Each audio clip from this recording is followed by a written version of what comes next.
Good morning everybody, welcome to the Uptonsteel County Ground, Grace Road in Leicester. You are, as I say, most welcome to join us for the first day of this LV Insurance County Championship fixture between Leicestershire and Nottinghamshire. Commentary for the game brought to you by BBC Radio's Leicester and Nottingham. Richard Ray, Dave Bracegirdle, and I'm pleased to say we're joined for the first 2 days at least by Rita Green of BBC Radio Sport.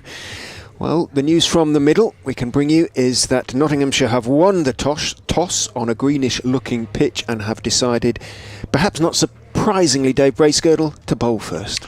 Yes, good morning, Richard. Good morning, everybody. There's a greenish tinge to it, but as I think the England bowlers found out at Trent Bridge, don't always have a look and then be swayed by the conditions. I think this is something that Stephen Mullaney has opted to do since finding himself this year with a pace battery that on occasions has had 2 test bowlers in it, on other occasions 3 test bowlers. This particular match, of course, no Stuart Broad. He's around about 20 miles away in the test match, so Brett Hutton plays in this game, the only change for Nottinghamshire, but he will go in with that formidable looking pace attack of James Pattinson and Dane Patterson, the 2 test bowlers, Brett Hutton and Lyndon James with the spin of Liam Patterson-White. So not quickly, that one change. Ben Slater, who has a little bit of history with Leicestershire, which I'm sure we'll talk about. Asiba Mead, Ben Duckett, Joe Clark playing his 100th first-class game. Lyndon James, skipper Stephen Mullaney, wicketkeeper Tom Morse,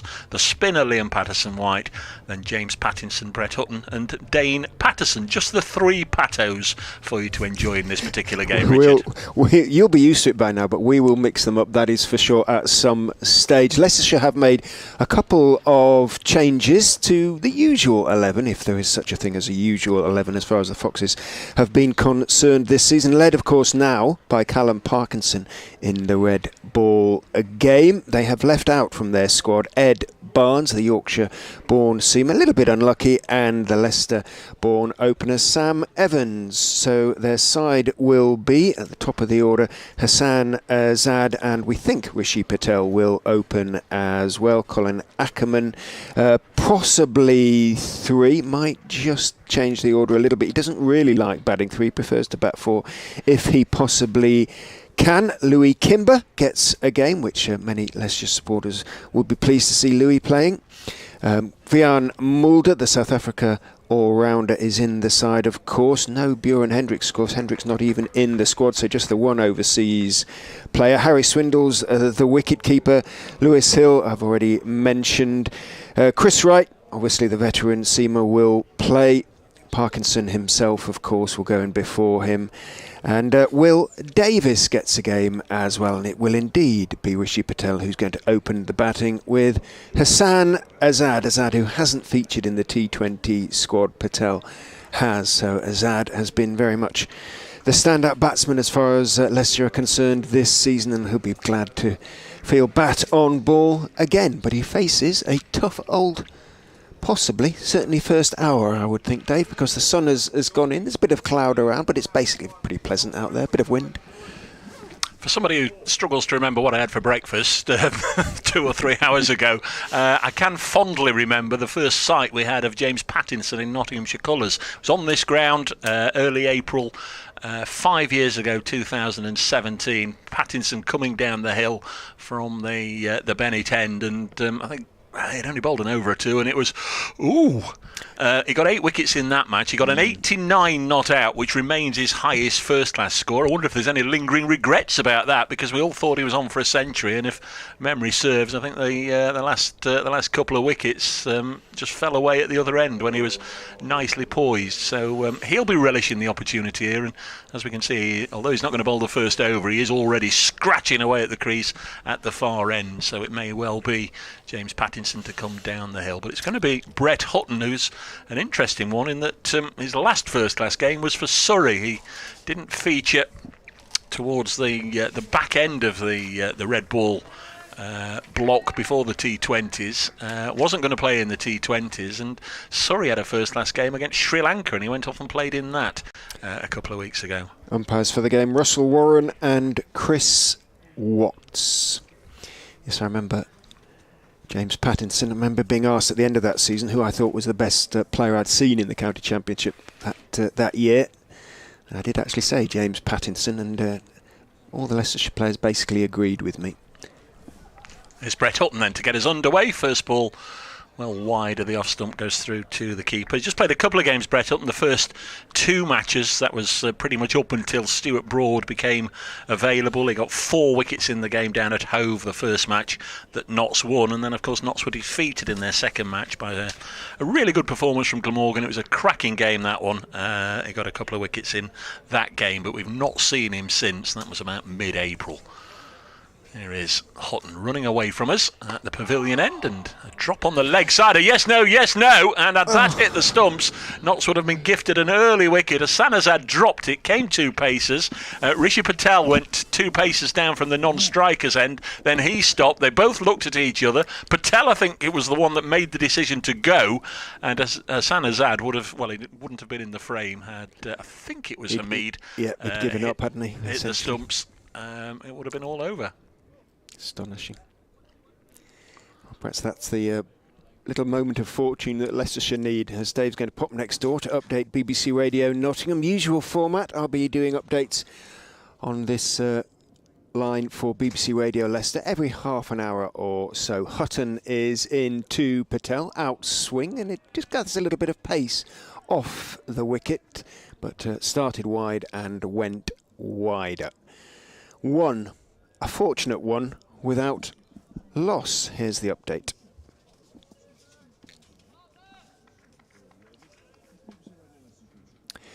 Leicestershire have been put in by Nottinghamshire on a greenish looking pitch here at the Uptonsteel County Ground. They are 1 without loss, but they were very nearly none for 1, because to get that single there was a horrible hesitation between the 2 openers, Sanazad and Rishi Patel. The throw came in, had it hit from Dane Patterson, then Azad would have been out by several yards. Perhaps that's the lucky break Leicestershire need against a formidable looking Nottinghamshire side. They've left Ed Barnes and Sam Evans out of the squad, and as I say, having been put in on a greenish pitch, they need to make a good start. They're 1 without loss.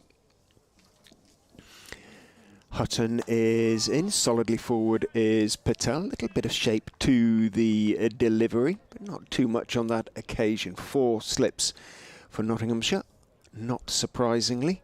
They've also got a long leg, doing his squats at the moment. James Pattinson, I would imagine, is out there, just still warming up. Mid-wicket, Hasim Hamid. Mid-on, mid-off and backward point. Hutton turns in and bowls. Nice swing, and forward went Patel, and it went past the outside edge. Do we give him the benefit of the doubt there, Rita, and say he just played inside the line? I suspect not. Good morning to you. Good morning, Richard. Good morning, everybody. Yes, I think we're giving the benefit of the doubt, but there's some definite swing in the air this morning, and a decent first over shore. Second ball of the innings, though, was a complete mix-up between the batters, and quite frankly, I think the batter had completely given up, right? You know, halfway down the wicket, waiting for the bails to fly off, but it wasn't meant to be. But Dave will be back very, very shortly. But Dave Bracegirdle is going to be back in the commentary box very, very shortly, Richard. But I'll be back with you, I'm sure, a little bit later on.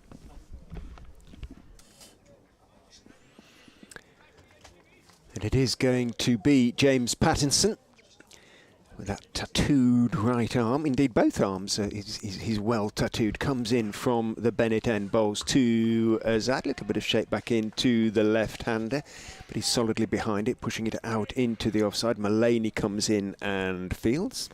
Dave's back alongside. That was a brief word from Rita. Nothing could be sweeter than to share the comms with Rita. Few people are coming into the ground. There's a few people up alongside us on the Burrows Terrace, including some Notts supporters. Pretty good view from up there today. Pattinson,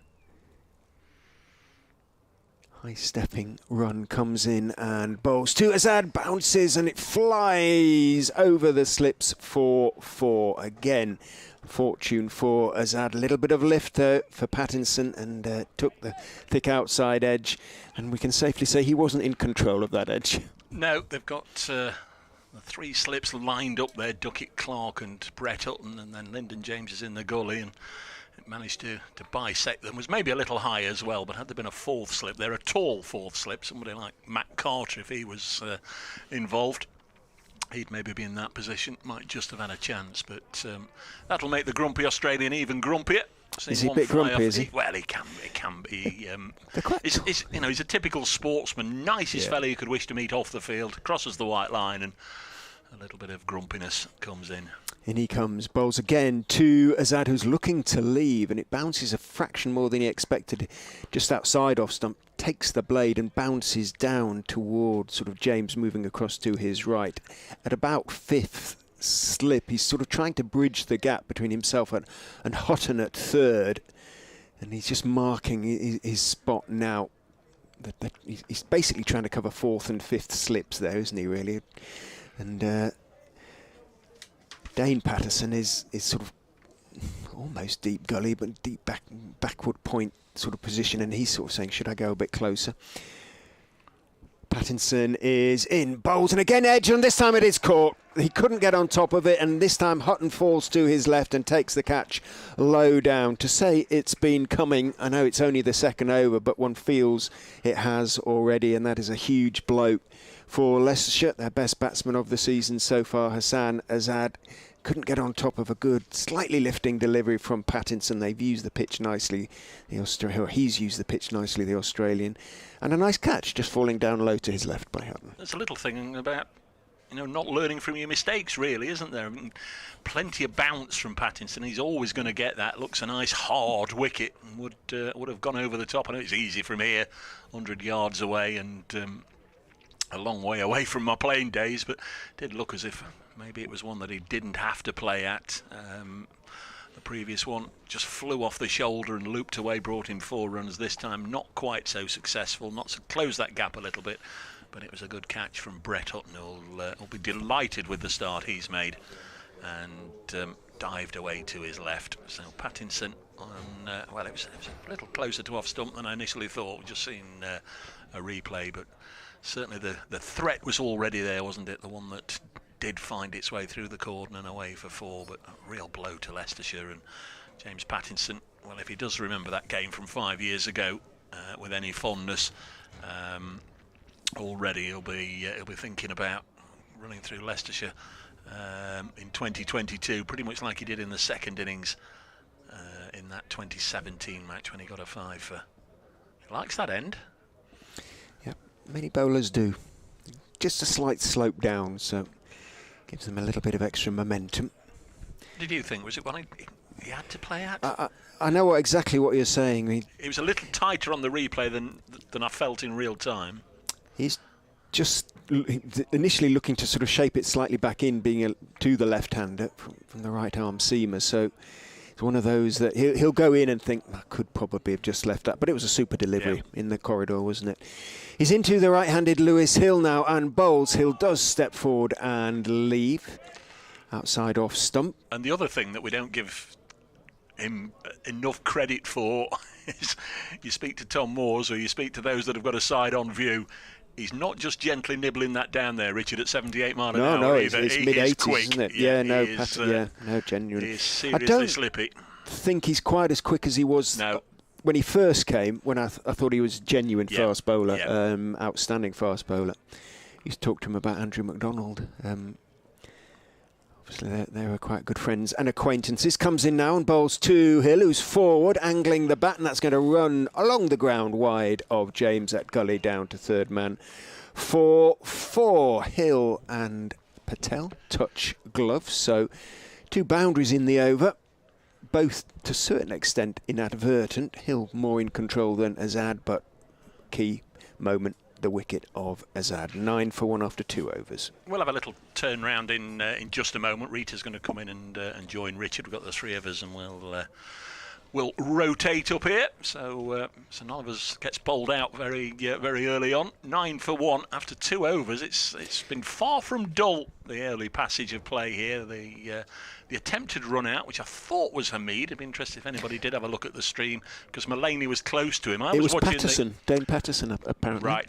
Does that make sense? Well, I was just wondering and waiting for Hassan Azad to line up for this over so we could see how they set the field, but of course he's gone, so we've got a couple of right-handers out there. Hutton going to start it, and it's a defensive push, and I'll leave it with you as Rita comes back to join you. And again, a sort of momentary hesitation, nothing like in that first over, as Patel played that one down into the ground and took a step forward. Have to be a bit careful about that, Rishi Patel, because it sort of invites your batting partner to get interested. In goes Hutton and bowls. Back foot defensive turn of the wrists from Rishi Patel, working it out towards mid-wicket. Ben Slater, who, well, Dave mentioned that Slater has Leicestershire connection in that he came and played a couple of games for the Foxes at the start of the Bob Willis Trophy 2 seasons ago now, I guess, and did very well. Made 100 against Lancashire in a match that the Foxes won that was played at Worcester. In goes Hutton and bowls, and solidly forward is Patel. Back down the pitch on the on side. Slater comes in and picks up. I think that he didn't make any other runs other than that 1 century, Ben Slater, but it probably did him a lot of good, and I think he enjoyed his time, his brief spell at the Uptonsteel County Ground.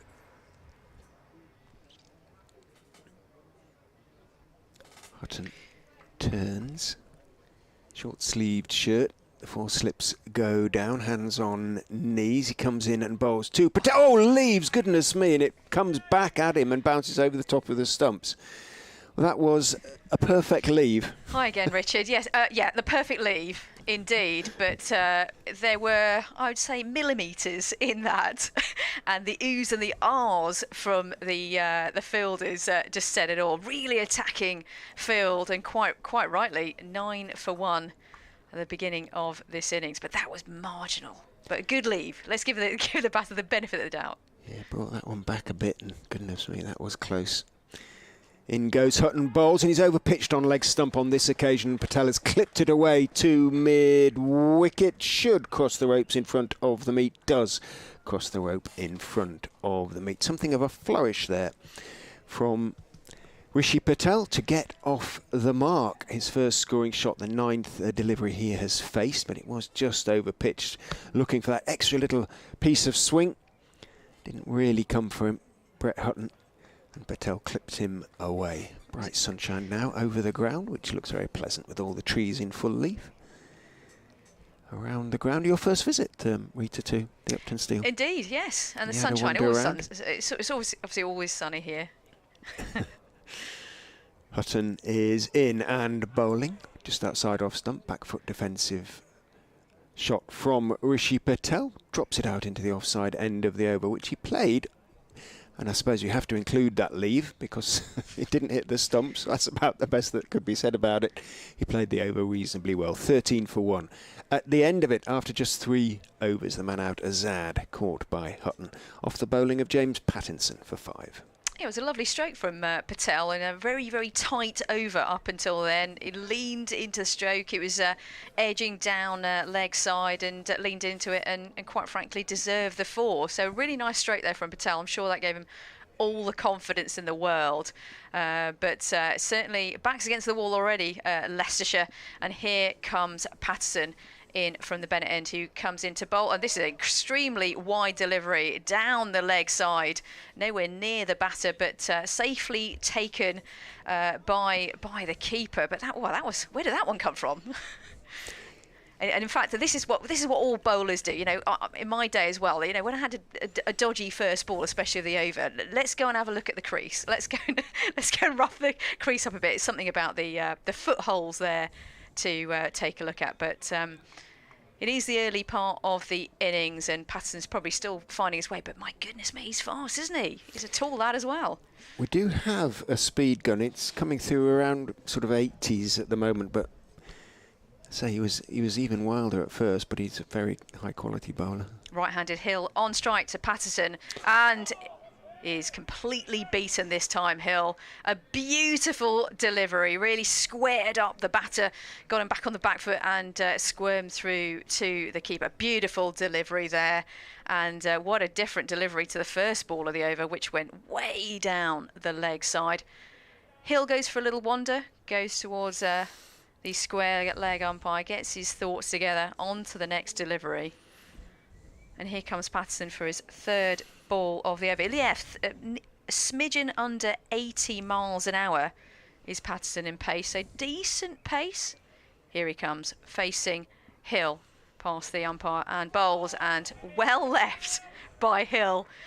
But he sort of put his arms up and thought, well, that's easily going to miss the stumps. Yes, indeed it did, but I'm not sure it was quite as high wide as he would have hoped, but nonetheless a dot ball to add, and 3 dot balls so far in this over. But a beautiful day here, Richard. Yes, it's my first time to the Uptonsteel County ground. Saw some guests coming in this morning, lots of good mornings, lots of springs in their steps, hoping for a good day's cricket.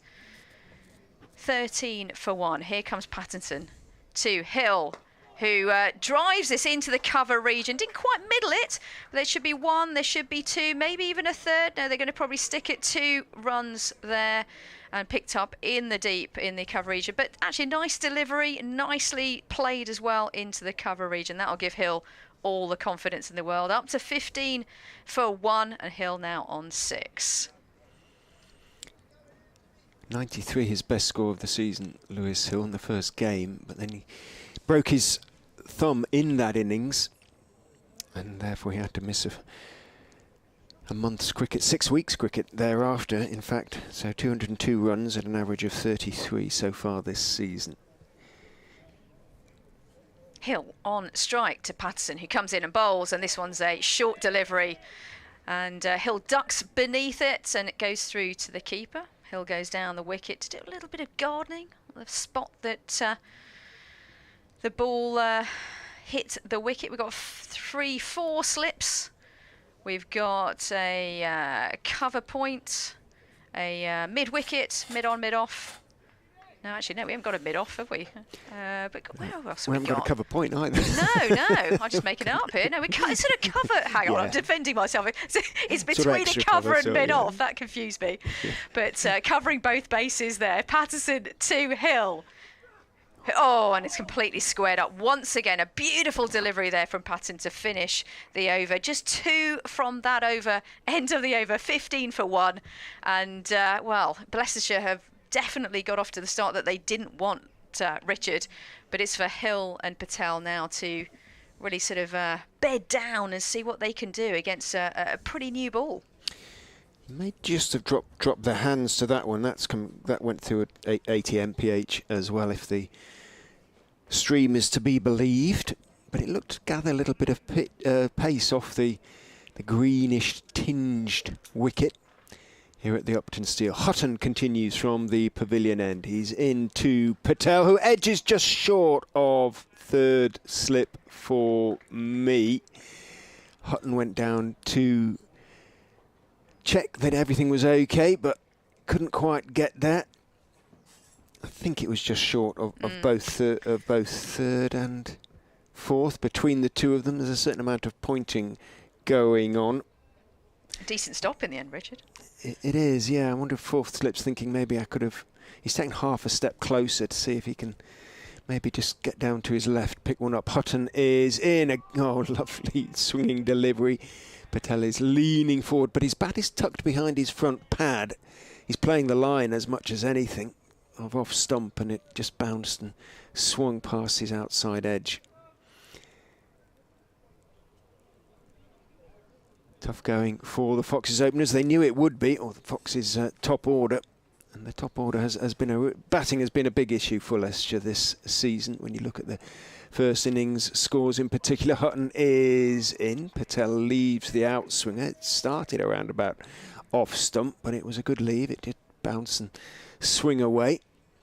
The danger is then the one that doesn't, the one that comes back that he left in the previous over from Hutton, and very nearly clipped his off stump. Plenty there for Messrs Pattinson and Hutton at the moment. 15 for one. More people drifting into the ground on this sunny Sunday. In goes Hutton and bowls. A fairly gentle outswinger on that occasion, and Patel is leaning forward. No big stride.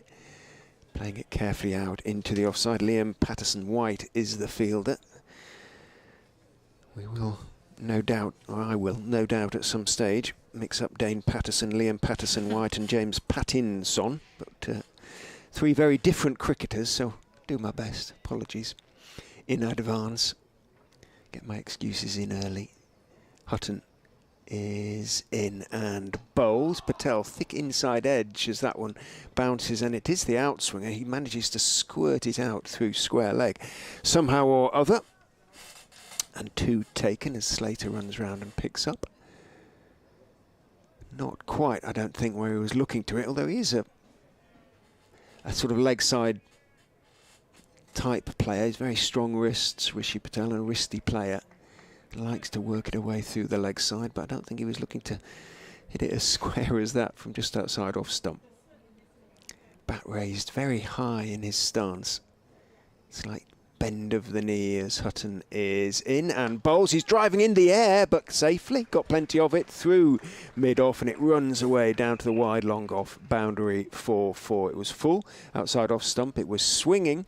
He went through with the shot. Wasn't quite at the pitch of the ball.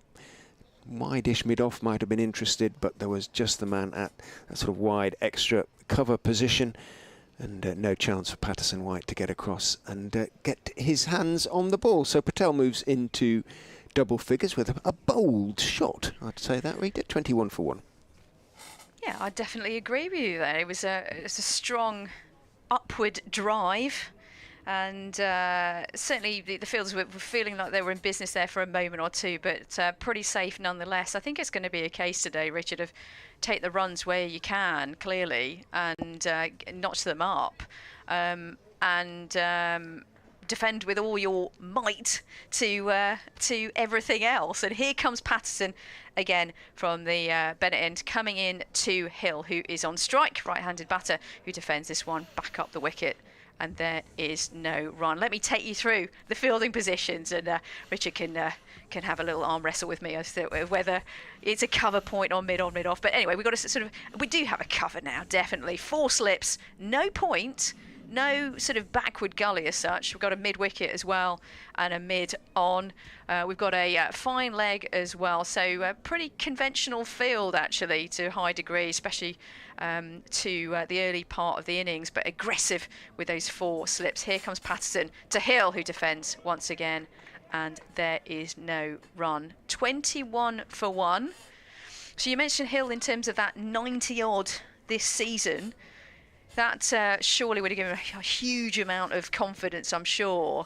But from a Leicestershire perspective, right now, 1 down, 1 back in the hutch already, it's got to be a case of just, seeing off this new ball as much as possible, don't you think, Richard? Oh, yeah, absolutely. His 93 came off 114 balls. That was against Worcester in that first home game. Patterson in to Hill, who drives this one in a big inside edge. That was absolutely nowhere near where he wanted it to go. It goes down to the fine leg area. He repeats the stroke at the non-striker's end, takes a run there. Wanted to do a beautiful cover drive, but didn't go there. Got lucky, but luck is what this game is sometimes, what that's about. But Hill is dreadfully lucky to be still at the wicket, but that's the way it goes. Shows there's a lot of movement in the air, maybe if off the wicket as well already at this moment. Patterson, Richard, I've got to be honest here, that's a very wide stance, isn't it, from the bowler, but he comes in and straightens up quite quickly in his run in. I'll get Richard's thoughts in a moment. Here he comes to Patel and defends this one to the offside, and there's no run. Yeah, he's a strong man, James Pattinson. I just think he's taken a couple of MPH off his bowling since he came to county cricket, sort of 5 years ago. Made his debut here, 4 knots that is, and was spectacular really. Fine batsman as well. Or looked to be in that game.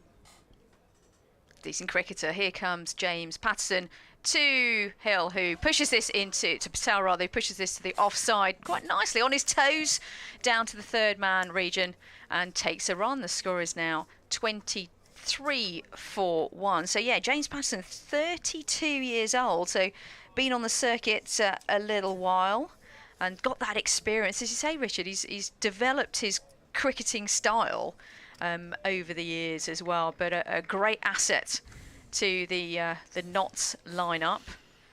And that's what you need, isn't it? Someone that can do something with the ball and the bat for sure, but also adapt to the conditions on this bright sunny day here in Leicester.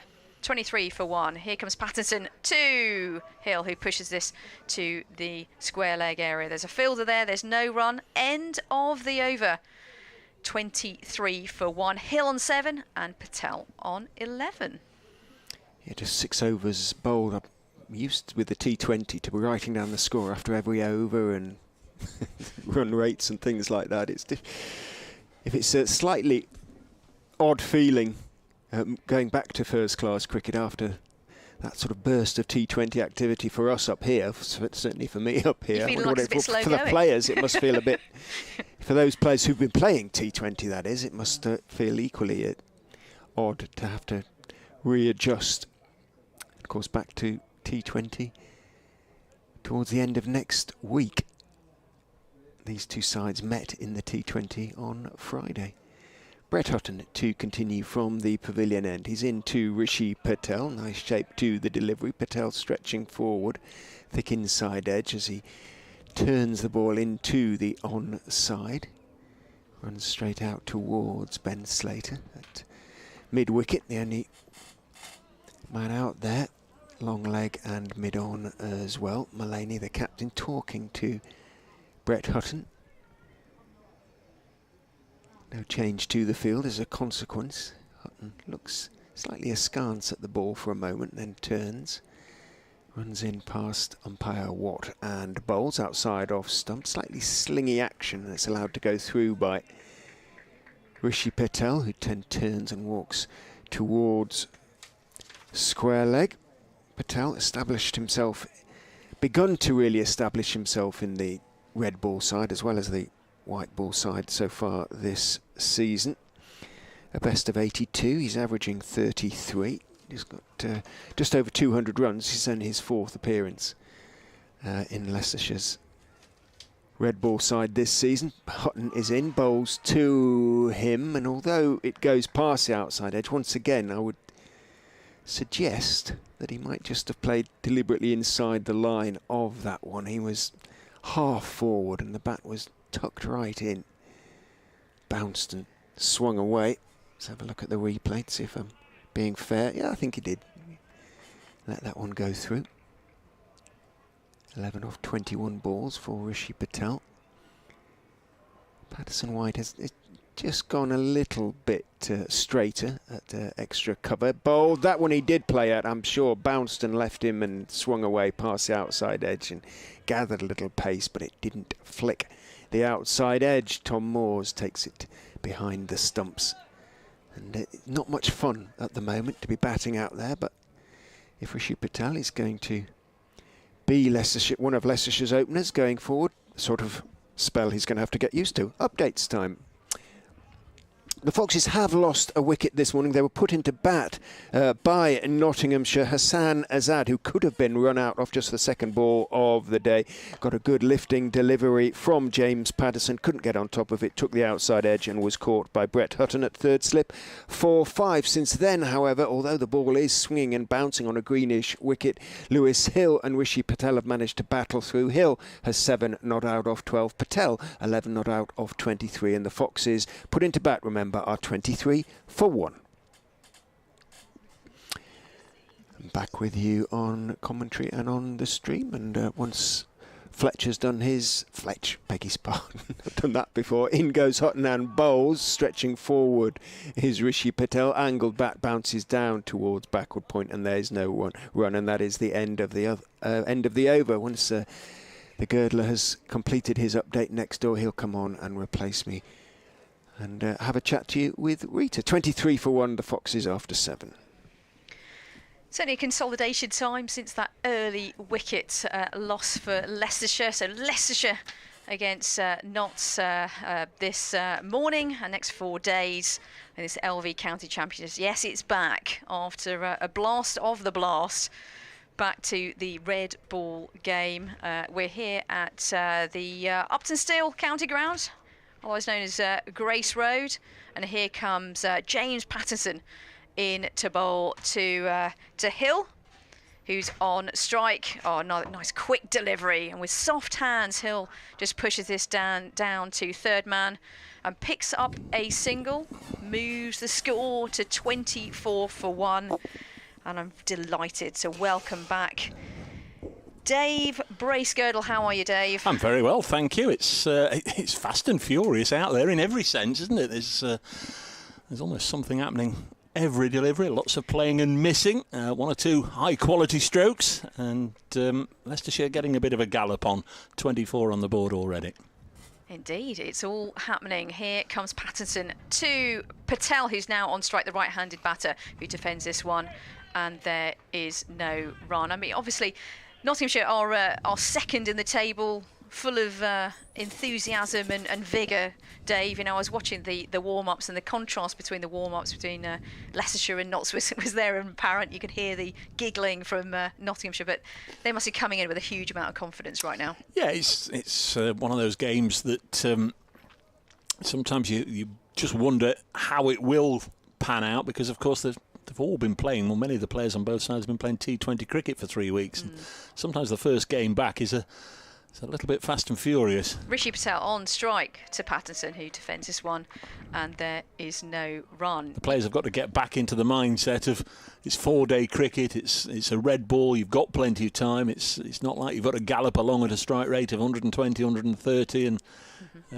you know, you can build an innings, you can afford to give yourself a little bit of time to acquaint yourself with the bowlers and the conditions out there. And like to think that's what this pair are doing, but it's not easy with Pattinson bowling quickly down the hill and Brett Hutton bowling testing deliveries from our end of the ground. No, there's no respite whatsoever. So Pattinson from the Bennett end, and this is driven by Patel, but certainly not convincingly. It squirms out to the square leg area. In fact, it goes all the way to the boundary for a 4. Not massively convincing, but it was controlled. It was along the floor, and Rishi Patel gets a 4 notched up onto his score and to the total as well. So Patel on 15. The score at the moment is 28 for 1. For those that do like to keep a tally of these things as well, I did, just in the few minutes there where I was off commentary, I did go and have a look at the live stream, wound it back to the very first over, and it was Asiba Mead who picked it up and shied at the stumps. Didn't make that much difference because Hassan Azad didn't hang around for too long, but the fielder was Asiba Mead. Go with your first instincts, Dave. Indeed. Pattinson in again to Patel, and this one is a lovely sort of outswinger. It goes through to the wicket-keeper, Tom Moores, and there is no run. Yeah, we did. It sort of caught us by surprise. Second ball of the innings. So much action going on, but it's a case, isn't it? The early part of an innings. You know, if you've played the game, you do it, whether you've been with a partner for ages or just for the first ever time. It does take a little moment to just get into the swing of things of what the calls are going to be, but you've got to be convincing and you've got to be sure. Well, they both hesitated, and that's what drew my attention. 28 for 1. Patel on strike to Pattinson, and this one's left through to the keeper, and there is no run. End of the over for Leicestershire. Leicestershire 28 for 1. Patel on 15 from 29 deliveries, and Hill on 8 from 13. But yeah, indeed, it kept us on our toes as well in the commentary box, didn't it? So early on in the innings. It did indeed. If you're just joining us, a very good morning from the Uptonsteel County Ground, Grace Road. Formally, I think Nottinghamshire supporters will know it better as that. I can tell you that England are making sedate progress this morning in the Test match. Not yet lost any more wickets today. Still Ollie Pope and Alex Lees at the crease, 111 for 1. Here's Hutton bowling from our end of the ground and playing a miss from Rishi Patel. In fact, that's Lewis Hill, the scoreboard. Yeah, it's now just changed over. Again, I was trying to do three things at once there. Look at the England card on my laptop. Look at the scoreboard, which was showing Rishi Patel on strike, and watch the action as well. But it has now moved across the... Incredible multitasking, Dave. Like it. Well, the scoreboard is actually quite clever. It's idiot-proof, so long as they don't confuse the idiot by not having the right batsman on strike, because Hill, who is on strike, his name is in orange. So this one's steered to Dane Patterson at backward point, no run. And clearly shows everybody that he's on strike. When that bit of it works, Rishi Patel's name is in white letters. Full round of county championship matches up and down the country, and I'm pleased to say we seem to be blessed with nice weather. 4 Division 1 games, 4 Division 2 games, and they've all started on time. 28 for 1. First Sunday start of the season. As Hutton is in. Oh, now then he's asking the umpire here, and umpire Watts had a good long look at it. Don't know if he's still looking at it or he's made his decision, but all of the Notts players looking towards umpire Watts, and that one didn't deviate from the straight, just went on from Brett Hutton straight into the pad with a meaty thud. The umpire had a good old look at it. It would have been heart in mouth time for Lewis Hill. It was close, isn't it? I think height might have saved him, or slightly down leg as well, so a couple of factors for the umpire to bear in mind, but a very convincing appeal. Didn't really do a deal, the batsman. He just almost seemed to let it thud into his pad. Hutton in again, and this time with a more purposeful stride forward. Lewis Hill defends back to the bowler. The other Division 2 games that of course we should be focusing on. Middlesex are batting at Chesterfield, or is it at Derby? Is it the weekend where they start? No, it is at Chesterfield. Derbyshire, Middlesex 21 without loss. The visitors there at Chesterley Street. Durham batting at home to Worcestershire, 32 without loss. And at Cardiff, the visitors Sussex, 29 for 2 against Glamorgan. There's Hutton bowling. This one shapes away. That one did nip away, really did find the seam and swing away dramatically. That was what got Lewis Hill into a little bit of difficulty with the LBW shout. It didn't shape away. That one just went on and thudded into the pad. That was a beautiful delivery. I got so excited there, and he pulled the cable out, Dave. But yeah, beautiful delivery. And Lewis Hill will probably feel pretty lucky right now, but on to the next delivery. It's Brett Hutton. Ian again, right on medium pace, and he's doing everything but kiss the outside edge here. That was a lovely over from Brett Hutton. Just getting a nice little bit of shape. Good to see him back in the side. There's just so many of them chomping at the bit to try and get a place in this starting 11.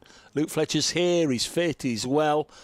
Played on Friday night in the T20 game. In fact, got 2 wickets in the opening over of the contest.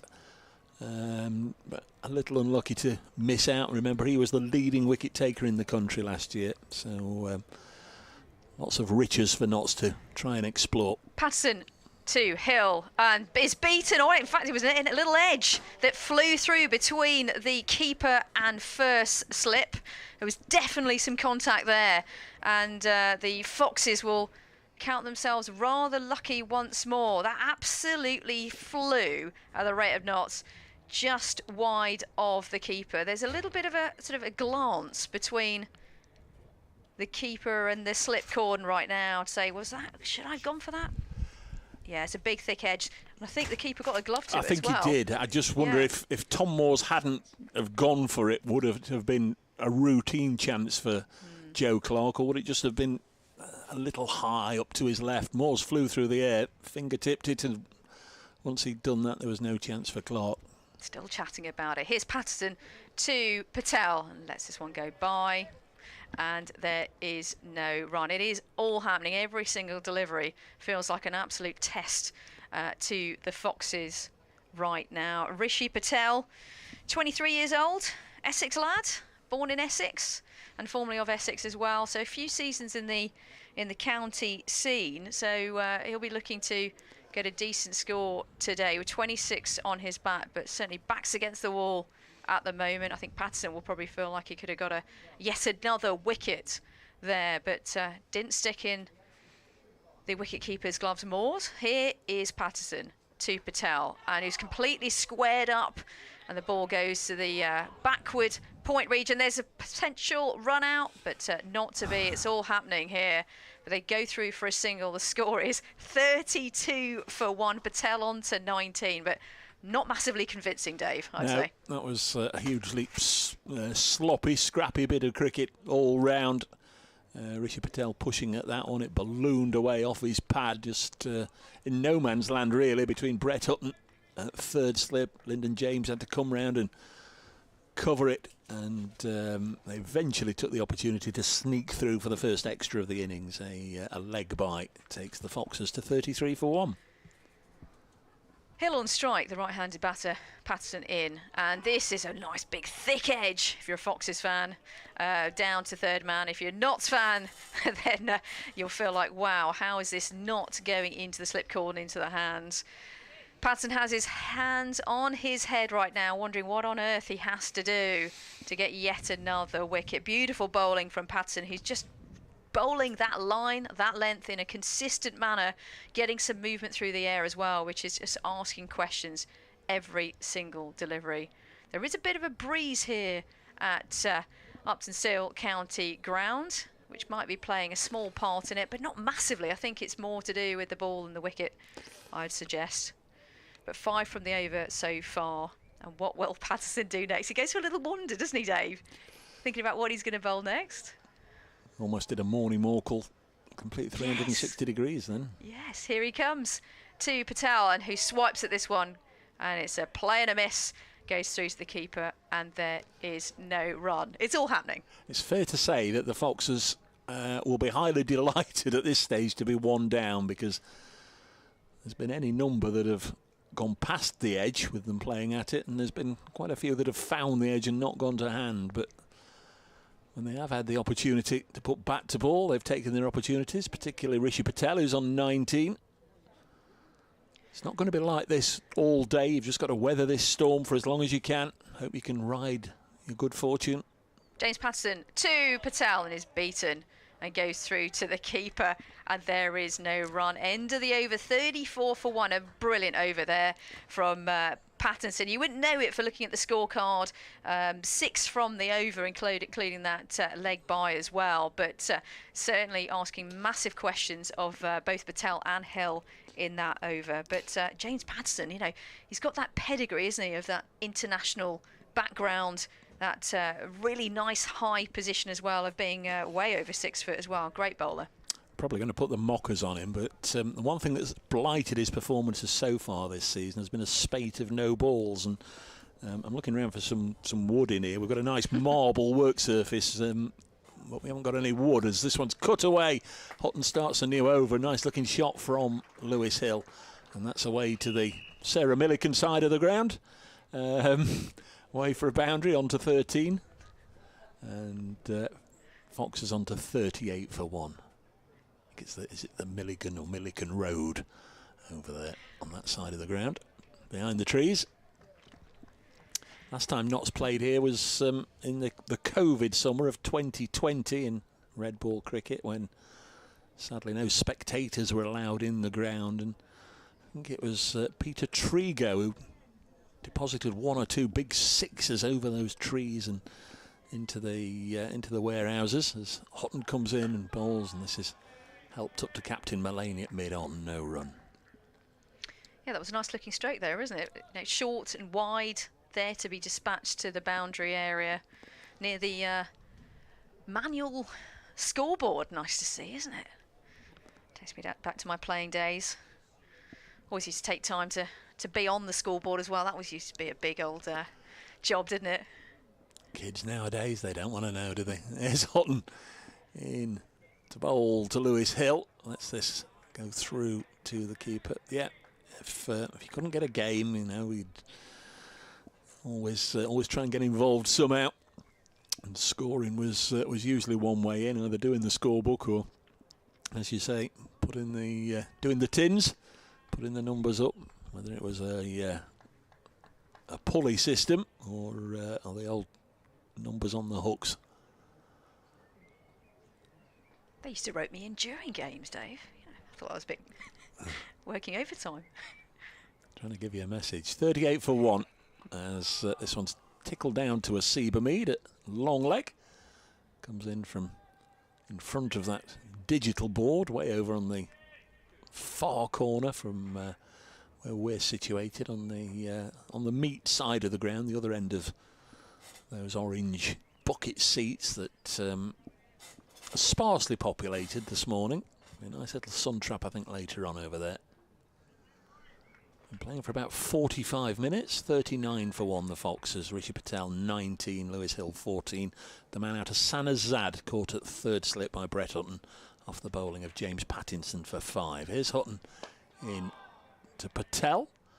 Holds the high back lift after he punches it to Mulaney at mid-on, and the sun reappears. BBC Radio Leicester, BBC Radio Nottingham. Richard Ray, Rita Green, myself, Dave Bracegirdle, bringing you the resumption of the county championship. We've missed it. It's only been gone 3 weeks. Nottinghamshire, 4 wins from their 6 matches so far, just behind Middlesex in the table.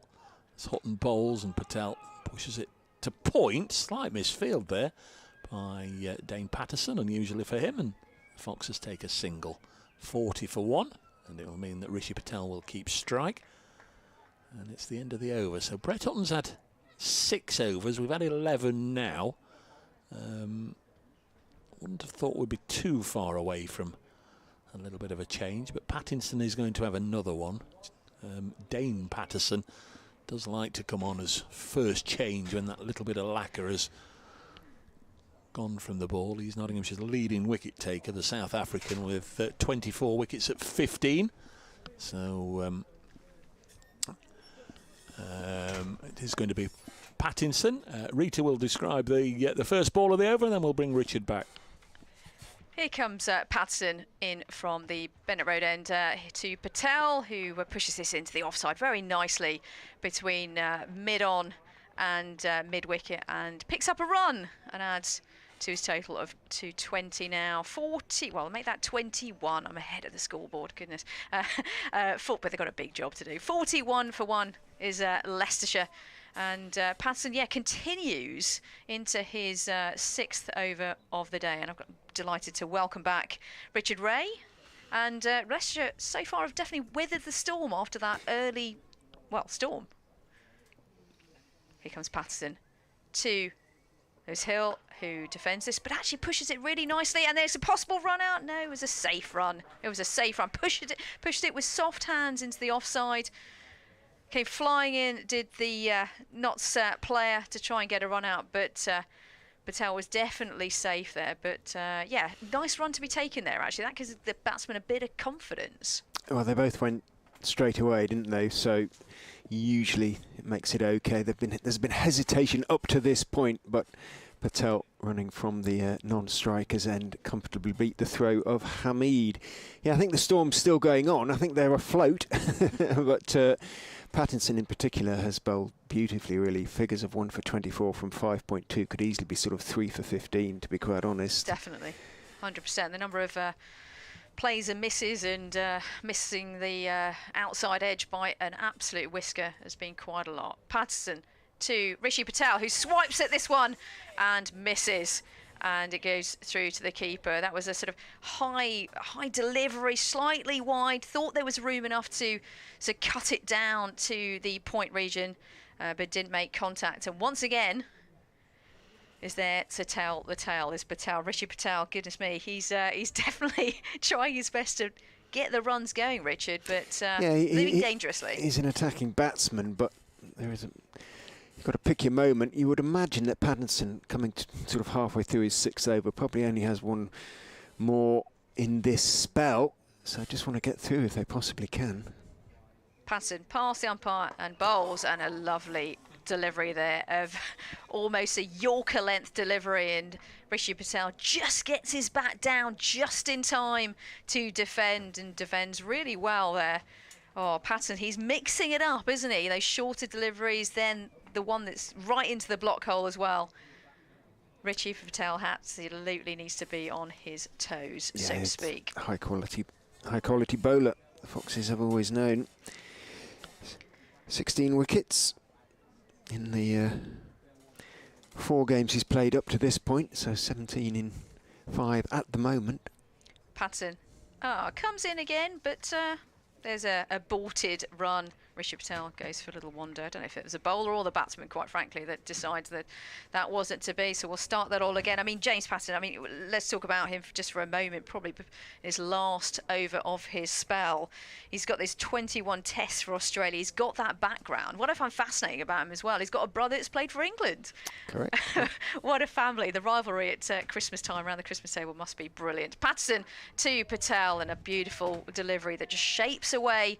Patel leaves this one through to the keeper, and there is no run. I love that insight as to, when you've got a family full of cricketers or footballers or rugby players, whatever it might be, when they get together at Christmas time, or I don't know, in the summer or whatever, and have a kickabout or that discussion around the dinner table, I'm sure there must be a little bit of chit chat about each other's games and each other's countries that they play for. Yeah, sibling rivalries or relationships, always interesting in those circumstances. Patton in last ball of the over to Patel, who pushes this down the leg side. A little tickle. Was there bat on it? We'll see in a moment. No, there's no bat. Came off the pads. 4 runs, though, down to the fine leg area. 4 more to the total. Not to Patel because it was leg buys, but the total's now 46 for 1. Leicestershire just eking up to that 50 run mark, Richard, but certainly for me anyway, the number of play and misses and potential wickets have decreased. But yeah, you're right, it's certainly a very hazardous place to be if you're a Leicestershire batter. I'm going to leave you now, I think, in the capable hands of Dave Bracegirdle and Richard Ray. Brett Hutton, his opening burst is done. 6 overs, 2 maidens, none for 17. And he's going to be replaced by Dane Patterson at the pavilion end. I would think that Leicestershire might just have taken something like 46 for 1 at this stage, given how well James Patterson in particular has bowled. But Hutton also found plenty of movement from the pavilion end, and edges just not going to hand as far as Nott's concerned. In goes Patterson, bowls full outside off stump and driven away wristily, square on the offside by Lewis Hill. It was a little bit of a loosener from Dane Patterson, and Hill gratefully tucked in, put it away to the manual scoreboard boundary, picks up 4 and takes the Foxes on 250. Yes, a rare gift from Dane Patterson. He doesn't generally offer too many boundary balls. 24 wickets at 15 apiece so far this season, including that career best 8 for 52 he got against Worcestershire. That's what you want from your overseas, isn't it? Or one of them, anyway. Well, Hill is just stepping away. What's going on? Insect, perhaps, or something from the crease. So Patterson, who starts his run up quite sort of directly behind the umpire, didn't actually see he'd stepped away. Has done now. Turns, goes back to his mark, runs in and bowls to Hill. Better length, but it's still wide, and Hill, on top of the bounce, cracks it away with a very pleasant cover drive.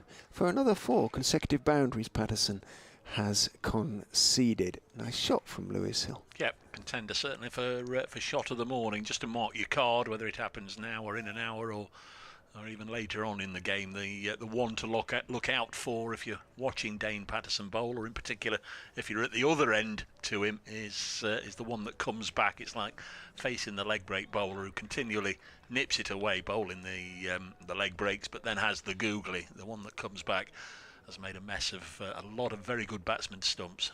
Patterson is in, Hill leaves, it went kind of straight on, it didn't swing away, but it didn't come back, perhaps as much as Patterson hoped, or perhaps he wasn't hoping. That's just a good line, but Hill read it well, left it, bounced through to Tom Moores. We've seen this a few times this season, haven't we? And the ball is being examined. It's going to see if it goes through the... I saw they had a big debate about what this thing is called on TMS the other day. Calipers.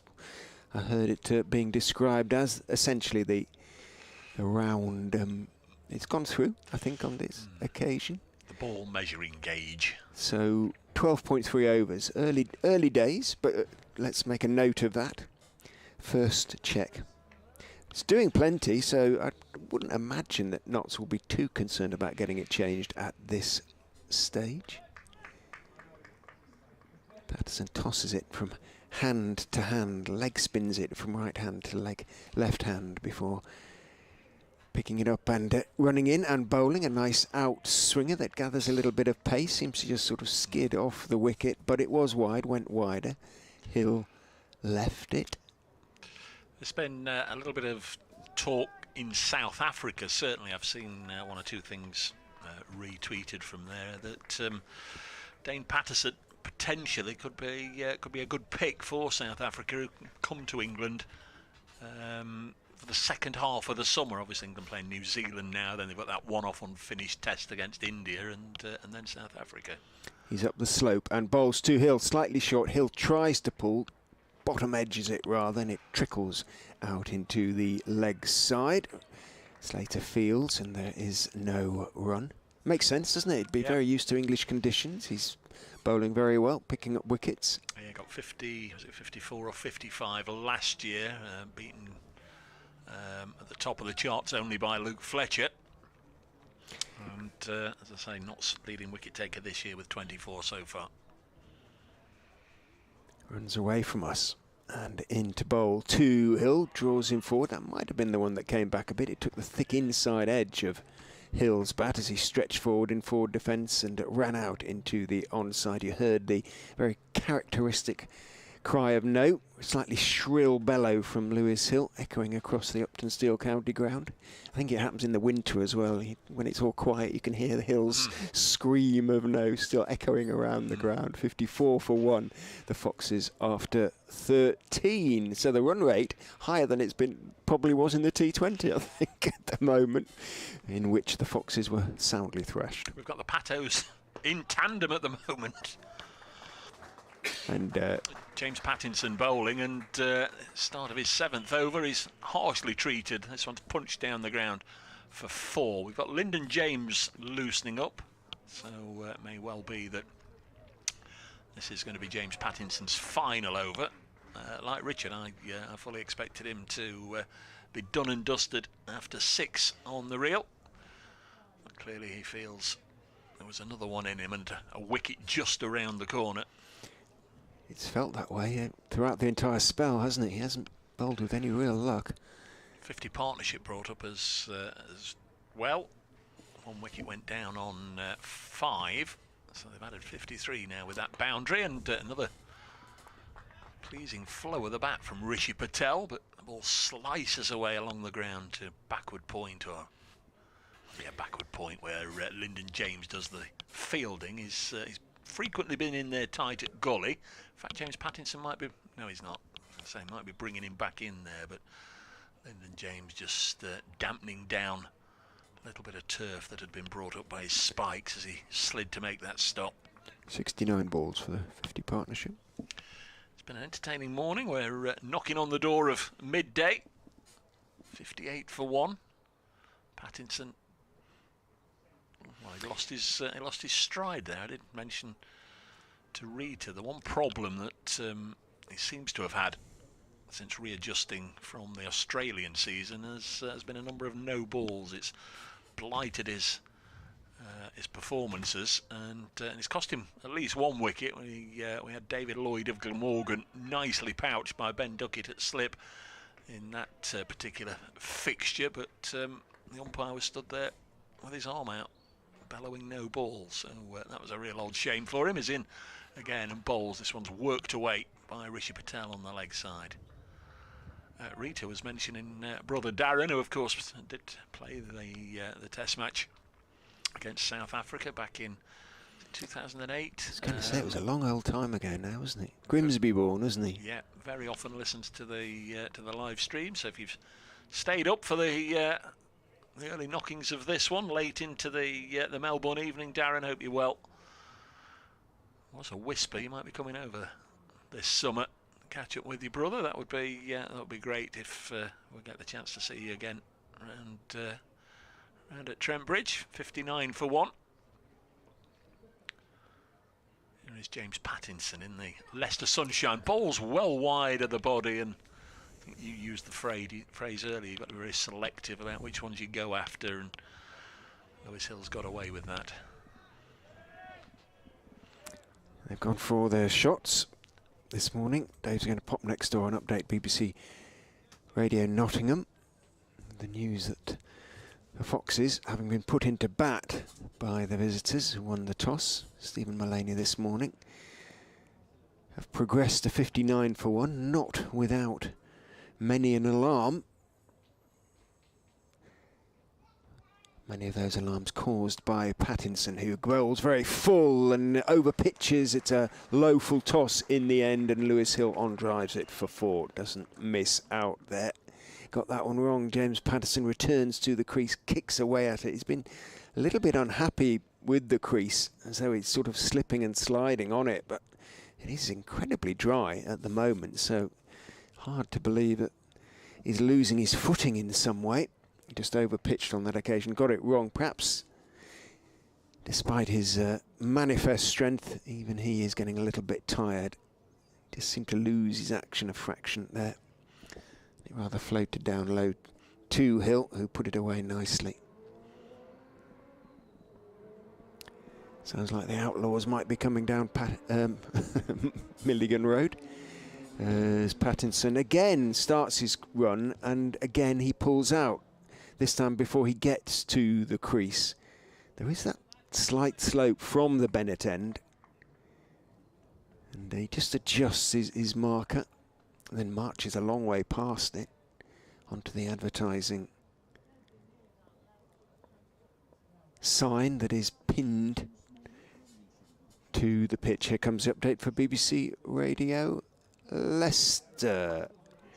Yeah, they've got through it with only the loss of just the one wicket, that of Hassan Azad, who was caught at a third slip by Brett Hutton off the bowling of James Pattinson in just the third over of the day for 5 for 1 at that stage.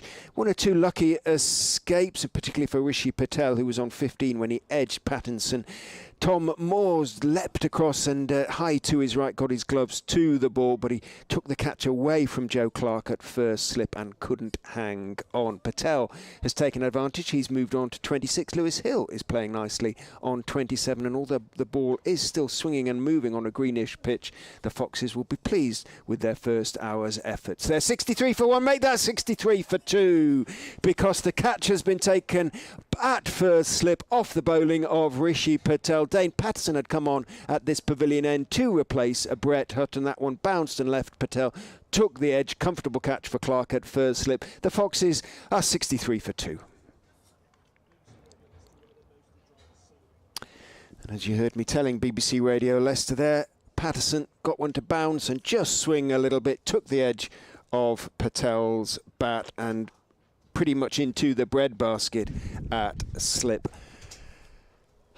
And he's ridden his fortune, Rishi Patel, but he'd batted well as well, and he'd be very, very disappointed to have got to 26, but there's still movement and bounce there for the Notts opening bowlers, and 63 for 2. I think that's probably deserved response for the bowling unit as a whole, Dave Bracegirdle.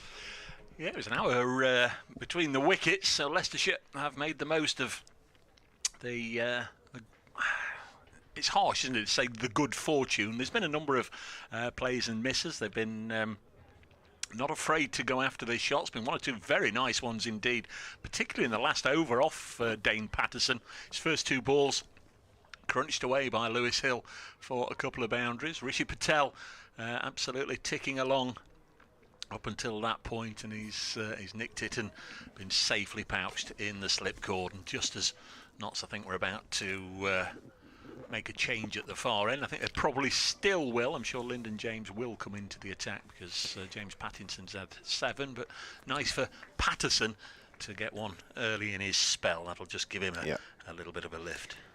Just did look a little bit tired in that last over, Pattinson. And it brings Colin Ackermann to the wicket. This former Red Bull skipper badly in need of runs. Patterson is into his compatriot, bowls outside off stump. Ackermann lifts his bat over the line of the ball. I say compatriot, Ackermann certainly is a South African. The fact that he plays for Netherlands notwithstanding, I thought he might go and play for them in their current series against, well, England coming up as well. Yeah. But some of the counties have not released, have they? And I'm not quite sure of the sort of, I have to ask Ackers about that, the sort of protocol, if you like. Some smoke coming across the ground from the nets at the moment, the nets area. In goes Patterson, bowls on off stump to Ackermann, who defends. And there is no run. It definitely is the nets area. But, you know, it's not the gardens away to the right. It's not a barbecue concession behind there, is there? Just lighting the fires. It does look as though it's in the. It looks as though it's very much in the nets area. So quiet is going on in there. You know, the smoke is blowing across the Bennett end, whisked across by a briskish breeze, which isn't quite as warm as it was on Friday night. In goes Patterson and bowls, nice outswinger. Ackermann is half forward, just blocking it out to Patterson wide in the covers, and there's no run. But it's forecast to get really warm this week, isn't it? I think so, yeah. Fingers crossed. Yeah. Summer may have finally arrived. Not that far from Midsummer's Day. Floodlights have been almost superfluous in some of the T20 games. Dane Patterson turns, runs in and bowls onto middle and leg on this occasion. Doesn't quite swing back enough, swing back to the offside enough, and Ackermann is able to close the face of the bat on it and turn it around the corner down towards long leg, where Sib Hamid is the fielder. Not exactly obscured by smoke, but he'll be smelling it, whatever it is, as it comes across. Of course, speaking of smoke, tragic events yesterday for Stuart Upper Broughton, the Harry. The tap and run, Patterson is in on off stump. Hill is forward, pushing it out into the offside. Takes a step, but it's going straight to Lyndon James, so no chance of a single end of the over, and just about make out the scoreboard through the smoke. It says 64 for 2. Hill 27 off 35, I think, or possibly 36. Ackermann 1 off 4. Certainly gives us a good pointer as to which way the wind is blowing and how strong it is as it wafts across the ground. Well, you have the running fox weather vane across to our right. He's pointing the direction of the sort of southeast, so the wind is sort of suggests it's coming from the northwest, which makes sort of sense, doesn't it? So it's going to be Lyndon James to come into the attack for the first time this morning. Bowling from the Bennett end. Just the 6 wickets this season at a touch under 50. I want to bring that down. Did play for the first class counties 11 in their recent victory over New Zealand down at Chelmsford, the warm-up game for the Kiwis. Here he comes, tall, athletic, live, medium pacer. That one swings back very nicely indeed. It was left alone by Ackermann. It was always going over the top, but it did deviate back sharply. Nice delivery to begin with, and gives him something to build on. Ackermann this season, 184 runs with a best of 81. That was up at Durham, but he's only averaging 16.72 in the county championship, so an indication of the travails being suffered by the former skipper. Yeah, obviously on Friday evening was looking at his T20 stats. All round he's having a lean year, isn't he? As this one is very wide, swings the other way, and Tom Moores almost takes it across in front of second slip. Wasn't called, it went a long way after beating the bat. We can smell it now. Yep. Nobody looking unduly bothered over on that side of the ground. As you said, they'll certainly be able to sniff it, and that will be uncomfortable, but I don't think there's any spectator sort of turning round and looking and prodding and pointing. I mean, it is a British trait, isn't it, to have a little bit of a look if something's going slightly wrong, whatever it may be. This one's wide of the off stump and goes through to the keeper. There's a lot of smoke Yeah. being generated over there. Huge, great billows. I hope everything's okay over there. Call them rubberneckers at accidents, don't they? People who stop and look. I don't know if that's the general term we should use for anybody who turns and looks at fires or Yeah, happily nobody hurt in that pub, restaurant, gastro pub fire, but even so. It's going to take some fixing, isn't it? As Lyndon James bowls, lovely looking shot by Ackermann, straight down the ground for 4. Lyndon James has wobbled one back, wobbled one away, and this one of a fullish length on the stumps, and Ackermann accepts the opportunity to meet it on the half volley and crisply drive it through the onside straight for 4. I saw Stuart's tweet with a picture of the blaze in full Technicolor. My goodness me, it really did take hold, didn't it? There won't be much left of the place. 68 for 2. Ackermann on 5. This is pushed to mid-off, and there's no run. Went past on the A46 this morning and saw obviously the Upper Broughton signs. Not ghoulish enough to go and have a look. I think there's more important people that will be going round there today to have a little look at the damage.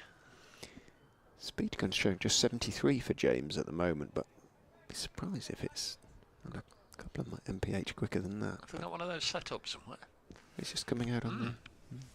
Comes Lyndon James again. Once more Ackermann shoulders arms. It goes through to the keeper. First over from Lyndon James has been concluded. Just that very elegant boundary, giving Ackermann his first 4 of the innings. He's on 5.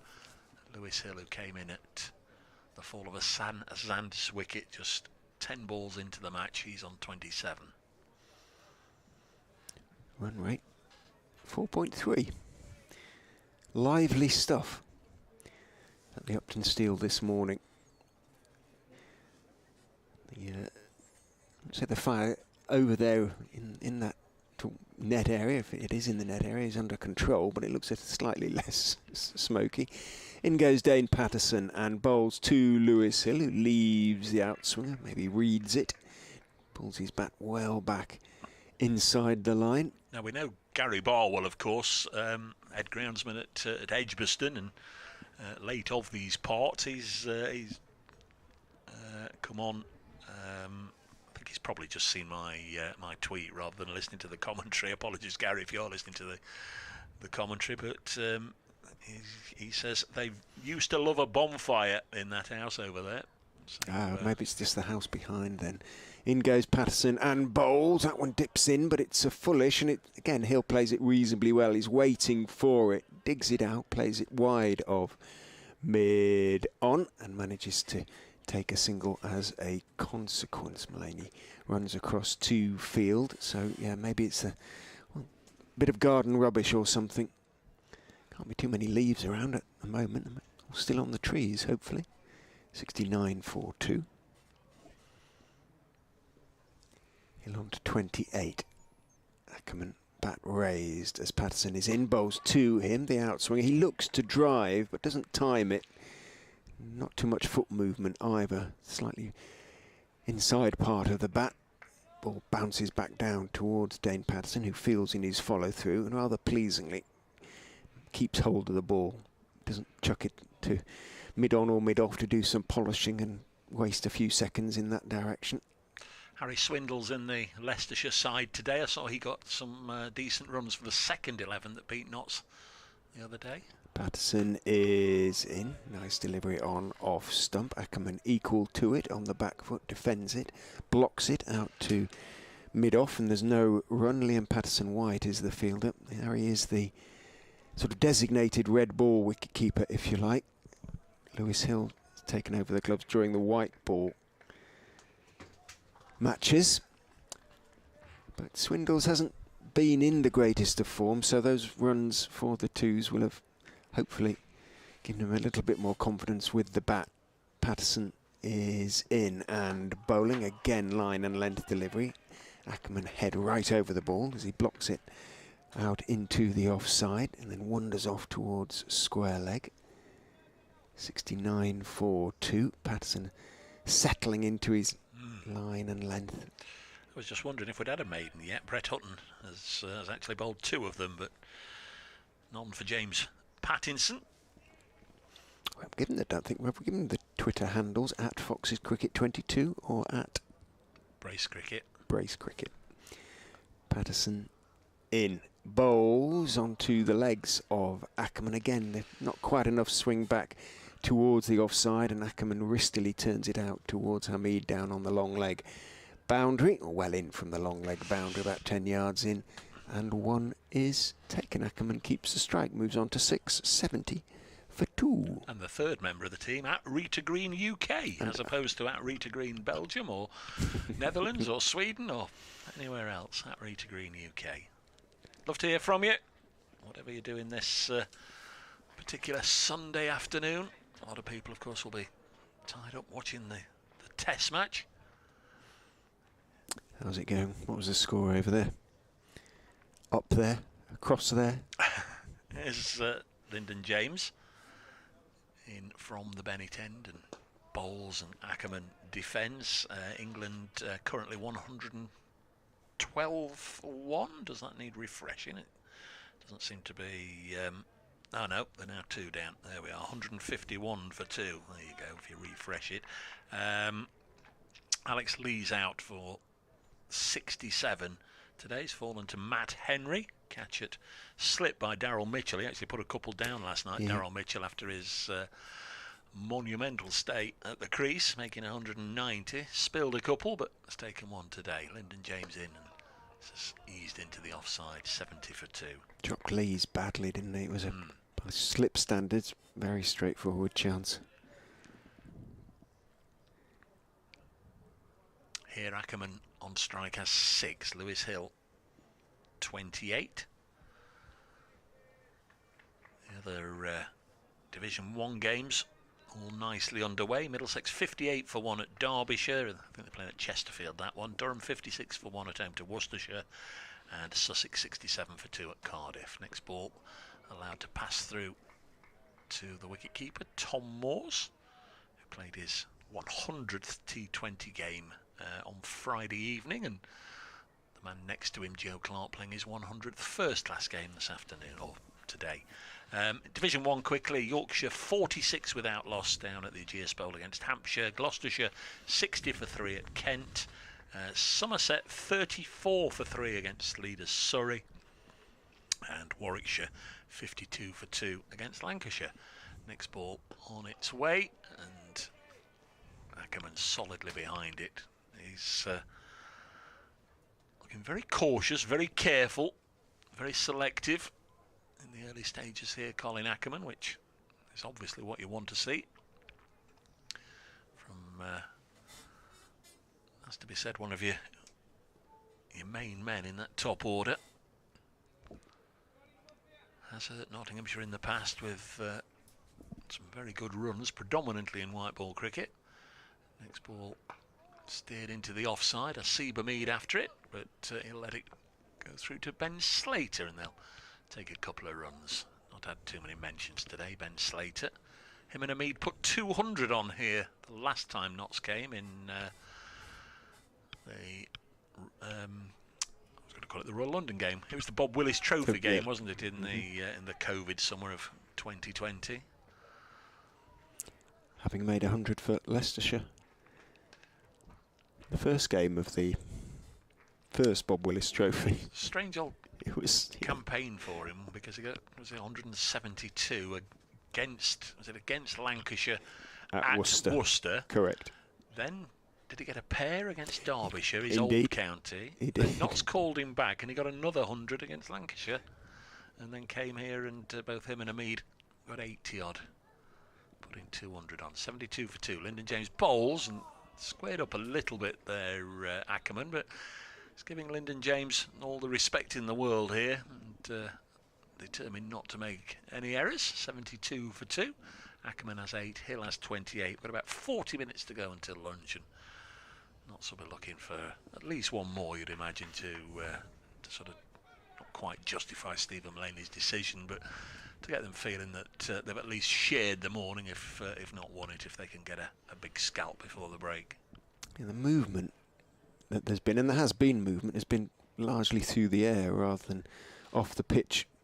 It's a green tinge notwithstanding. Patterson is in outside off stump, driven at by Hill, thick outside edge, and it's going to run down to the third man boundary.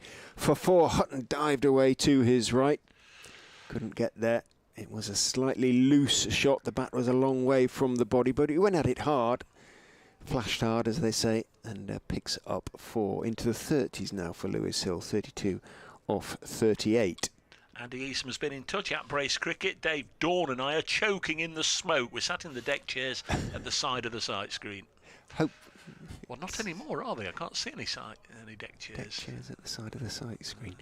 In goes Patterson, bowls, pushed out towards mid-on. Ackermann is very slow to react to the call. He looked very startled to see Hill running towards him. In fact, it was probably a good call from Hill. Mulaney came in and underarmed the ball at the stumps at the non-striker's end. Hill, who was well ahead of Ackermann in terms of their relative completion of the single, was running to the danger end in that respect and made his ground comfortably. The throw hit, but Ackermann, as I say, looked very startled all of a sudden. It took off towards the striker's end. 77 for 2. I think they've put another log on the bonfire. Patterson is in, bowls outside off stump. That is the one that sneaks back a little bit. Didn't quite, from Patterson's point of view, sneak back enough, but it wasn't far away, taken by Moores, falling away to his left behind the stumps. Because he finished here on Friday night, wicket, didn't he, Dane Patterson? He will have been particularly disappointed that Leicestershire didn't have a number 12 going out to bat. He yorked the last 2, didn't he? Will Davis was one of them, but 2 in a row to finish the innings. So we'll be on a very long distance as Patterson is in. That's a nice outswinger. Well, Ackermann curtain railed his back inside the line, but I suspect he had a little feel for that one, and he did look a little bit shamefaced afterwards, and twitched his hands as though he knew he'd had a little feel for that one and didn't take the outside edge.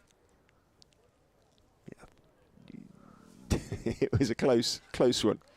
Watching the replay, 77 for 2.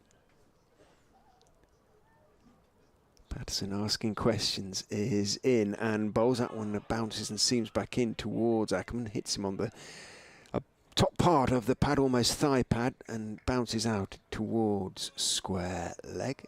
Slater comes into field, and although Patterson is, I beg your pardon, Ackermann is briefly interested in a single, there's no real chance, and then he indicates to Hill that he's perhaps rolled his fingers across the seam, looking to seam it back in. Patterson is in to Ackermann. Nice bit of carry through to wicketkeeper Moores, but it was just a couple of inches outside off stump, and it carried on with the arm, and Ackermann let it go through. 77 for 2 off 19. 19 eventful, interesting overs with the red ball. Hill has 33 at a good rate off 39 balls. Ackermann, as Dave said, playing himself in a promising sort of way as far as the Foxes supporters are concerned, registering determination in every inch. He's on 8 of 24. Yeah, they're rattling around between the end of that over and the start of the next one. Notts, they have fallen foul of the old regulations a couple of matches ago against Middlesex at Lords when deduction. rain called them off. They lost 4 points. There's Lyndon James from the Bennett end. This goes through to the keeper. 4? Jeepers. There just literally wasn't any rain forecast for St John's Wood on that Sunday afternoon. And I think we only had about an hour and a half of the final day, and then in it came, and it just wouldn't blow away. It just wouldn't go.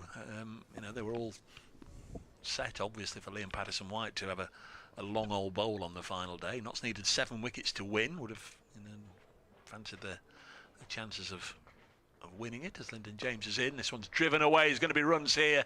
A forlorn dive from Asiba Mead that saves him having to go and fetch it because he's down on the ground.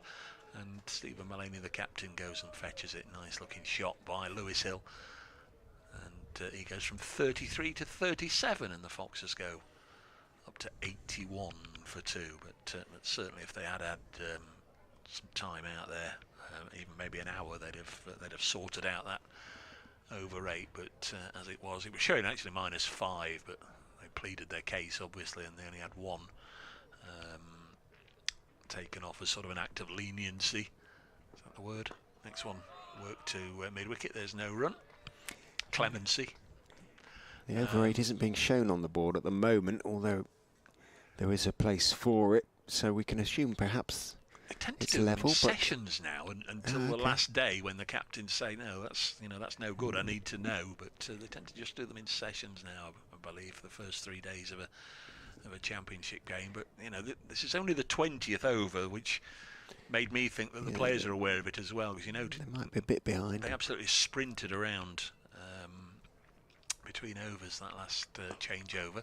Nice looking drive. Stephen Mullaney doing the fielding with a sliding stop, and there is a no ball from that far end that James Pattinson started from.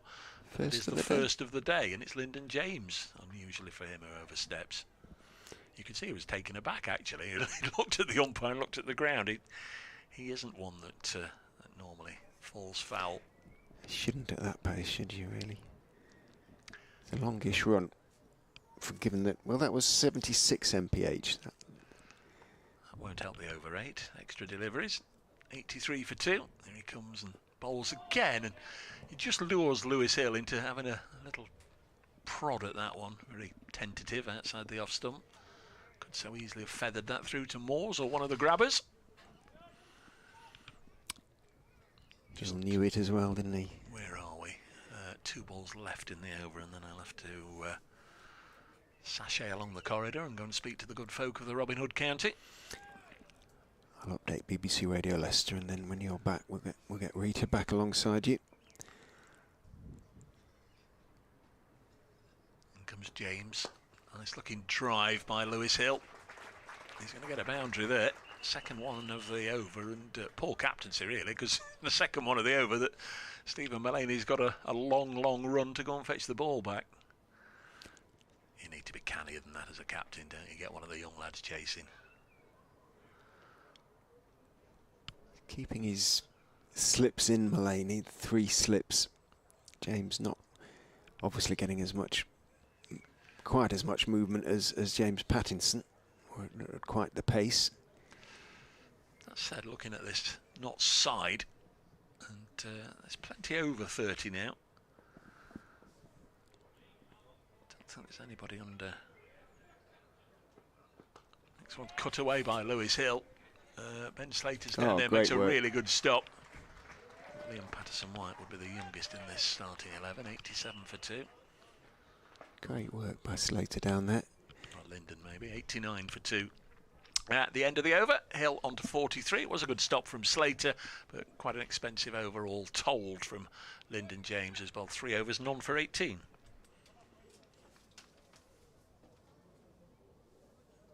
Patterson will continue from the pavilion end. 4 overs, 1 for 16 for the South African at the moment.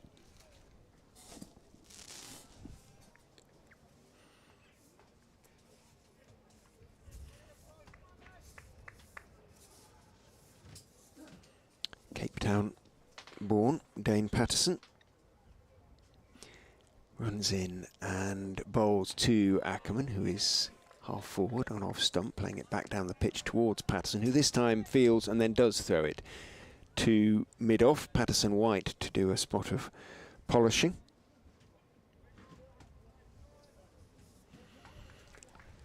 Sun goes behind cloud. The Foxes can get through to lunch just 2 down, having been put in against a very good attack. I think they'll be pretty pleased with their efforts. A long way to go yet, half an hour as Patterson is in. That one does shape back in to Ackermann, but Ackermann's caution pays off there at the moment. He wasn't looking to drive, he was just looking to block it and defend it, and did so successfully out into the offside. Then Mike and Alfonso Thomas, Leicestershire's bowling coach, wandering around the boundary, kicking a ball to each other, talking about bowling, I'm sure. Patterson tosses the ball from hand to hand. He still has his 3 slips, runs in and bowls. Ackermann, very elegant almost in defence there, but very close to his front pad as he leans forward. No big stride. He's quite a tall man, but as I say, no big stride, was waiting for it. Played it firmly down into the pitch. And again fielded by Patterson in his follow through. And then Slater, who was at mid-wicket, is being sent back to deep square in front of the Uptonsteel stand. A little knot of Leicestershire supporters. Patterson is in and bowls outside off stump, and he does draw Ackermann into a rather tentative drive, and it nips past the outside edge, swings past the outside edge into the gloves of Moores, and Patterson smiles as he walks back past the umpire, but I'm not sure he's smiling inside. 89 for 2, Ackermann 8, Hill beginning to play quite fluently, 43 off 46 balls. Here comes the update for BBC Radio Leicester. 89 for 2. The Foxes will be fairly pleased with their efforts so far this morning. They were put into bat by Nottinghamshire on a greenish looking wicket. They have lost 2 wickets. Hassan Azad in the 3rd over was caught at 3rd slip off the bowling of James Pattinson for a 5, and Rishi Patel, who was caught by Joe Clark at 1st slip again, this time off the bowling of Dane Patterson for 26, 63 for 2. Lewis Hill is playing nicely, though he is 43 off 46 balls. The former skipper Colin Ackermann is with him. He's on 10 off 29. They've moved on to 91 for 2. If they can get through to lunch without losing another wicket, they'll be pretty pleased with their morning's efforts. Patterson is in to Ackermann, who leaves outside off stump, and it does indeed swing away. End of the over, the 21st of the innings. Leicestershire 91 for 2, and Rita and Dave will take you through the next few overs. Thank you very much, Richard. And yeah, really interesting morning so far. 91 for 2 is the Leicestershire score. Hill on 43 and Ackermann on 10. Thanks, Dave. Dave's doing a great job of juggling the equipment around. Dave's going to join me in a moment. And I'm glad to say, Dave, that the smoke has passed, at least for the moment, but the smoke is still billowing, but not in this direction. Yeah, it can't be very nice for those spectators over there. I know they've got the option to get up and move, but you just get yourself nice and comfy. Yeah. It's Brett Hutton back into the attack. So Lyndon James leaked 18 runs from his 3 overs. He's out of the attack, and Brett Hutton from the Bennett end. He begins with one short and wide that's cut away for 4 by Lewis Hill, who's now on the brink of a half century. I don't know how much warning Brett Hutton got that he was going to bowl this over, whether it was a last-minute spur-of-the-moment decision by Stephen Mullaney, or he's had all of the last over to loosen up, but it was short and it was wide and it was cut away, and Lewis Hill 47 from 47 balls just shows that he's gone about this in a very purposeful attacking manner this morning. Just 2 slips, Clark and Duckett, the best chums next to each other, as Hutton bowls to Hill. He defends this time, and we're about 25-26 minutes away from lunch. Yeah, really positive play from Hill this morning, and from a Nottinghamshire perspective, if we go back to the toss, Dave, were you surprised that in terms of winning the toss and having a bowl? I certainly wasn't, but were you? Not really. It's sort of the way they have been going. They back the seam attack to blow opposition top orders away. This is pushed into the offside, and Hamid will come in and field. As very often we hear from the coaching staff, if you're going to win one of these games, you need to take 20 wickets, and the sooner you start taking them, the better. Obviously, Notts got one nice and early this morning, and it's the way that Notts have been going this season. They've been trying to bowl sides out on the first day, rack up the runs, and then try and bowl them out for a second time. They've won a couple of games by an innings, and a couple they've had to chase, have a little bit of work to do on either the third or the fourth day. This one's deflected down to long leg to Dane Patterson. 95 for 2, but it's just the formula they've dropped on at the moment. Yeah, indeed. Last time out against Derbyshire, and really convincing win there, right? 10 wickets, and you probably want to keep that momentum going. Although the May time, 19th to the 22nd of May, was last time they played with the red ball. Feels like quite a while ago now. It's Hutton from the Bennett end, bowls and deep into his crease. Ackermann works it away, square of the wicket. He'll get a couple more. It's going to take the Foxes to 98, and Ackermann on to 12. Yeah, there's not been a lot of red ball cricket. Half of this side have been playing T20 cricket. In the Blast, Duckett and Clark and Mullaney and Moores. James Pattinson and Dane Patterson have only played 2 games each. Brett Hutton had the one red ball game where he went on loan to Surrey to play against the Sri Lankans.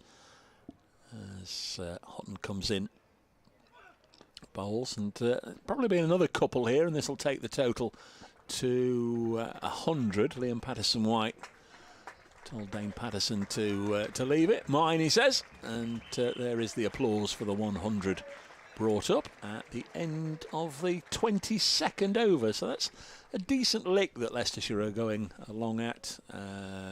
Board says 4.6. So it's not me doing the Rachel Riley's. It seems slightly more than that, doesn't it? 100 in 22. Anyway, 4.6 it says. Ackermann 15, Hill on 48. The 4 seamers have all had a bowl. I would imagine Liam Patterson-White might get stuck into a little bit of a spell after lunch, but these seamers will be desperate to get at least one more wicket before the break. Patterson in from the pavilion end, and this time Ackermann on strike, and this is pushed into the offside. There's not much cover in the offside, and so they scuttle through for a run in the mid-wicket area. One more to the total, 102 for 2. And after losing that really early wicket especially, Leicestershire have done incredibly well to level the storm and indeed actually keep the runs ticking over as well this morning. Very much so. They could have gone down in a bit of a heap. There was a number of deliveries that just moved away and just narrowly missed the edge. Patterson to Hill, who pushes this into the offside again, and in terms of Leicestershire batters, just take the single. They say a big no to the second. The throw comes in quite far above Tom Moores, but just the single to add to the total, 103 for 2. But Patel and Hill in particular, they played positively. They rode their luck a little bit at times, but they had Dame Fortune smiling on them for that partnership that lasted for an hour. Just kept the board moving. They put 58 on together. Colin Ackermann on strike to Patterson. This one is a square cut, very nicely played, just behind the gully region, all the way through to the boundary. Really nice stroke off the back foot. 4 more to the total and 4 more to Ackermann as well. A really nice, good-looking stroke there. That's always one of my favourites, Dave, but that's another thing entirely. 107 for 2.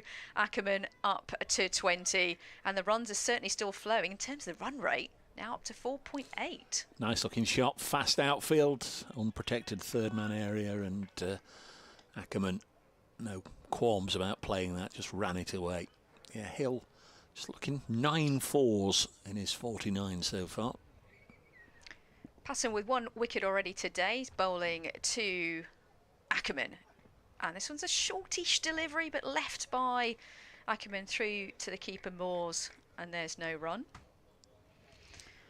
And the sun is out. It's a breezy day though, Dave. I mean, I've just been out on the sort of balcony area. I chose where actually Richard's standing at the moment, actually having a little break and getting the sunshine. But there is a breeze there. If you go around the other side though, Richard, I need to tell him that there's it's a nice sun trap and there's no breeze. So that's the best kept secret.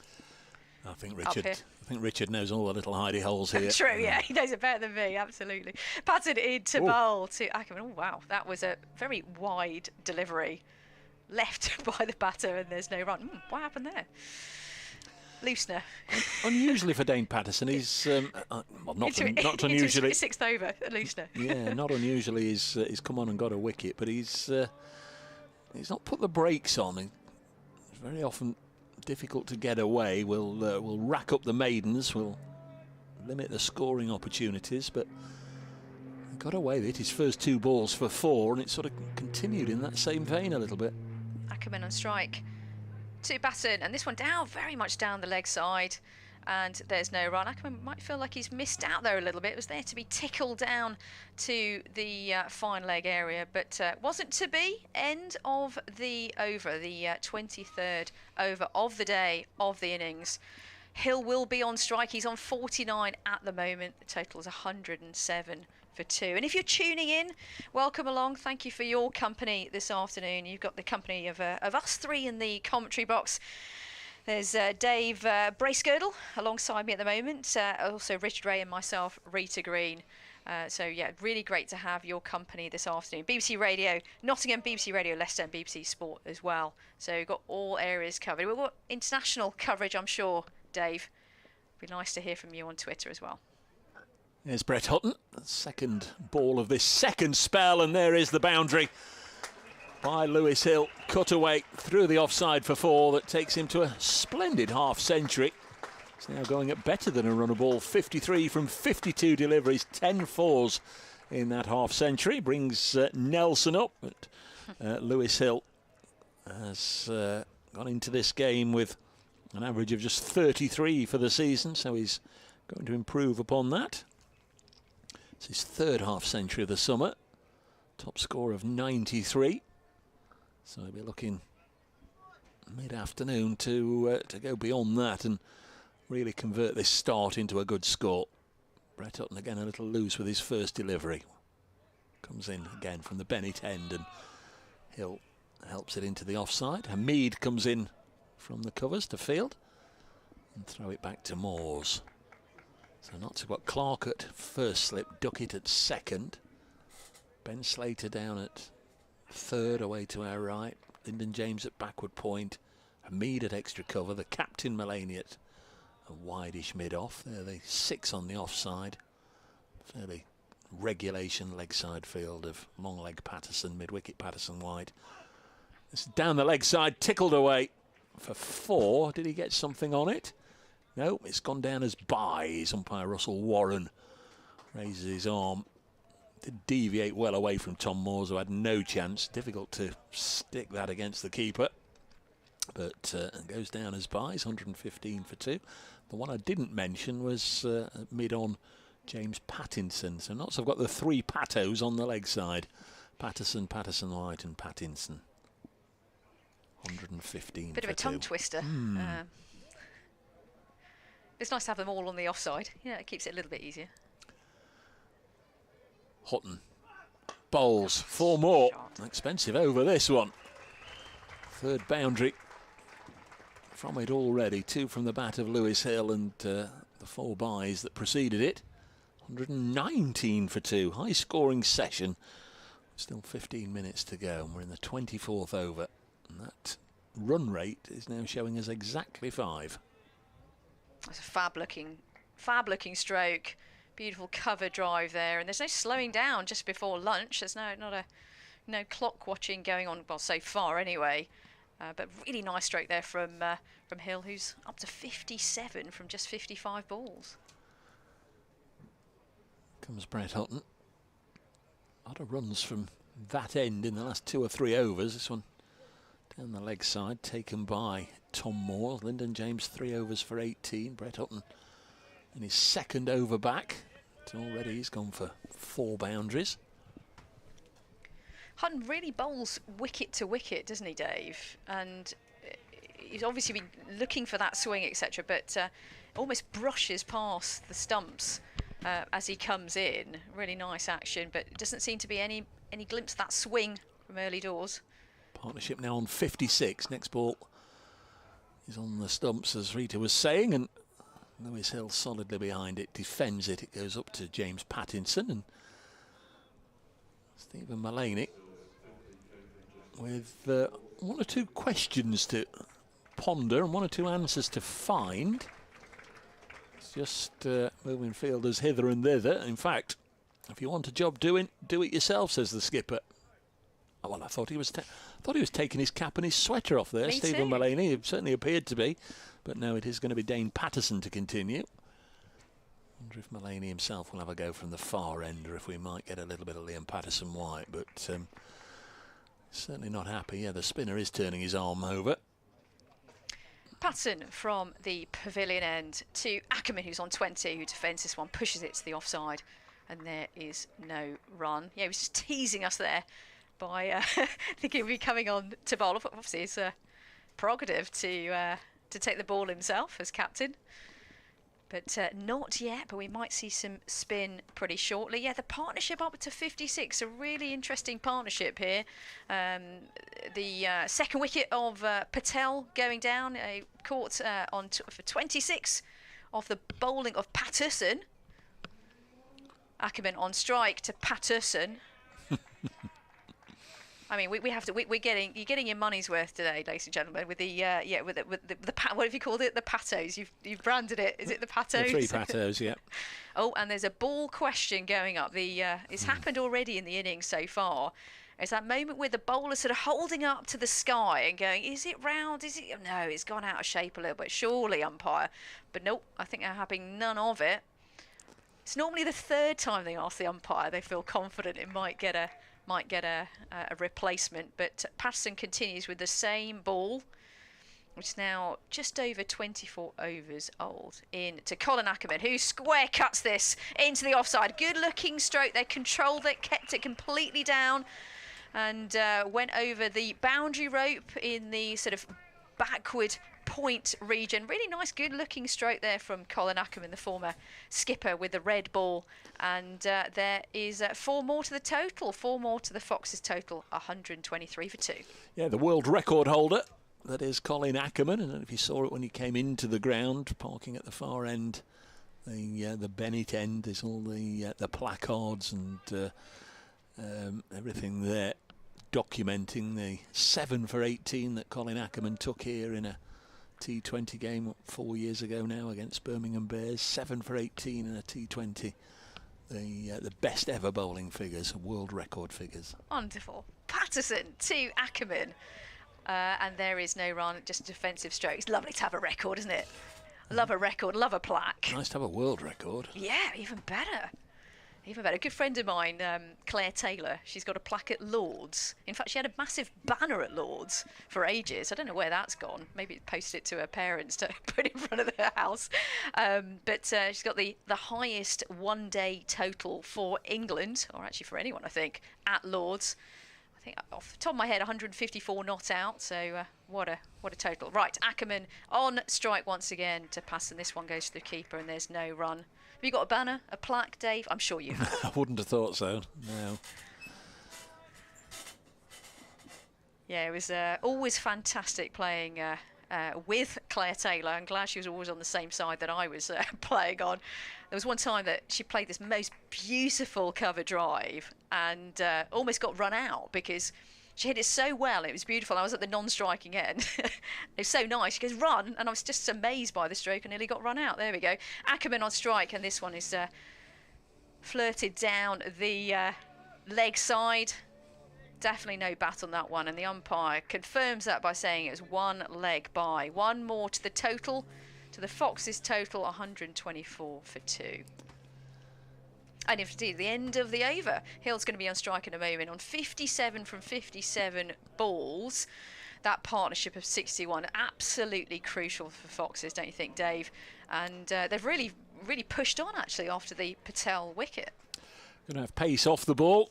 Some twirly-whirly. Slow left arm from Liam Patterson-White. Just trying to wrest back the control for Notts. I wouldn't actually say at any stage this morning have they ever really put a break on the Foxes scoring. They've rattled along, as a score of 124 for 2 would lead you to believe, but we are going to get the third pato of the morning. Liam Patterson-White on to bowl. He spent, let's get the days right, Wednesday and Thursday bowling to the England players in the nets at Trent Bridge.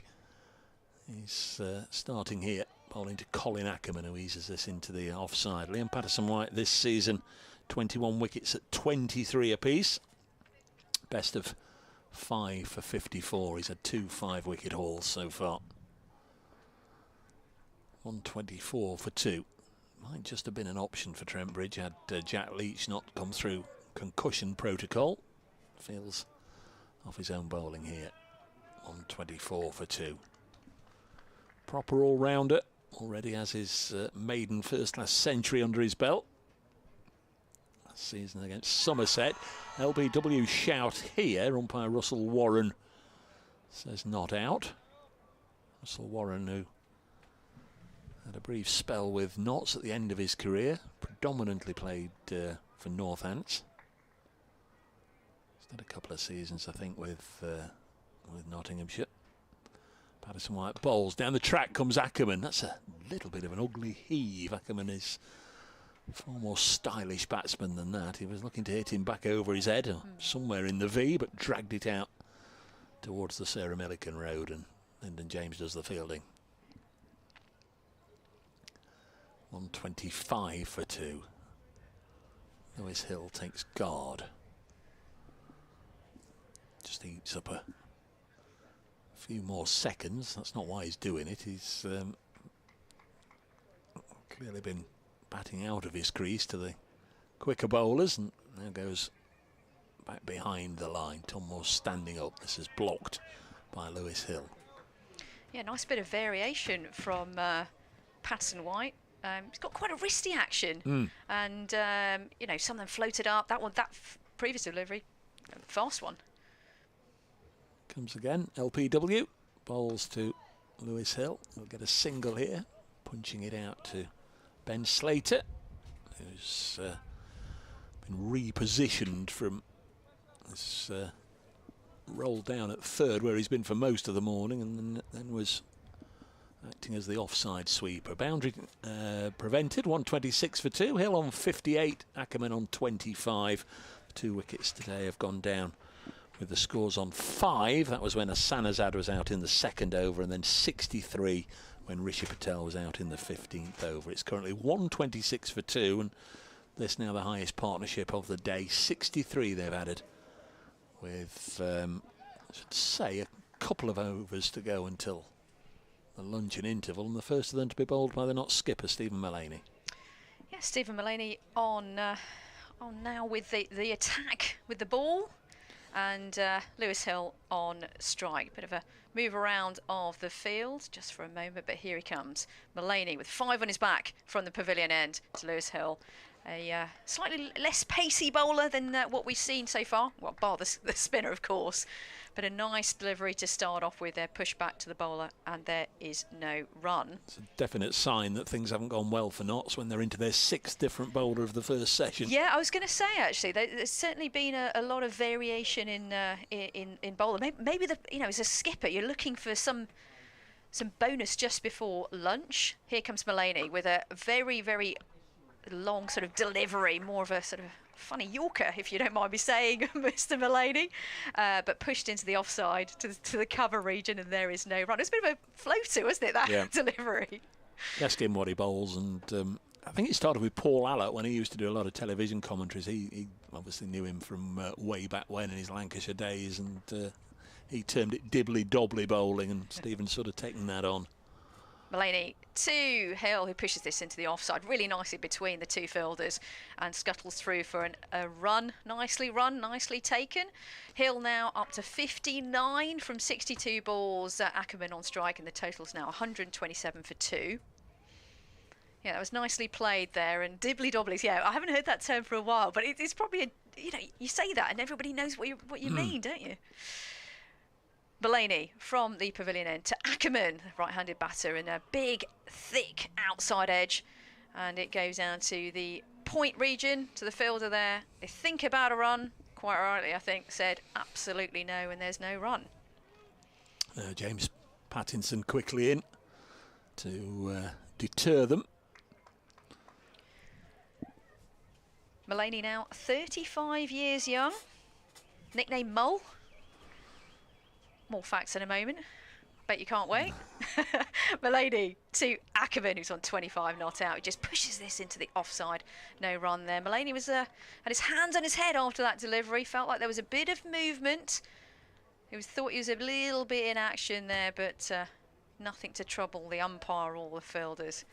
2 slips, a gully cover, very short cover, mid-on, mid-off, and mid-wicket as well.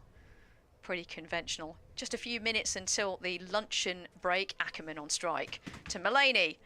Slower delivery there, I would think. And push back to the bowler, and there is no run. End of the over, of the 27th over of the day. 127 for 2. Have you got any more remarkable stats than for Stephen Mulaney, I don't know his favourite along colour. with that cracker you've got for his nickname? Yeah, I can't reveal my sources, but they're available out there. But no, I was up till the wee hours of this morning, Dave, finding out about all the batters and bowlers out there. But no, fascinating to see about. I'd be interested to know which other nicknames you've got for the players. Some of them can't be mentioned, surely. Liam Patterson-White bowls. This is cut away by Lewis Hill. I'll do a couple of deliveries and then I'll let Richard in, because I'll have to once more pop next door to speak to BBC Radio Nottingham listeners. As ever, when Patterson-White's bowling, it's Mulaney who goes into the slip cordon, so Joe Clark and Ben Duckett are forced into a little bit of exercise. They have to leave their berths and go in the outfield. Ackermann pushes this, and Duckett, with sunglasses as ever on top of his cap, comes in and fields. 128 for 2. Ackermann 25. Hill run a ball 60. There's Patterson-White in once more, and Ackermann pushes it back to the bowler. 128 for 2. Patterson-White to continue from the Bennett end. 128 for 2, as Dave mentions. Ackermann on strike on 25, both right-handed batters there, and here comes the delivery and then push back to the bowler and no run. We are fast approaching the luncheon break, so maybe from a Leicestershire perspective, definitely don't want any more wickets, but that's what Notts will be looking for. Patterson-White again delivers to Ackermann, who really pushes, big step forward, defends, and there is no run. I can welcome back Richard Ray into the commentary box. How would you summarise this morning, Richard? And actually, I'll ask you that in a moment if you don't mind. Patterson-White to Ackermann, who defends once again. No run. Extremely successful from the Foxes' point of view. Obviously, they've struggled with the bat so far this season and putting on a sort of green-tinged wicket, losing the best batsman of the season in just the third over. At 5 for 1 at that stage, they would have certainly taken 128 for 2 going into lunch. We'll get one more over, bowled by the Notts skipper Mulaney, so you never quite know. Things may change, might lose another wicket in it, but Hill has played with splendid positivity for his 60. Ackermann looks very determined on 25 off 55. Mulaney in from the pavilion end, bowls to Hill, who waits for the delivery. Turns it off Midland leg out towards mid-wicket. Straight along the ground to mid-wicket, and there is no run. Patterson-White, is it the fielder there? Clapping his hands, or is that Slater? It is. As he turns, I see the number on his back. Bit of cloud is built up from the west, but not too much, but it's a coolish breeze as in goes Mullaney. This time does drift it onto the legs of Hill, uncomfortable enough for Lewis Hill to turn it out past Slater down towards what deep backward square. Hamid comes running in from in front of the electronic scoreboard. The single is taken. Hill on to 61. Run rate 4.6, which by county championship standards is high. Fab run rate, yes, indeed. Mullaney jogs in and bowls. Ackermann is solidly forward. Mullaney's hands start to go to his head. It's good accurate delivery on middle and off. A little bit of swing to it, but Ackermann obviously determined to get through until lunch. 66 the partnership now between these two. 58 it was for the second wicket between Hill and Rishi Patel, before Patel fell to the bowling of Dane Patterson for 26. Mullaney is in. Ackermann head right over the ball as he leans forward on middle and off again. Plays it firmly out towards mid-off. I love the mind games, Richard. I'm pretty sure that hit the absolute middle of the bat of Ackermann's bat, but Mullaney did the big oohs. And in fact, this is a great move of getting the keeper up to the stumps.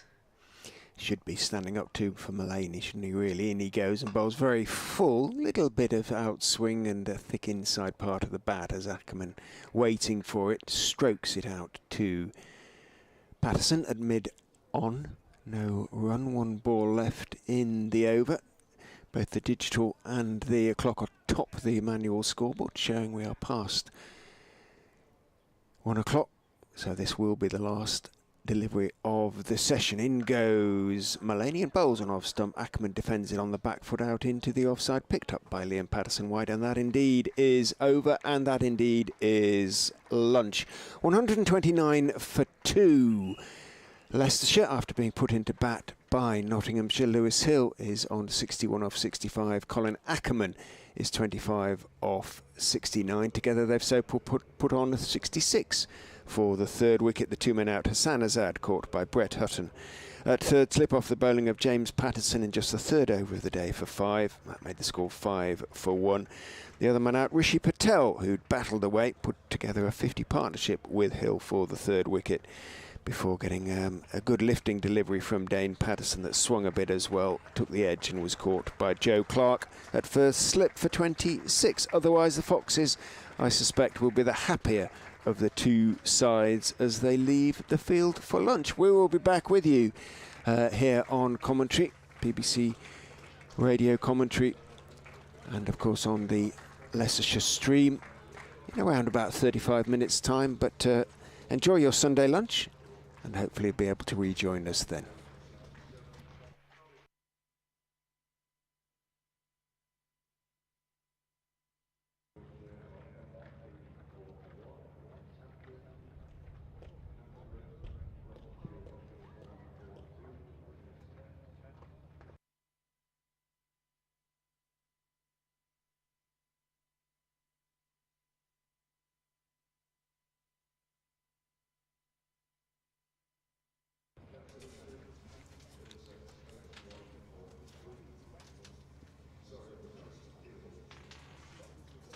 Yeah, they'll definitely be the happier of the two sides as they leave the field, because the Foxes on 129 for 2 didn't look good when they were put into bat, and they lost Hassan Azad, who's been the best batsman so far this season, for just 5, caught at third slip off the bowling of James Pattinson. But Rishi Patel and Lewis Hill put on 58 for the second wicket before Patel was caught at first slip off the bowling of Dane Patterson for 26, made the score 63 for 2. Hill, though, has batted with real positivity. He went to his 50 off 52 balls, hitting 10 fours in the process. He is 61 not out off 65 balls at lunch. Colin Ackermann is with him. He looks very determined to go on and make a big score. He needs one. He hasn't made many this season. He's on 25 off 59 balls. And as I say, the Foxes, the happy of the two teams, on 129 for 2 at the interval.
Good afternoon, everybody, from the Uptonsteel County Ground, Grace Road in Leicester. The afternoon session on the first day of this LV Insurance County Championship fixture between Leicestershire and Nottinghamshire.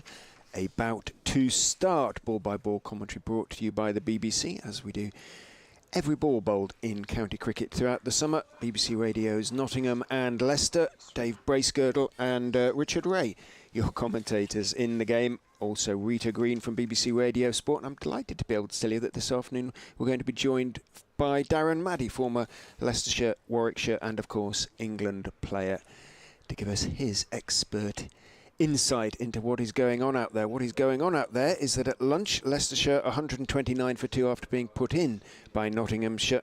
The wickets to fall, those of Hassan Azad, fell to James Pattinson for 5 and Rishi Patel to Dane Patterson for 26, but Lewis Hill is 61 not out, Colin Ackermann 25 not out, and Dave Bracegirdle, you said to me Leicestershire's session just a few moments ago. Yeah, I think so. Any session where you score 129 runs and the opposition only take 2 of your wickets, I think you can certainly lay strong claims on winning that one. I think if it was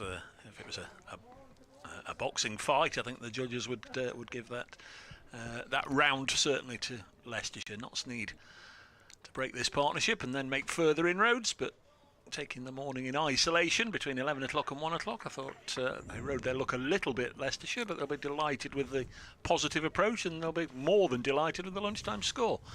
Here is James Pattinson going to get things underway from the Bennett end, 30th over of the innings, and he bowls to Lewis Hill, who pushes it out as far as a Seba Mead, and there's no run. So Pattinson, 7 overs, no maidens, 1 for 33 in his opening salvo. Got rid of Hassan Azad, who could have been out actually 3 times. He was involved in a little bit of a yes-no interlude right at the start of the game in the first over.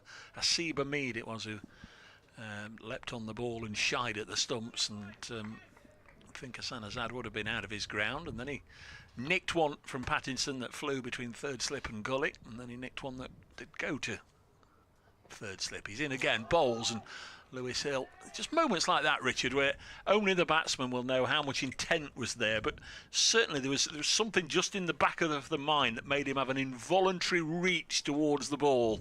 We talked about Pattinson's pace and the ability he's got just to draw a batsman into doing things that he doesn't want to, and he chased after that one a little bit. He did. He's unquestionably looked the most threatening of the Nottinghamshire bowlers, and his figures, 1 for 33, don't reflect the quality of his bowling this morning. Comes in past umpire Russell Warren, bowls, and Lewis Hill defends. We're playing on a strip 2 away from the one that we played on Friday evening in the Blast match here. It might presume they use the one in between. It looks as if it's the right shape and size. Ridiculous thing to say, but it looks like they might use that one at some point later on in the summer. But the 1-2 away, Pattinson walks out there. You can see where the sponsors' logos were for Friday's game, and Pattinson sets off from the sponsors' logo 2 strips away, bowls to Lewis Hill, drags it onto the onside, and there's no run. Again, that extra little bit of pace. Heads off again. It's almost like he's decided I'm not bowling anymore, and away I'm going to I'll go and stand at long off. So he sets off in that sort of angle with his walk, doesn't he? All the way to that little bit of grass that the sponsor's logo was covering, and then he turns and comes in, obviously getting straighter and straighter all the time. In right arm quick, bowls to Lewis Hill, just short of a length, and Hill pushes it out to a Seba Mead once more. The ball is 29, nearly 30 overs old, 29 overs bowled in the session, so over 8 is now -1. Put it up during the luncheon interval. 3 short.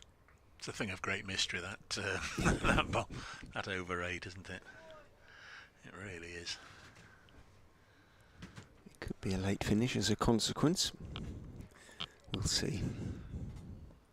Depends if the spinner gets booked in for bed and breakfast for a long spell is Pattinson. Good lead from Lewis Hill. Well, James Pattinson, 7 overs in his first blast, didn't bowl a maiden, comes out straight after lunch, and everybody just easing themselves into the session, including Lewis Hill, who was more than happy to let the Australian send down 6 dots without really going hard at it. 129 for 2 at the end of the first over of the afternoon. Well, Mullaney has gone back to his 2 bowlers with whom he opened the bowling, and probably looked the most threatening, though Hutton didn't actually pick up a wicket. Patterson picked up the other wicket, but I thought Hutton got some really nice movement. Certainly his first 6 overs from this end. They brought him back for 2 overs at the far end, and he got a bit of tap, didn't he, from both batsmen? Less so, and he comes from the pavilion end. Bowls a lovely outswinger to Ackermann, who leans forward. It misses the bat by so far that you wonder whether he did actually play at it. I think he did, but then walked away gesturing how much it moved, but missed the bat by a good couple of inches. It swung fairly dramatically, to be quite honest.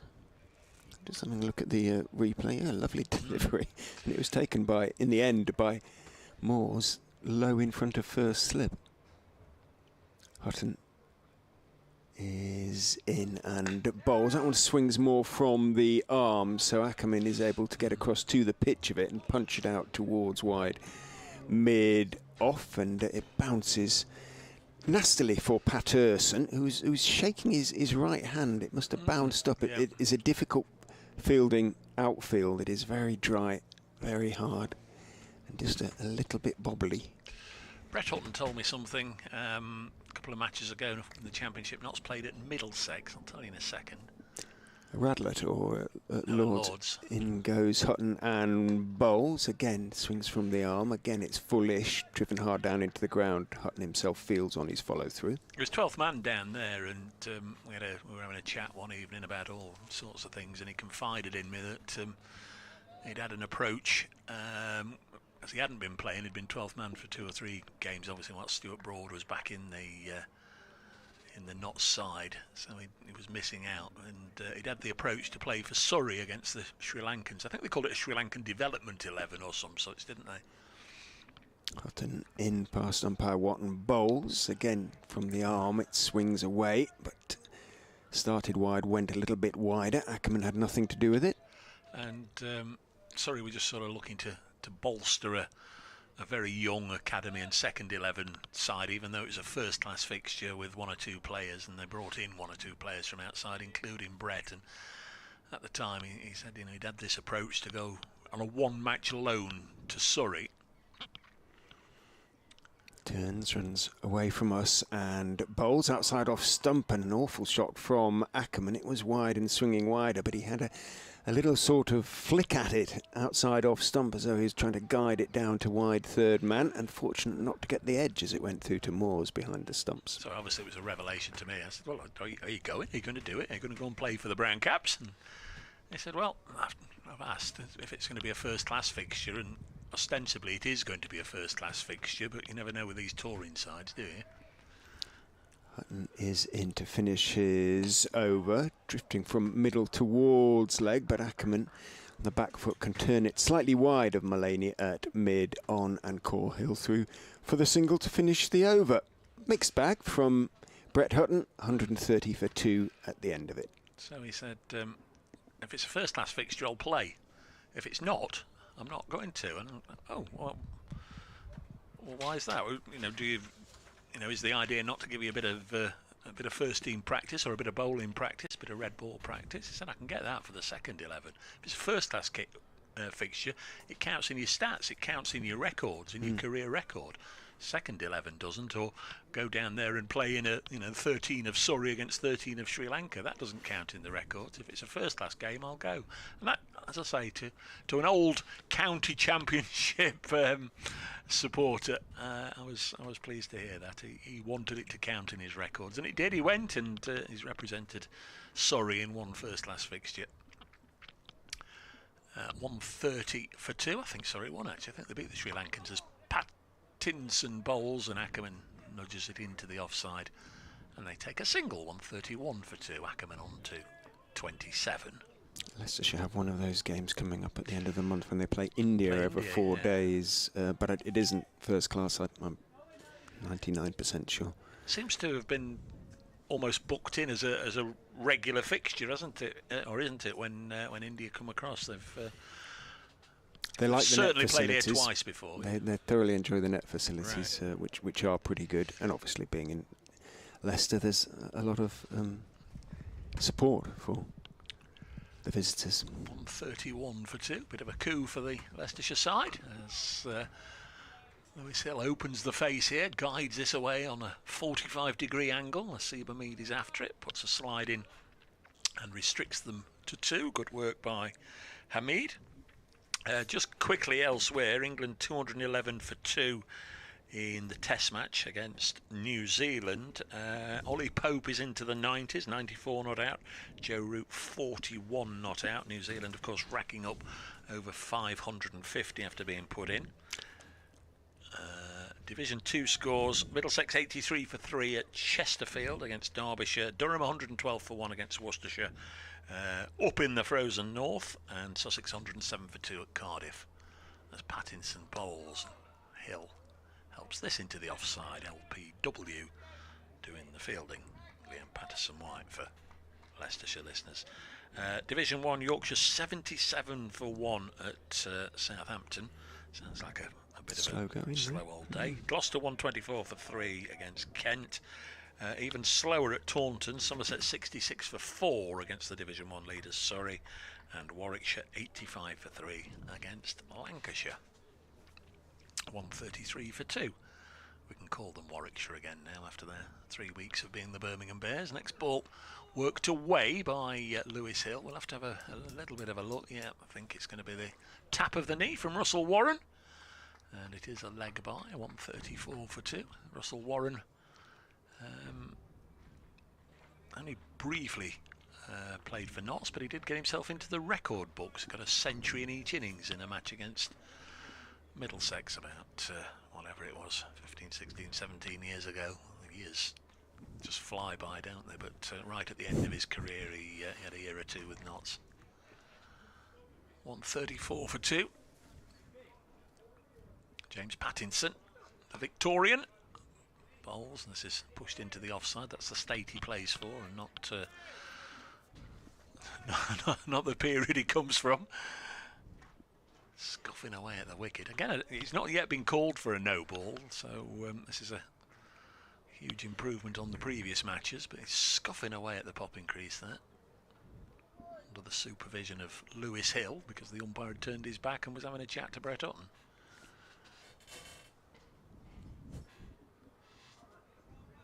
Not the warmest of days, I don't think.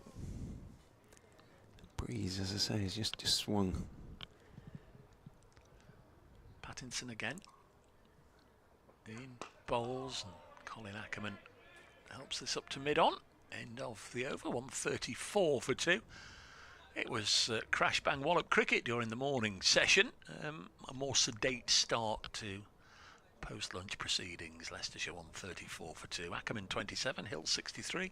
James Pattinson now 9 overs, 1 maiden, 1 for 36. I know how important it is to get through these spells. I guess Lewis Hill and Colin Ackermann, 2 batsmen very much in at the moment, playing themselves obviously back in to the extent that they had the luncheon period, but Hill positive beforehand, and he will be again. As I say, that the top score this season for him, his 93 came at not much more than a runner ball. And he's facing the bowling of Brett Hutton, who is in and bowls to him. A nice, gently swinging delivery, wasn't it?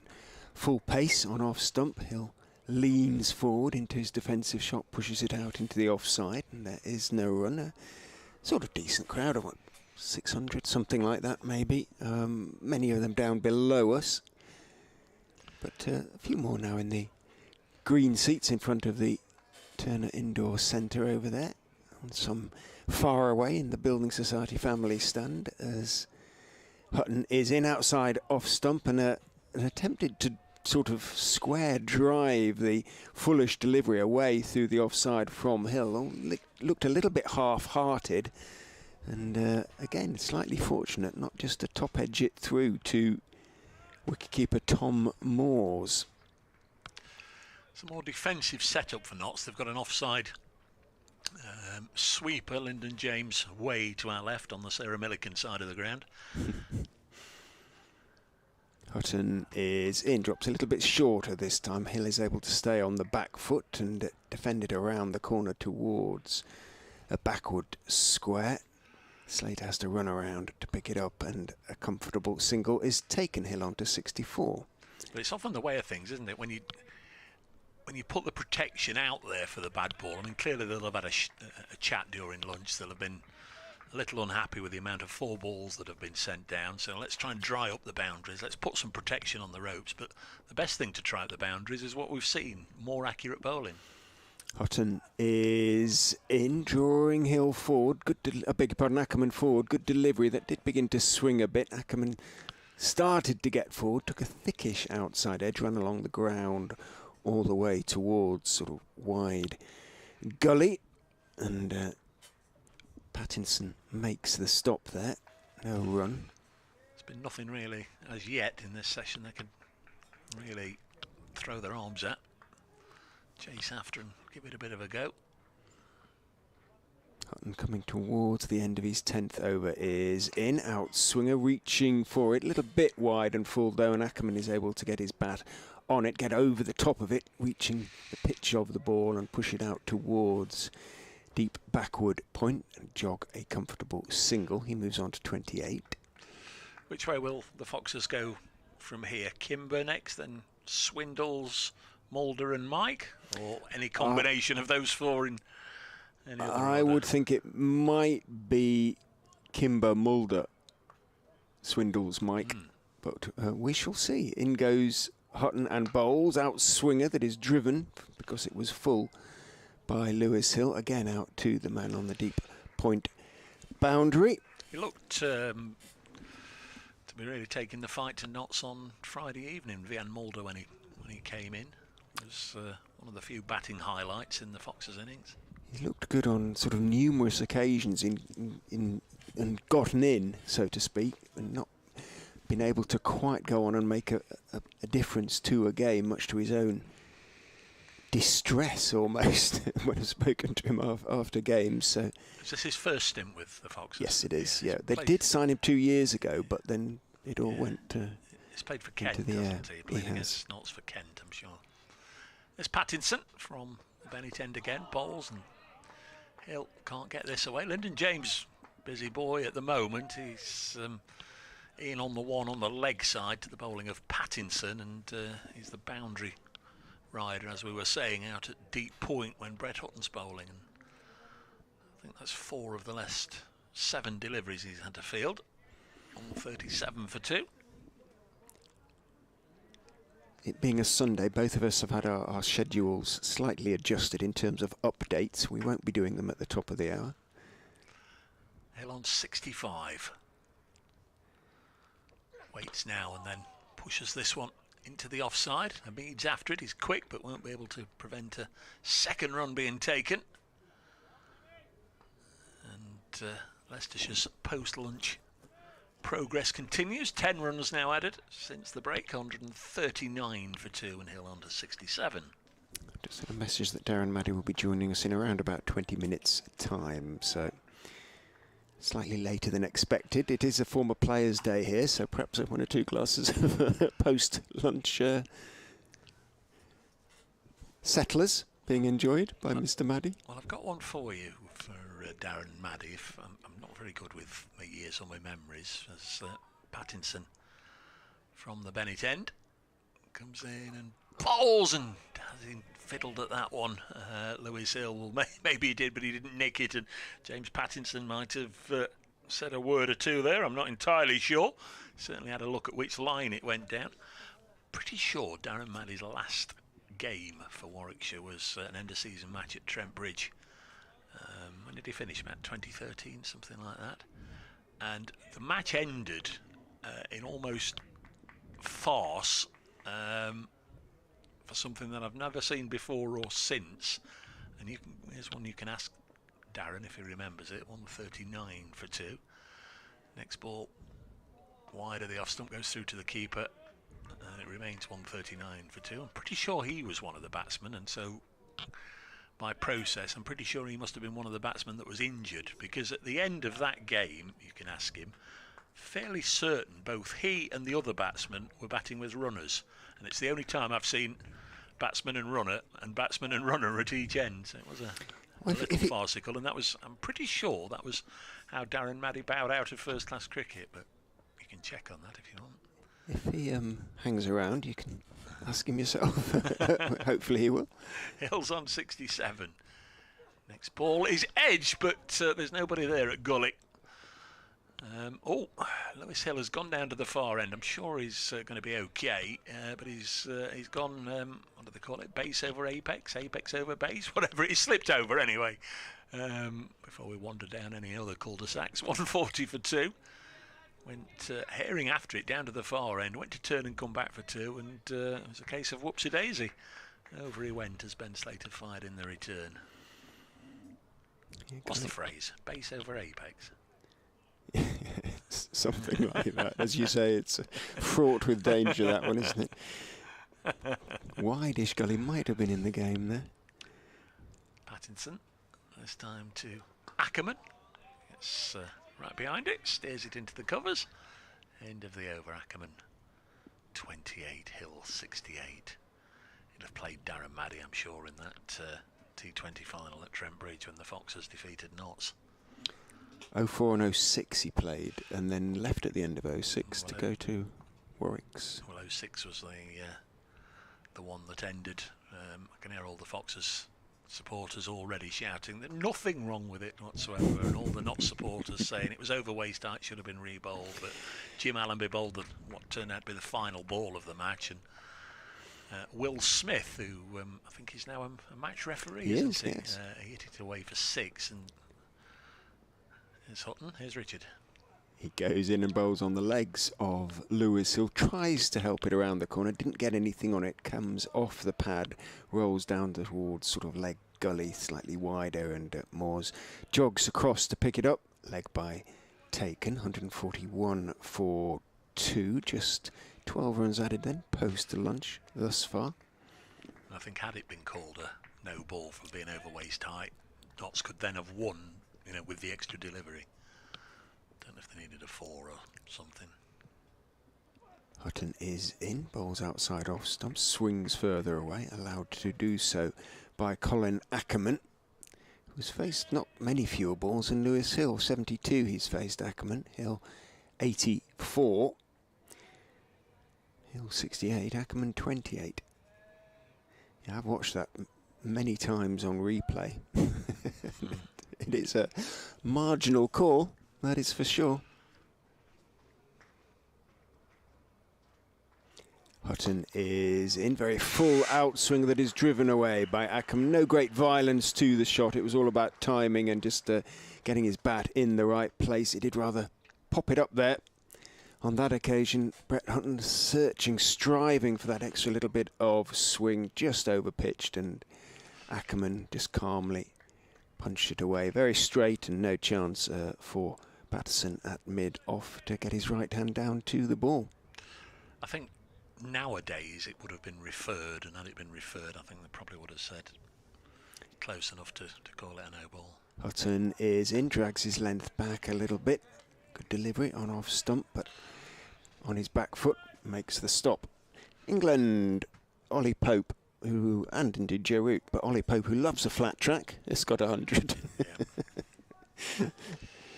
He's had a lot of chances, the boy. Yep. Perhaps this is the breakthrough innings for him. Pope has got his 100, Joe Root with him. He's 50 not out. And the odds on it not being a draw, I would imagine, are fairly long. Outside off stump, Hutton bowls, and it swings nicely. It is left by Ackermann. So where are we? It's day 2 today, Sunday. Day 3, Monday. Day 4, Tuesday. Day 5, No, day 3 today, isn't it? Didn't it not start on Friday, the test? Of course it did, yeah. Yeah. So we're halfway through, basically. Well, not far off. Hutton is into Ackermann, who stretches forward, then lifts his bat over the line of that foolish outswinger from Brett Hutton. Lets it go through to Moores behind the stumps. End of the over, the 35th. 145 for 2.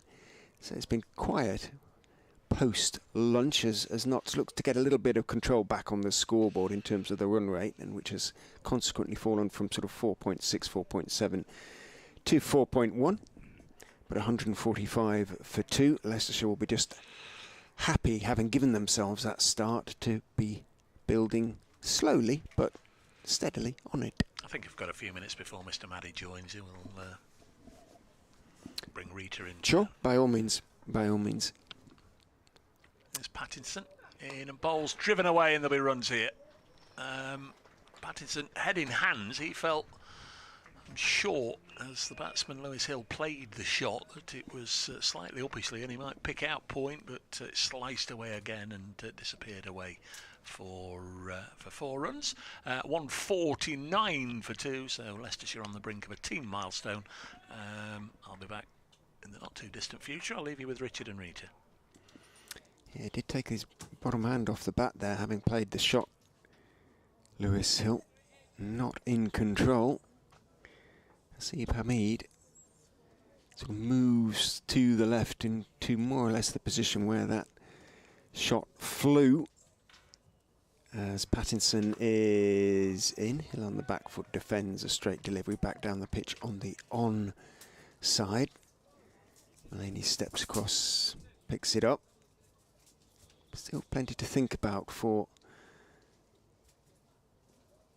the Notts skipper. Actually, it's Hutton across there at mid-on now.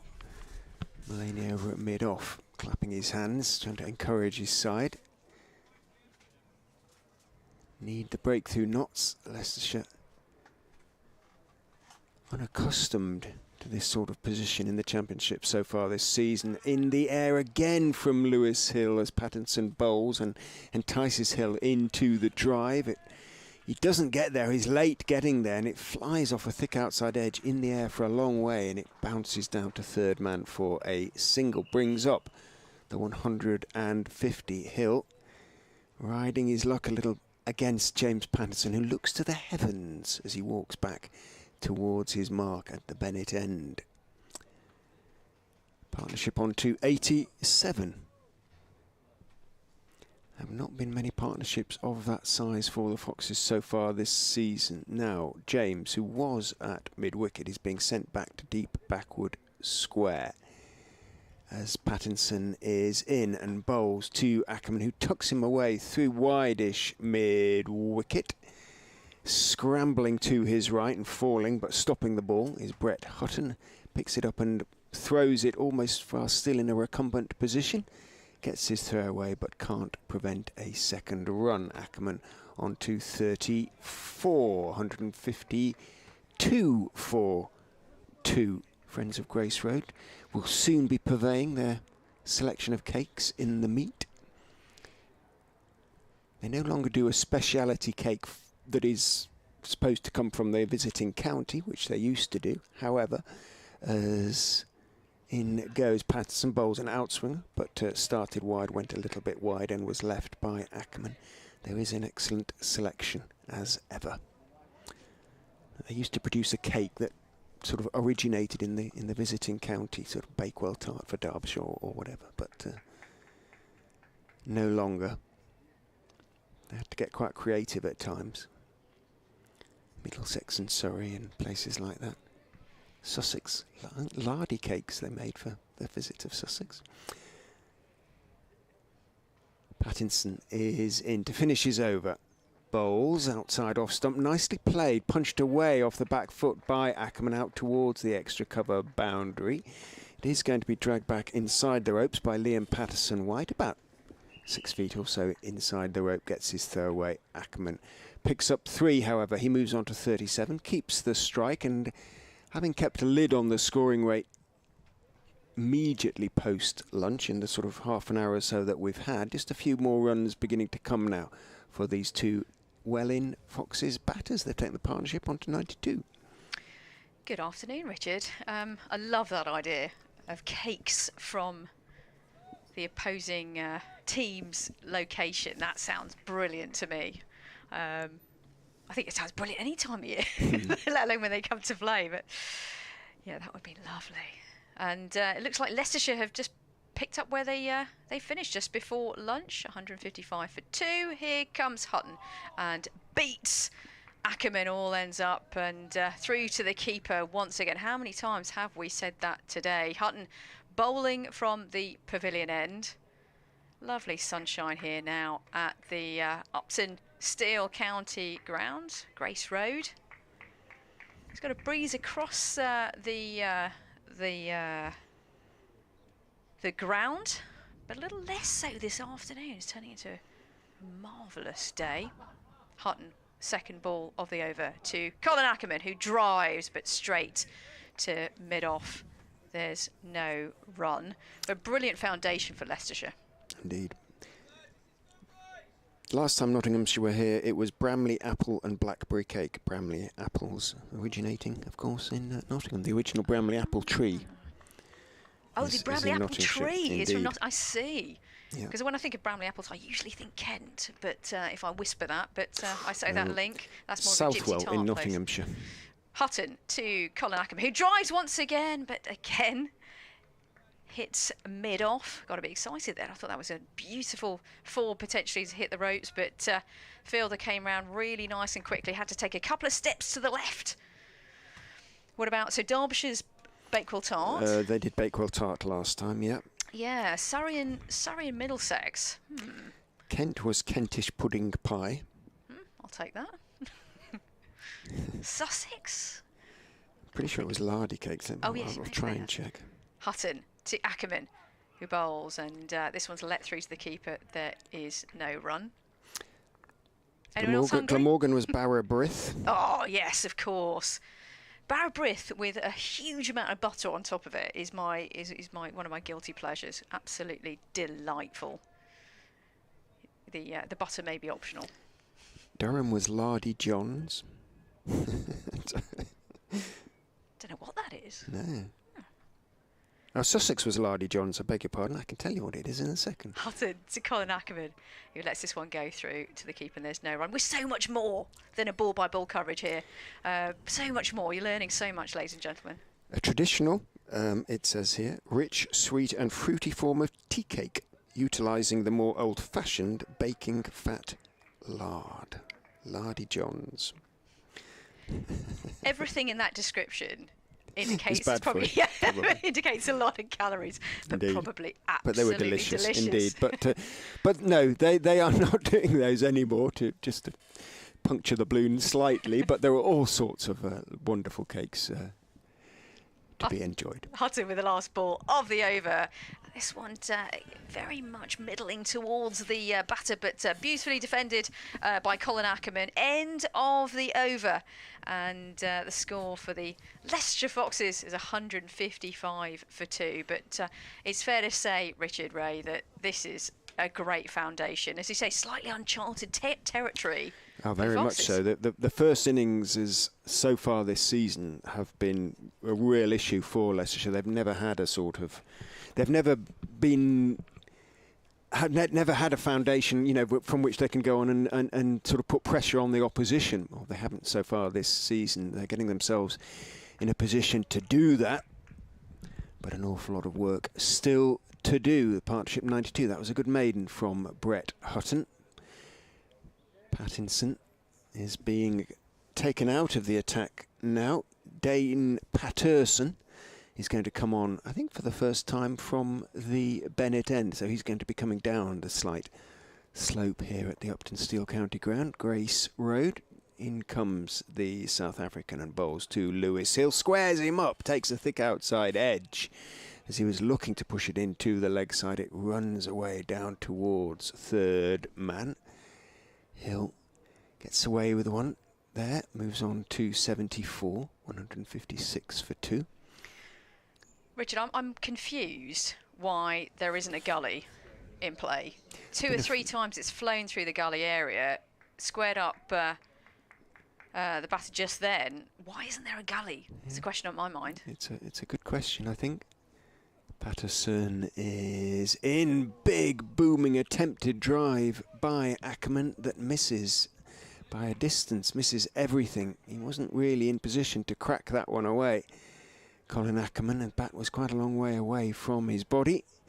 He was trusting his eye, trusting the pitch. Might just have bounced a little bit more than he expected. Dangerous shot, and he was fortunate to get away with it.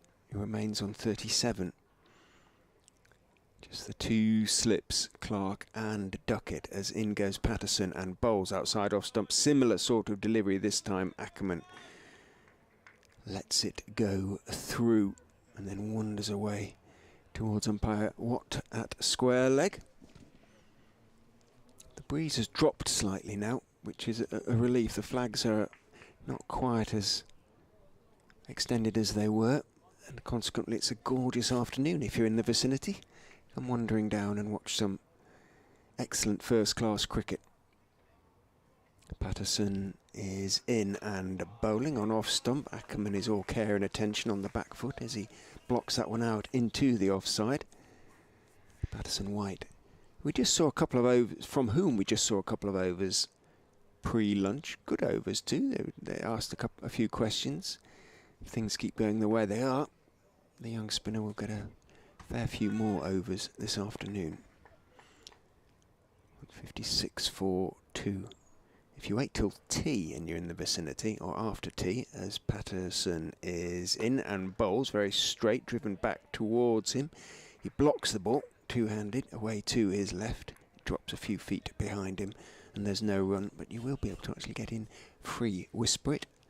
Free admission after tea. That's a bargain. Well, it's like the last day of the test, wasn't it? Absolutely. That was a free day, wasn't it?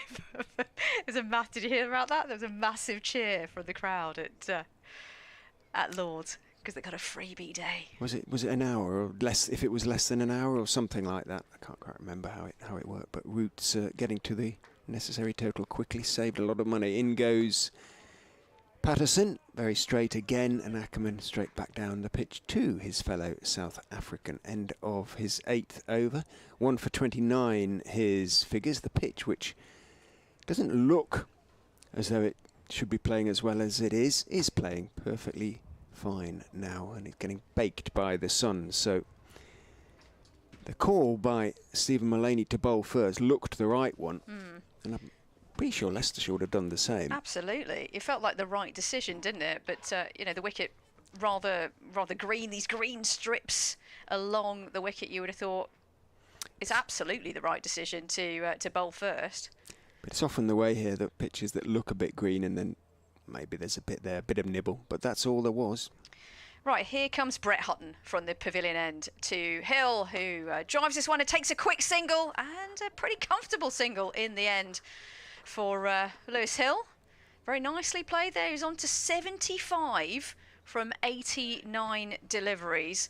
Leicestershire up to 157 for 2. Ackermann on 37 now on strike. That was a really nice run to take there. Knew that he had the right pace on the ball to the fielder, and there was a run to be taken. So they're very much continuing the batters what they started in the morning. Partnership now 94, ladies and gentlemen. Yes, you heard it right. Hutton to Ackermann and is squared up, and quite frankly that should have gone to a gully or a slip fielder, but it didn't and flew towards the boundary. 4 runs, not massively convincing there. Let's have a look at the replay and see what happened. Don't think it would have quite carried to third slip, but it was a genuine edge, all right. Let's have a look, see. Oh no, it was what would have pitched about halfway before, but it's still edge nonetheless. I suppose soft hands kept it down, but no luck for Hutton and for Notts.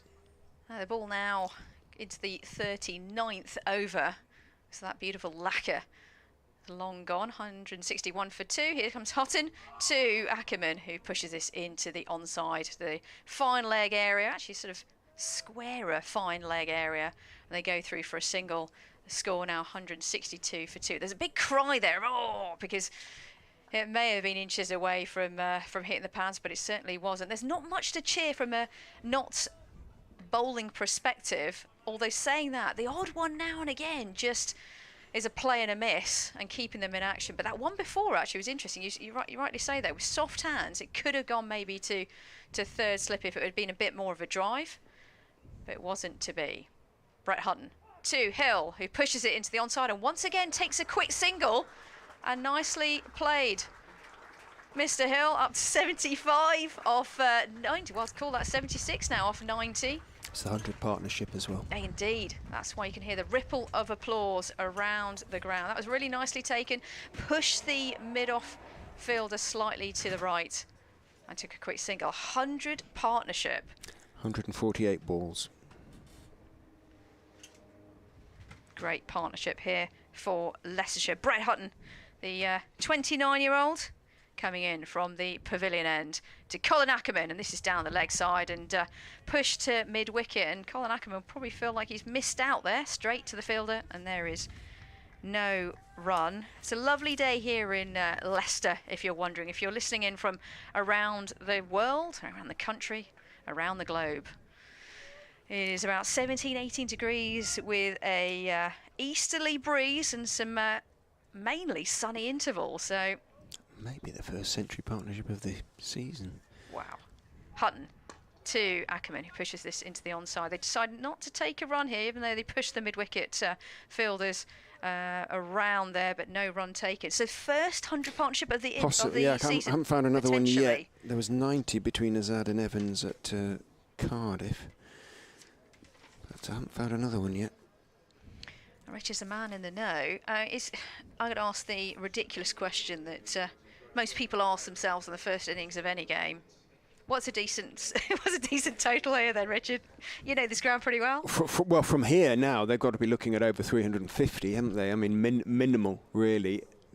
To be in the game properly in the first innings, I think that's the sort of score that you need. But and batting points have been the challenge, haven't they, this season? very, very few, I'm afraid. In then goes Dane Patterson. Hill plays it nicely out through mid-wicket, times it sweetly, and it runs away up to the mid-wicket boundary for 4. Nice shot from Lewis Hill, just waited for it, turned his wrists on it, little bit of a flourish, moves into the 80s.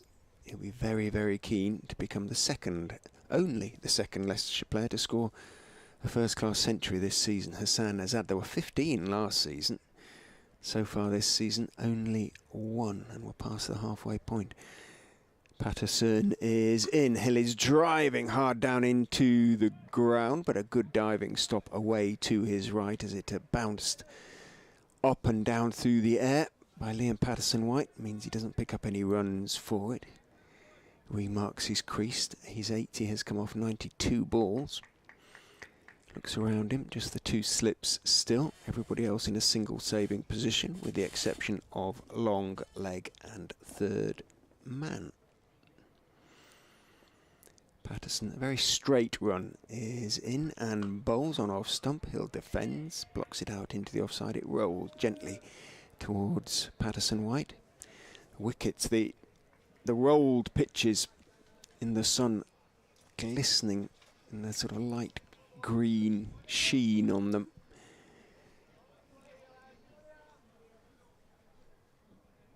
Tom Moore's making suggestions that involve an awful lot of hand gestures to Clark and Duckett as Patterson is into Hill, who is driving. This time he's got it past the reaching Hasib Hamid.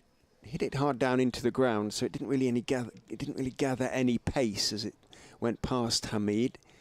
Patterson-White ran behind him to pick up, but just 2 instead of the 4 that he might have expected. Nonetheless, moves on to 82. Continuing to be really positive and quite aggressive, isn't he, Hill? Yeah. It is the way he's played his cricket over the last couple of years, and with great success. He had a very good year last year, almost 1,000 first-class runs. That fractured thumb set him back at the beginning of this season as Patterson is in. Hill is looking to leave. It bounces up, hits the blade of the bat and bounces towards sort of backward point. Short third man. Hasib Hamid runs around to field, but things are going Hill's way in this innings, and he picks up one, moves on to 83. 170 for 2. Run rate is picked up again. Not, as I say, just put a little bit of a squeeze on post lunch and got the run rate down to 4.1, but it has just picked up again. Coming to the final ball of his over, Dane Patterson is in, bowls to Ackermann. It comes back a little bit. He's down on it a bit late on the back foot, bounces hard down into the ground. Hamid comes in and fields from that backward point position, and there is no run. 170 for 2 after 40 overs. The partnership now 170 in Leicestershire. Haven't been able to say this very often, are thriving here at the Uptonsteel County Ground. I think may have got people slightly excited there. Yeah, a partnership of 107, and it is very much the foundation for a huge potential total for Leicestershire. So from a Notts perspective, desperate to get a wicket on the board. In fact, there's a change of bowler here from the pavilion end, and once again the captain is rolling the dice. That's the case for the Notts fielders and bowling lineup. They're really trying to mix it around as much as humanly possible in order to see what they can get in terms of a wicket. The over rate is now -1, but that hasn't changed, has it, Richard? I think that was that a lunchtime figure. Anyway, we'll keep an eye on that, but nothing to be too worried about so far. But here we go from the pavilion, and here comes James to Hill, who pushes this into the onside, and this could be quite a chase from the fielder. Yeah, nicely fielded on the boundary rope there, and right back to the stumps, and there is 2 runs taken. Total now 172 for 2. Leicestershire's first innings scores this season: 213, 273, 213, 149, 320, the only time that they have passed 300. Still lost that game, that was at Cardiff, and 210 and 148, so you can see why. Lyndon James with a very full delivery, Yorker length delivery to Lewis Hill, dug out by Lewis Hill, and there is no run. Why they've got so few batting bonus points, and why they've struggled in so many games, essentially, been behind the game from the start. Yeah, just 8 points, 8 batting points so far, and that's been really the Achilles heel for the Leicestershire Foxes this season. Lyndon James in again from the pavilion, and a really straight delivery to Lewis Hill, who defends this one into the offside, and there is no run. Really tight over so far from Lyndon James, who's back on, so no wickets so far today for Lyndon James, with 20 runs conceded. I'll do a couple more balls. What do you think, Richard? And then we'll welcome if you finish this over, and then I'm really delighted to say that we have a special guest in the commentary box. The blonde-haired Lyndon James in once again. His hair blowing through the very strong wind suddenly that's picked up this time to Hill, who dabs this down, digs it out, and there is no run. He rehearses the stroke in the square leg area, goes back to his mark, gets his mind and thoughts together for the next delivery. But this is a really crucial stage of the game for Notts and for Leicestershire, of course.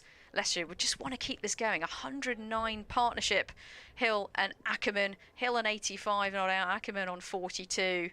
He'll be looking to try and beat that best score so far this season. James to Hill, who pushes this into the onside to the square leg area. They're going to go take one.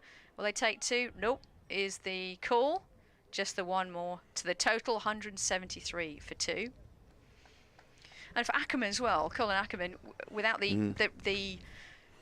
was going to say the burden or the responsibility of the captaincy, that will make him far freer to just concentrate on his batting. That's the theory. It doesn't always work that way, but it worked for Root in the last test. He's now got his second highest championship score of the season. Durham 81 and 40 not out, his 2 previous highest scores. Last ball of the over from James to Hill, to Ackermann rather, who goes in the back foot, dabs it down, and there is no run. End of the over, and it's 173 for 2, and I'm going to leave you in the very capable hands of Richard Ray. Thanks, Rita. And I'm very pleased to say we're now going to be joined by a man who can only be described as a Leicestershire legend. Leicestershire and Warwickshire and England legend as well, of course. Just do a quick update for BBC Radio Leicester.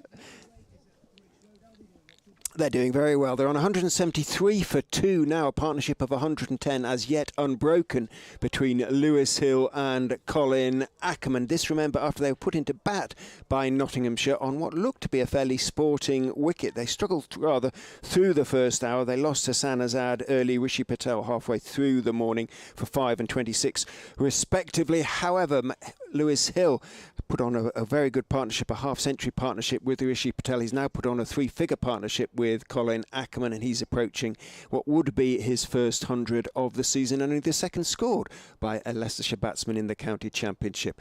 They're thriving in the sun here at the Uptonsteel County Ground. They're 173 for 2.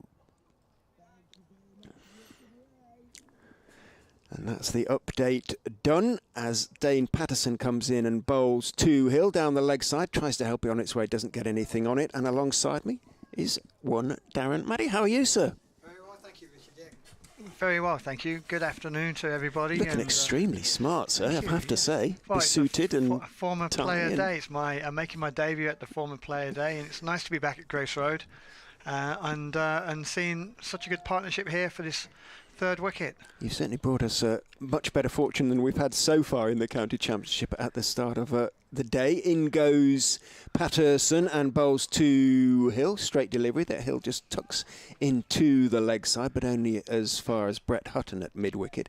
And there's no run. Your first visit for a while, you say?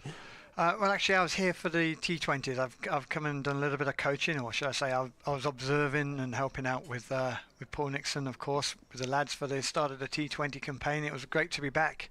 I don't get much time or opportunity to come back home, should I say, and it's lovely to be here. Patterson is in. Hill is dropping the ball out into the offside. Momentarily thinks about the single. Hasib Hamid is quickly to the ball, running in from cover, and there is no run. Should maybe start by saying, so what are you actually sort of doing? What keeps you busy at the moment, Darren? Well, since retiring back in 2013, which seems an awfully long time, to be honest, I've studied at Solihull School, so I'm head of cricket at Solihull School, and we're in the middle of our season at the moment, and we've got 3 more weeks left before the end of term, and then the cricket's over for another year. Patterson is in, produces one that bounces a little bit. There's been something there for the bowlers throughout, and it bounces past the outside edge of Hill's bat, and he looks back down the pitch a little nonplussed. Hasn't got the edge, bounced through, just that extra little bit of effort and bounce from the South African. It's been, I think Leicestershire have played fantastic today. I mean, this partnership's great, but I mean, the ball has gone around. There's been a lot of bounce, a lot of carry, and a lot of sideways movement as well. So it's been a really great effort so far. Patterson is in full, clipped, but only as far as mid-wicket by Lewis Hill, straight out to Brett Hutton, and there is no run. Lovely sort of pitch to play on, I would think, from any cricketer's perspective. There's a bit in for everybody, a bit of pace. Batter likes it coming on, but there's a bit there for the bowlers. And it's been a fast-scoring day, hasn't it? Yeah. You know, because of the extra pace, it's better for the batsmen, and there's been a bit of sideways movement and an occasional bit of extra bounce as well. It's a lot more comfortable sitting in the players' box than actually on the balcony waiting to bat next, I can tell you. Patterson is in and left by Hill. It does threaten to come back in. It is his sort of signature delivery, Dane Patterson.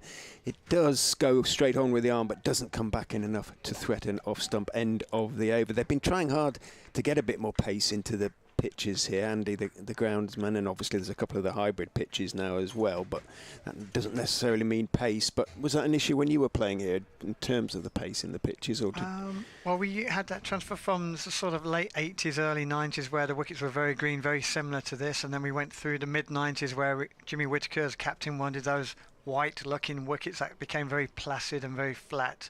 And a lot of the wickets around the country now are very much the same, aren't they? They're all very evenly paced and not a lot of bounce. It's good to see a green wicket with a bit of extra grass to get that to encourage the bowlers, with a bit of extra pace and bounce. So I think it makes for entertaining cricket.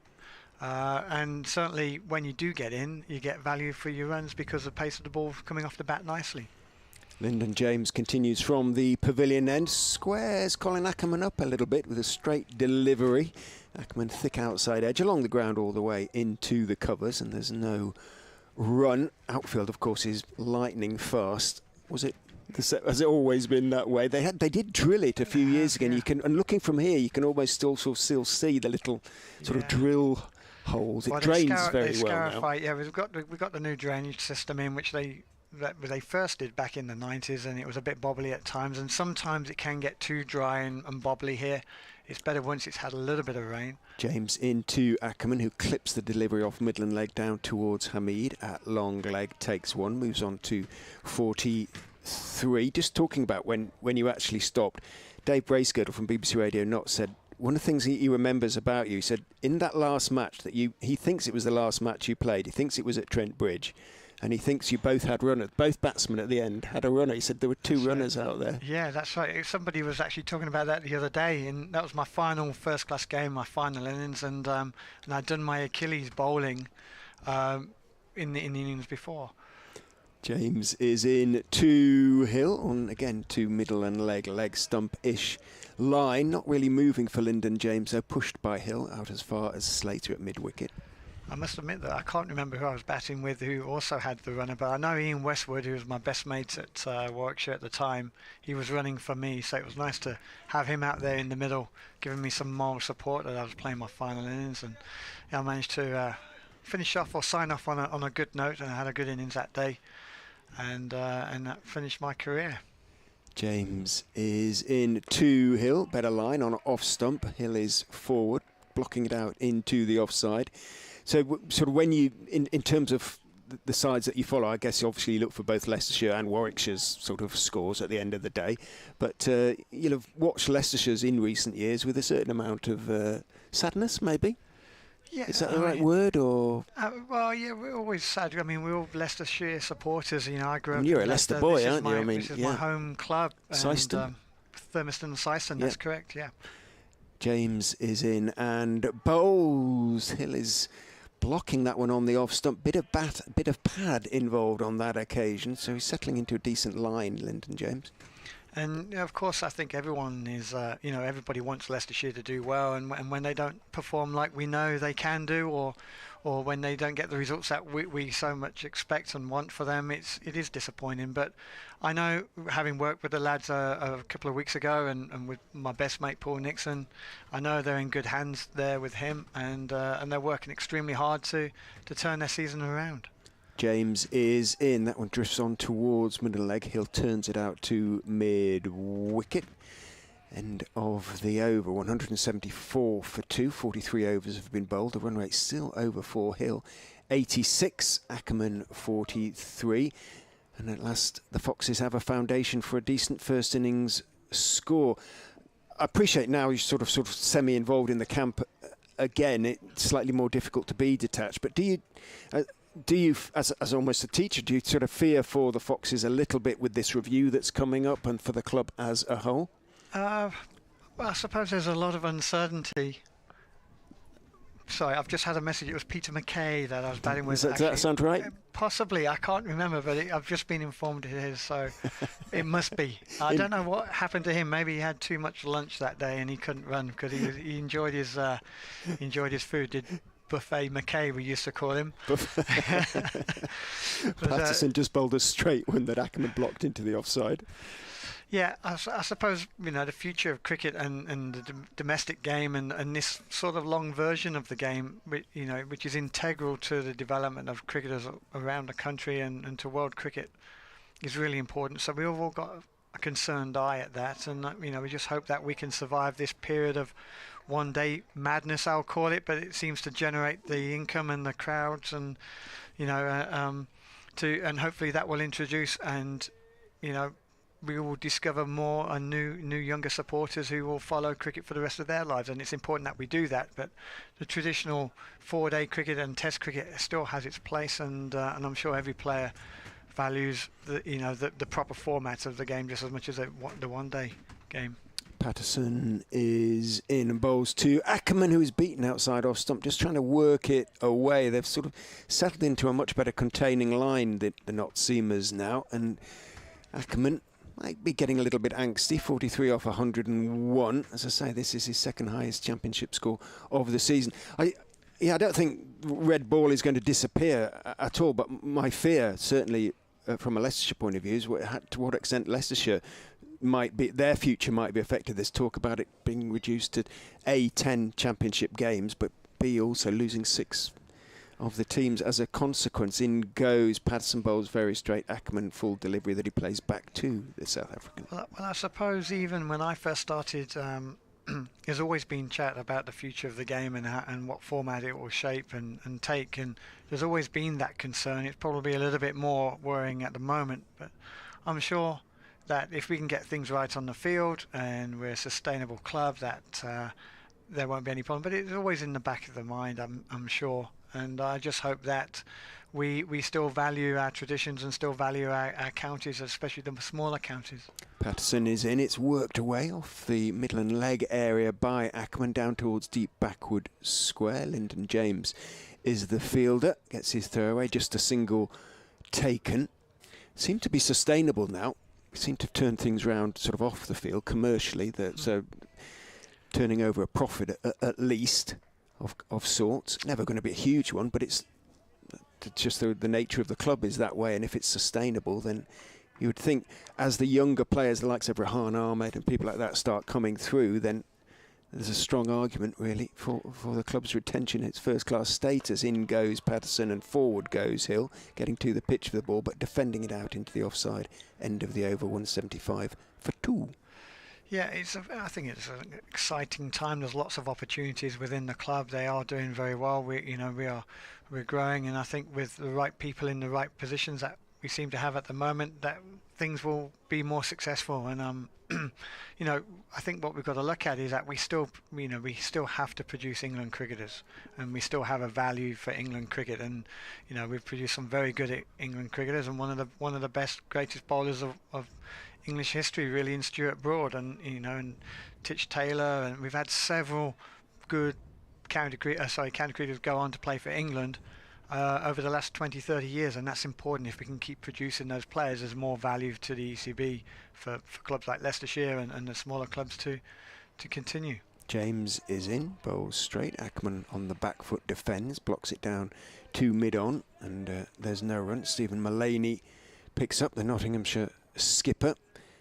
From what you've seen of sort of, I don't know how close you've been to the sort of boys, obviously just working with them on a T20 basis at the moment, but do you see the talent there? Because people are saying, well, what's then therefore gone wrong this season? Last season looked to be a season of solid progress. This season that looks to have gone backwards a bit as James goes in and bowls outside off stump. Good leave from Ackermann. Yeah, well, cricket's a tough game. There's good days and bad days, Even through I look back at my career, and I think something that I heard recently from Ian Bell, you fail more than you succeed as players, and that's quite true. We always look at the good days, or we want the good days, but sometimes you have to work hard in the bad days. And today, I believe we're showing some real fight and character, and that's what we want as a Leicestershire supporter. We want to see that fight and people working hard, and Ackermann is... James is in. Ackermann is looking to force. Bit of a thick inside edge. Lewis Hill goes a long way down the pitch, but although the throw comes into the non-striker's end, it misses, and he was certainly back in his ground. And as I was saying, Ackermann is working hard. You can see how much it means to the lads. They don't like losing. Nobody does, and you know that they're working extremely hard, and it will only be a matter of time before their confidence is fully restored, and they start finding a brand of cricket that is successful for them. But he's working through this at the moment, and I'm really pleased to see him. James is in. It's cut wristily by Ackermann, but straight to Patterson, who's in a sort of almost a sort of fly gully, sort of short third man, wide backward point. Call it what you like, but they put him there for that shot. It was cut along the ground by Ackermann, went straight to Patterson. Yeah, I think a metre either side, and that was 4 runs. He just unfortunate to pick the fielder out, who's in this fly gully position almost. James is in and bowled, slightly short of a good length. Ackermann is up on his toes, playing it firmly, slightly wide of Mullaney at mid-on, and seeing it was slightly wide of the fielder, called Hill through for a pretty comfortable single. 45 to Ackermann, 86. I think this is the biggest partnership of the season now for the Foxes in the red ball game. Well, I think they played very well, because when I saw that first over today and saw the ball go through, I thought, you know, that we're going to have our work cut out here, especially when Azad got out. You know, he's normally the mainstay of the Leicestershire batting order, and he was to fall early. James is in, bowls fullish but fairly straight, and Hill went for the drive but didn't put his full weight into it. A little bit too straight, ended up playing it firmly down into the ground and fielded by James in his follow through. End of the over. James is 6th, none for 23 for the young seamer. 176 for 2 is the score. They battled through that first sort of half hour. Did you like first hour? Did you like what you saw of Rishi Patel as well? I do. I think he's an exciting young prospect, and having worked with him in the T20 at the start, I think he's got a lot of talent, and opening the batting is probably a good option for him. I think if he can just survive that new ball. He got a good ball today, but he's the sort of player that, you know, Leicestershire have to build their future around, I think. Dane Patterson is into Ackermann, who is defending again, slightly squared up, thick outside edge, runs down towards Ben Slater, who is at sort of 3/4 of the way back down towards third man, and the single is taken. 46 Ackermann, 86 Hill, just checks his guard. There's just enough in it to keep the bowlers interested, isn't there? You know, there's lots of oohs and ahs from the fielders, you know, the outside edge, the inside edge, or play and miss. So there's a lot in there. So Leicester have done really well to get through this period. Patterson is in, bowls a bouncer. We haven't seen too many of those. Hill, who isn't the tallest of men, just bobs at the knees, ducks underneath it. Always has played the short ball fairly well. Did so on that occasion. Do you enjoy working with the youngsters at Solihull then? Are there some we've got some. Do you tend to send them to Warwick, to Edgbaston by and large? Yeah, we have some very talented players who are on the Warwickshire push a pathway. Push a few this way, up the M69. Well, Warwickshire are very lucky in the fact it's such a big region. They've got a big catchment area. Patterson is in. Hill is defending. Again, thick outside edge. There's a little bit, as Darren's saying, there for the bowlers all the time almost, and it runs out towards point. Hamid has to run around to his left of field, and the single is taken. But I must share this with you. Yesterday we played against Magdalen College School, and there was a young man who is on the Sussex Bucks called James Coles. He played in the Royal London last year for Sussex, and he scored 275 against Solihull first 11, and he was absolutely brilliant. I mean, it was a fantastic innings. James Coles. James Coles, his name is. Make a note of that one. In goes Patterson and bowls. Nice high left elbow that is pushed defensively but firmly by Ackermann out to mid-on, and there's no run. They're producing some good youngsters, Sussex at the moment. I think young Burgess, the leg of the 17-year-old. That's right, yeah. And, who batted and bowled very well here. Archie Lenham, that's the lad. Yeah, that's the lad. Yeah, Ian Salisbury, a former teammate of mine at Warwickshire, is in charge there, and he's doing a good job. And you know, they probably haven't got the results that they wanted either in T20, but they are developing, and it looks like a very promising future for them as well. Patterson is in again. Ackermann is a little bit squared up. He's going to have to hurry there, Hill. The throw comes in from Hamid. From point, there's a few hands on heads. Hill dived in. The throw missed. So we will never know whether he would have made his ground or not, but it would have been a close run thing, but the throw missed, as I say. So Hill's dive, not necessarily in vain, but the run was completed one way or another. Ackermann on to 47. Yeah, I think when the ball is moving around like this and it's tough, you've got to try and take every run. And in fact, that's the third occasion today where there was almost a run out. One off the first ball, of course, of the day. Yes. But it's important that you rotate the strikes so the bowlers can't get into a rhythm of bowling to just one batsman. Patterson is in, short and wide, and this time Hill up on his toes, cracks it away square on the offside, and is going to pick up 4. Release of pressure, if you like, there. And Patterson has his hands on his hips in I would imagine self-admonition, really. He'd be disappointed. Yeah, he takes his cap and flicks it at the stumps in irritation, because last ball of the over had been a pretty good over up to that point, but it just gave the batsman an out and he took it. Yeah, every bad ball or half bad ball that's been bowled to Lewis Hill today, he's been good enough to put away to the boundary, and that's been the secret to his success. And he's managed to survive the good balls. He's made good positions in the crease. He's got forward to negate the seam movement, and he's played right back when the ball's been a bit shorter. But as soon as they've over pitched or bowled short like they just did there, he's been very quick to put it to the boundary, and that's why you look at his scoreboard, 91 off 115 balls. He's been free flowing. Ackermann is on strike to Lyndon James, who bowls on off stump. Good delivery. Again, as Ackermann is half forward defending, thick outside part of the bat, sees the ball run along the ground towards point. Patterson has to run around from that fly gully position to field, and one is taken. Yeah, he's hit 14 fours in his 91, Lewis Hill, which illustrates your point. Really. Yeah, he's been very good today. Where Ackermann, he's really doing the hard work. He's putting the hard yards in. He's finding it a little bit harder. 48 over 112 balls, so they face similar amount of balls, and Lewis has doubled his score. James is in, bowls very full, and it's driven by Lewis Hill for 4. Out to extra cover. It was in the slot. It was slightly wide. It didn't swing. Hill able to get to the pitch of it and crack it away for 4. He moves on to 95. Well, he's looked good all through, from the start of his innings. Actually, he's in a good rhythm, good tempo to his batting, and he's been confident, and he's backed himself when they have over pitch. And that wasn't a real half volley. He hit that on the up, and that was a good shot that through extra cover. Best score of the season for Hill now, previously 93 in his very first innings of the season. James is in to him, bowls straight, but again, beautiful piece of timing from Hill as he clips it away through mid-wicket. It's running down to the ropes in front of the meet. Stephen Mullaney is after it, puts in the slide, picks it up around 2 or 3 yards inside the ropes down there. Wide, long on, almost deep mid-wicket. Hill picks up 3, moves on to 98. Is he about to become the second Leicestershire batsman of the season to score 100? Well, I think it's important for the team that if Lewis can get to his 3 figures and score the second 100 of the year, it'll just lift the confidence of the changing room. And this is a partnership that might just kickstart the season. And if we can finish this innings well, I mean, we're only at the start, of course. This is only the second session of the game.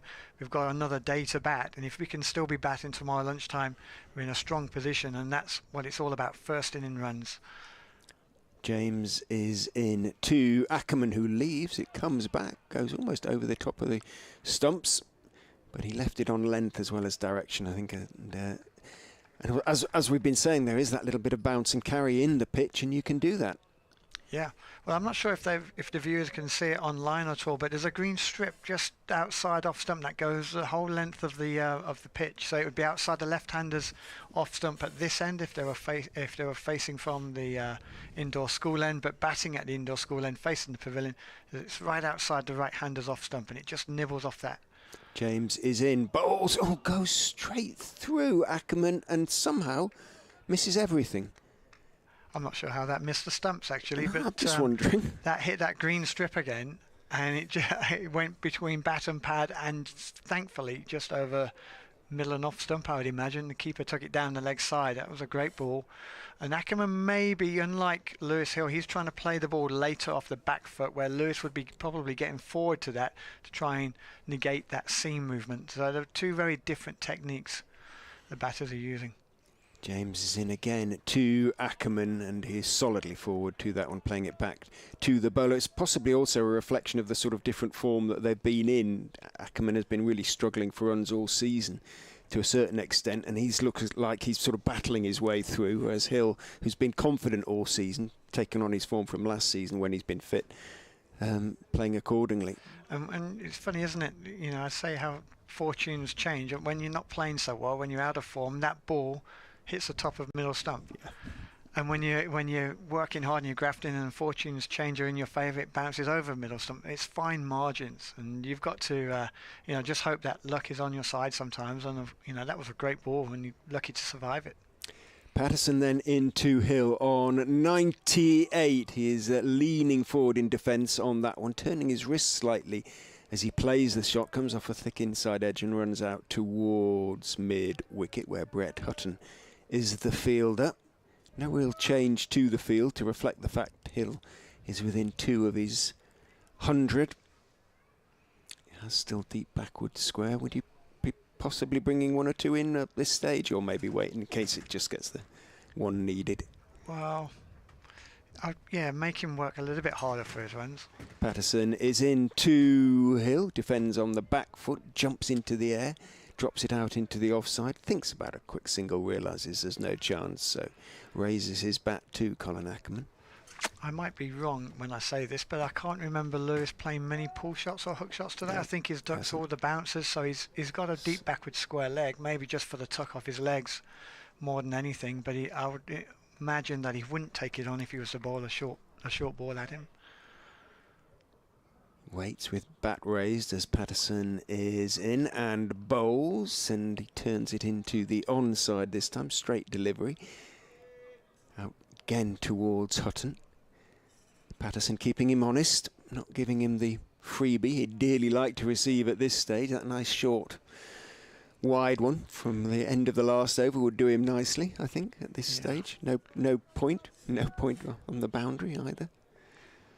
Yeah, nice short and wide one to bring up your 100. Overcome those nervous 90s. Just what he needs.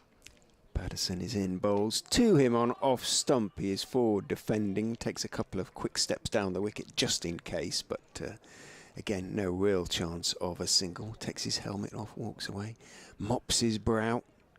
Yeah, and there's a good example of him getting forward, and I think that's why deep backward square leg is out, just to put a little bit of doubt in his mind to stop him from maybe getting into the ball like he did there. So that was a good sign from Lewis. He's seeing the ball, he's judging the length very well and getting into the ball, and he's not concerned about the short ball.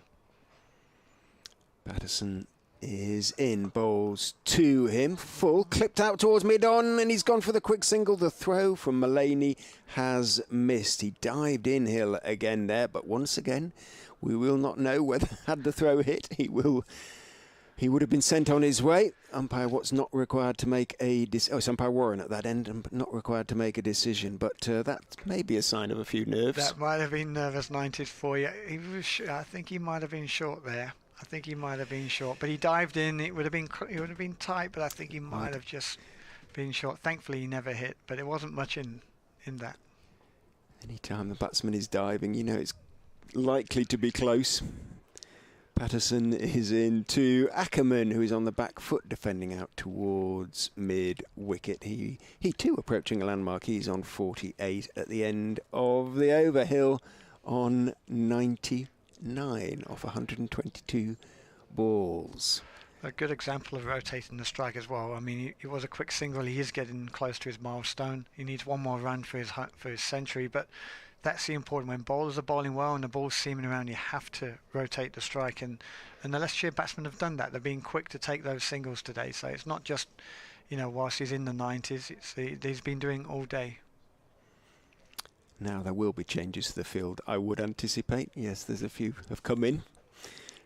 Saving one, only long leg is out on the boundary now. Everybody else is saving one. In goes Lyndon James and bowls to Hill, who just calmly defends that straight line and length delivery on the back foot that time. Played it back down the pitch.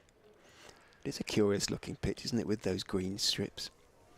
Yeah, I think so. And like I say, sometimes when you leave a little bit more grass in, it does make for a better wicket. And I don't know.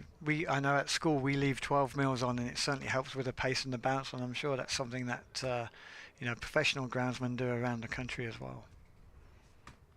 James runs in and doesn't deliver. Pulls out of his delivery stride. You don't get any instructions in that respect with it being a big school like that in terms of your young players. You don't have to produce a certain standard of pitch, do you? We don't have pitch inspectors or anything like that. No, like you would do at first class level. And so, we just try and produce the best wickets that we can for the lads to play on and develop their cricket, really.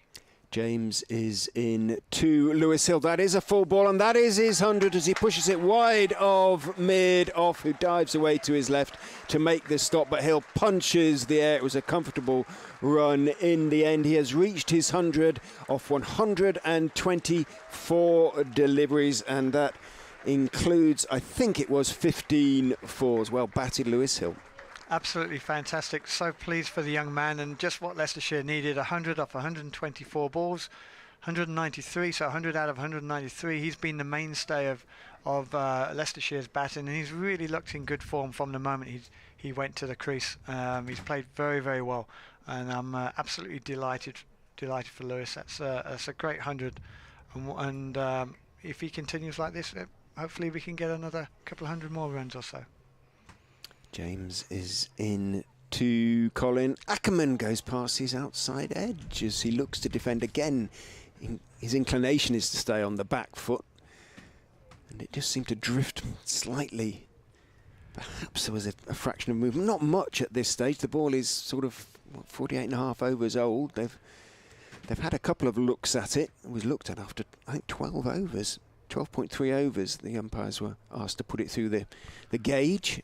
It did go through, but you've got to be a bit careful about how many times you ask, haven't you? Because if you ask too many times, as James goes in and bowls full, Ackermann goes for the drive. Not entirely convincing. He was reaching for it a little bit along the ground all the way. Through point it goes to the fielder out there, and one is taken. Well, certainly if you keep challenging the umpire, and you can rub them up the wrong way, and then a few decisions go against you as well. So you want to stay on the good side of the umpire. But we saw in the Test match, didn't we, last week, that New Zealand were constantly trying to change that ball on the Sunday morning when they couldn't get Joe Root or Ben Folkes out, and it does play a big part. A new ball could change the fortunes of the Nottinghamshire bowlers.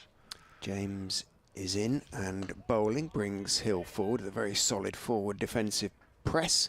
Back down the pitch it goes. There was, and I don't know whether it's still in force, to be honest.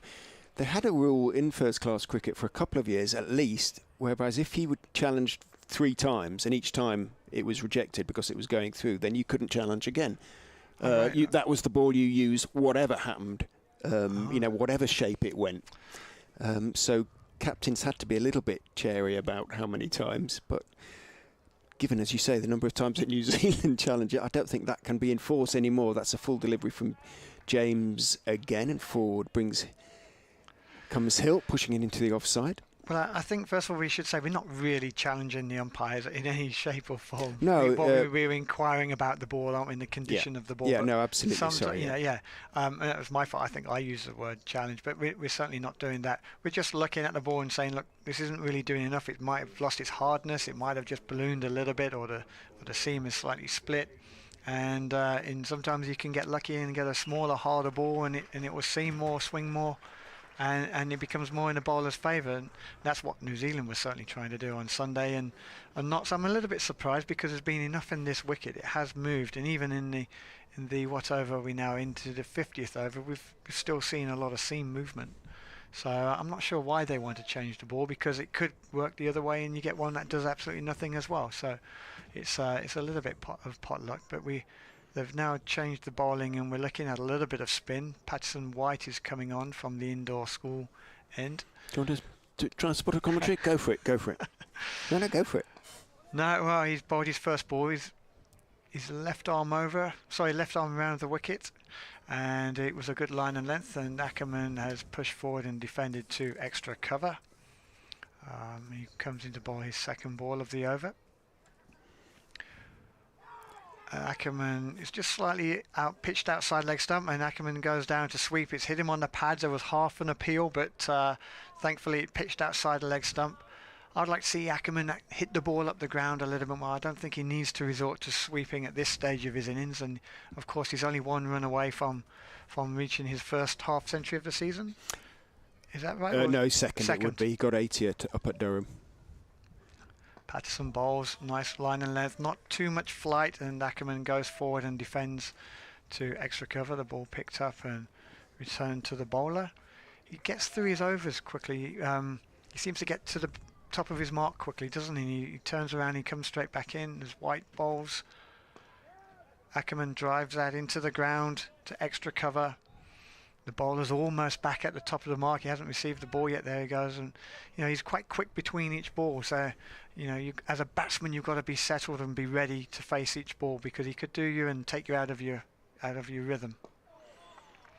Ackermann pushes forward to another well-delivered ball on about middle and leg stump. Not a lot of turn, just maybe a little bit of a hint of turn, but pushes that back to the bowler. It's never really turned that much here, has it? Did it in your time a bit? Balls again, and Ackermann pushes and defends the ball to extra cover. It was a good first over for Patterson. White, a maiden, 194 for 2. Hill is on 100 off 126 balls, scoring his first century of the season. Ackermann is on 49 off 124 balls, and he's looking for his second half century of the season. I think those scoring rates probably reflect, as I say, the sort of certainly the form and the positivity that they're both experiencing at the moment. Ackermann he looks still like he's searching for a bit of form, a bit of timing, but he's battled his way through to very close to a half century. Yeah, you can see he's fighting, isn't he? He's trying to graft it out. He's working hard for his team. He's working hard for himself to get a score. James is in, bowls fullish outside off stump. Hill again leans forward and plays it firmly. Doesn't follow through with the drive, pushes it firmly out into the gap in the covers, and running around from cover towards the extra cover boundary is Brett Hutton. Hill takes 2, moves on to 102. Sun threatens to come back out. Have you seen many of your former teammates here today? Or yeah, the room, there's about 25 maybe of former players. It's lovely to see. We all got presented with our caps at lunchtime. James is in, better length, wasn't quite as full, and on the back Hill defends the straight delivery into the onside, no run. It's nice to see the former players and listen to their stories. There's some great characters in there: Peter Willey, John Steele, Barry Duddleston, and as we all received our caps from Paul Nixon and Jack Bergenshaw, of course, the president of the club. Everybody said a few words and told a little anecdote or story about their time at Leicester or memory, and it was fabulous to hear. So everyone's in good spirits. They're all looking well and healthy. It's nice to see everybody again. As I said, this is my first former Players' Day that I've actually attended it, or been able to attend, and it's lovely to hear the old stories and be back amongst former players talking cricket and remembering old matches and listening to their stories. But I think we're having a ball change here. They've looked at it again. They've put it through the gauge, and they're throwing it back again. So it just isn't. It's in shape at the moment, much to Nott's disbelief, perhaps, but it seems to be, and no change. I suppose with the ball only being 50 overs, all of their bowlers are sort of hit the deck bowlers, especially Patterson at the start with the new ball. So I wonder if it's just got a little bit soft and they're trying to change it. James is in, good line and length. It's played off a thick outside edge towards the gully area by Lewis Hill, and he looks up in an interrogatory way towards Colin Ackermann, sees Leicestershire's former captain galloping towards him, so takes off and completes the run himself on the basis that the man at gully, who is Patterson, I think, hadn't actually gathered the ball cleanly anyway in that deepish gully position. Single taken by Hill, moves on to 103. I remember his first 100. It was an extraordinary game, as in goes James and bowls, and slightly squared up Ackermann, but it tends to be the way he plays sometimes on the back foot, blocks it out into the offside. He got his first 100 at the Oval in the game in which Kevin Peterson got 300. And we dropped him 6 times on the way to that, getting that 300 Peterson. He never mentions that, no. Peterson, when he's being rude about Leicestershire, which he often is. Well, I was with him, I'll say recently, it was over a year ago on a tour in India, and he was talking about that innings. He never told me he was dropped. 6 times. James is in, bowls, defended on the back foot again by Ackermann, no run. Ackermann playing from the crease, the ball before, he was slightly more forward than that ball, and you're right, he does get very open, very square sometimes, but he does play the ball late, and that's a good sign of form if you can play the ball late and not push your hands at it. and Ackermann's doing that. He's still looking for that for his 50th run. Actually, Hill was one of those who dropped him. He was keeping wicket at the time.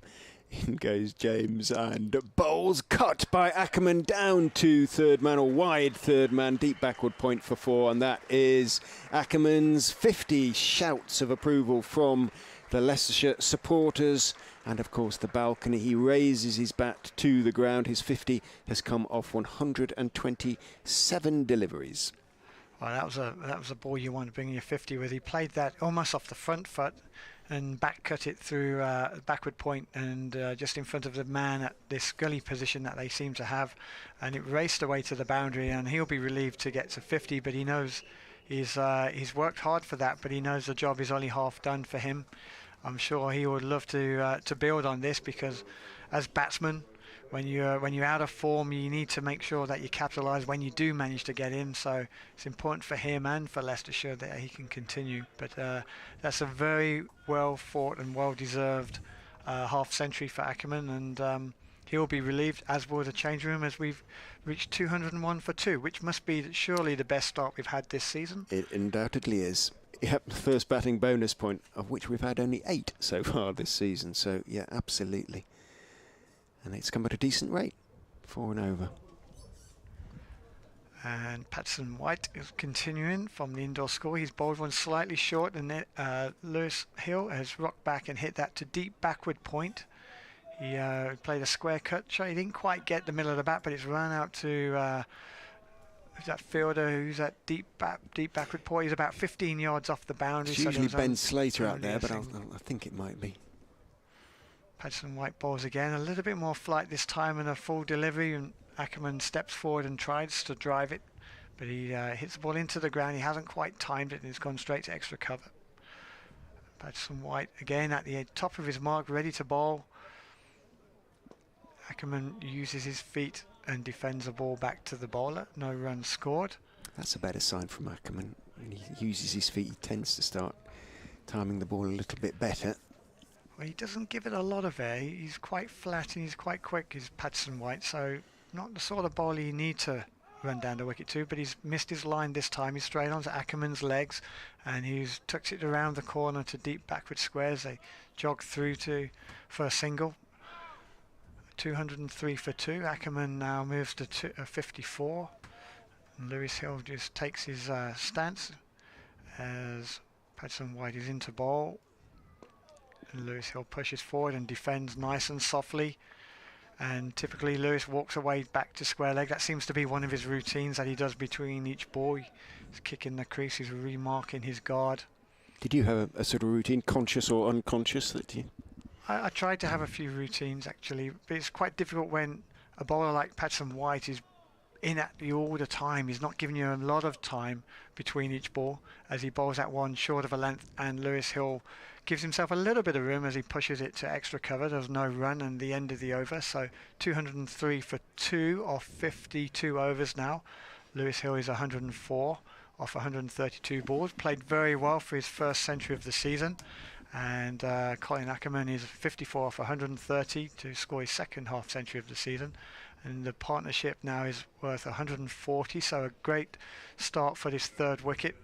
And it would be a change of bowler now from the pavilion end as captain Steve Mullaney brings himself on. The wicketkeeper Tom Moore's called for his helmet and he's standing up to the stumps. So hopefully, I would imagine Steve Laney will look to go wicket to wicket and try and drive the runs up a little bit. And he runs into bowl to bowl his first ball to Ackermann, who gets half forward and it hits the middle of the bat. They kind of half appeal, although it did hit the middle of the bat. He pushed that to a very straight mid wicket. I'm going to leave you, Darren, now, if that's all right, in the capable hands of my colleague Dave Bracegirdle from BBC Radio Nottingham. Just with one thought, Foxy Phil has been in touch on social media. Mullaney runs into bowl and he a little bit of a swing there. Ackermann plays that from the crease and runs it down to gully area. Again, Mullaney a little bit excited, got a bit of encouragement there. He's had one ball that's nipped in, and that ball looked like it swung away. So even though the new changer ball hasn't happened yet, there's still a little bit of seam and swing movement as Steve Mullaney runs into ball. And Ackermann pushes forward and defends straight back to the bowler. Just to finish that, Foxy Phil said he was there in 2006 when Leicestershire won their second T20 competition, and at the time his wife was pregnant, and they were going to call if it had been a daughter, she was going to be called Maddie. Oh, he said, because of your efforts in that game. As it turned out, it was a son, but there you go. You're nearly consigned to immortality. Mullaney runs in and bowls slightly on Ackermann's legs, who works his 2 square leg, and the fielder from deep backwards square leg runs in. 1 run taken. So Ackermann moves to 55. The score is 204. And Hill is just retaking his guard and marking his guard as he faces his first ball from Steve Mullaney's first over in his second spell. Mullaney bowls, and he's bowled him. He's got a little bit of swing. That looks a good ball. Lewis Hill played a forward defensive shot, possibly on the line of about middle and off stump, but the ball has beaten the outside edge and just clipped the top of the stumps. And that's an inspired bowling change from the captain to bring himself on, and it's got the wicket of Lewis Hill, who, to be honest, hasn't looked like he was ever going to get out today. He played very, very well, but that was a good ball to dismiss him. And he's just received a pat on his back from former captain Colin Ackermann and to say, well played, mate, and that was a good ball. I don't think Lewis could have done a great deal about that. Good afternoon, Darren. Good afternoon. So, wow, change of commentary has brought us Nottingham a wicket. I don't know where to start. I don't know whether to say, well, I'm going to claim an assist there. I sit down and the first ball, it's a wicket. Or if I was to tell you about my granddaughter, who's called Waist High Full Toss. I heard you talking about the 2006 final there. Anyway, very well battered, Lewis Hill. It's a waist high full toss, isn't it? Nah, well, it was it was at least a foot over his waist. I mean, it was never a no ball. I still can't believe that a Nottinghamshire man is still moaning about that final ball. You've got to get over it, you know. It was almost, how many years ago now? 16 years ago, gosh, and you're still upset. But that was a great ball by Stephen Mullaney, and it brings an end to a wonderful innings by Lewis Hill, who was in fantastic form throughout. From his very first ball, he's played very, very well, and it took a good ball to get him out, actually. So he can be proud of that, and he knows that it's a good ball that's got him out, and that's what you want, not to give your wicket away. And he's certainly ended. That was 143 partnership, I think. We're going to do the Rachel Rileys now, are we? 37. 141. 141. So 141. Great partnership, and as Mulder comes to the crease, I've not seen Mulder play before. There's Mullaney bowling to him. Vian Mulder has played against Notts. Well, he played obviously on Friday night in the Blast, but last time we played against Kent, whenever that was, 2018, 2019, he played against them. End of the over, 204 for 3, a wicket for Stephen Mullaney, and that's, Notts fans, that's why I keep saying Stephen Mullaney doesn't bowl himself enough. It's just his 3rd wicket of the season. It's difficult when you've got a 4-pronged seam attack, all right arm, medium or medium fast seamers and the spinner to be the skipper and sort of the extra one, but he doesn't bowl himself enough. Yeah, that's often the case with captains. You want your big, fast and nasties bowling a lot of time, and Nottinghamshire are blessed with a good 4-man attack. But he's a very useful bowler to have to break partnerships like that.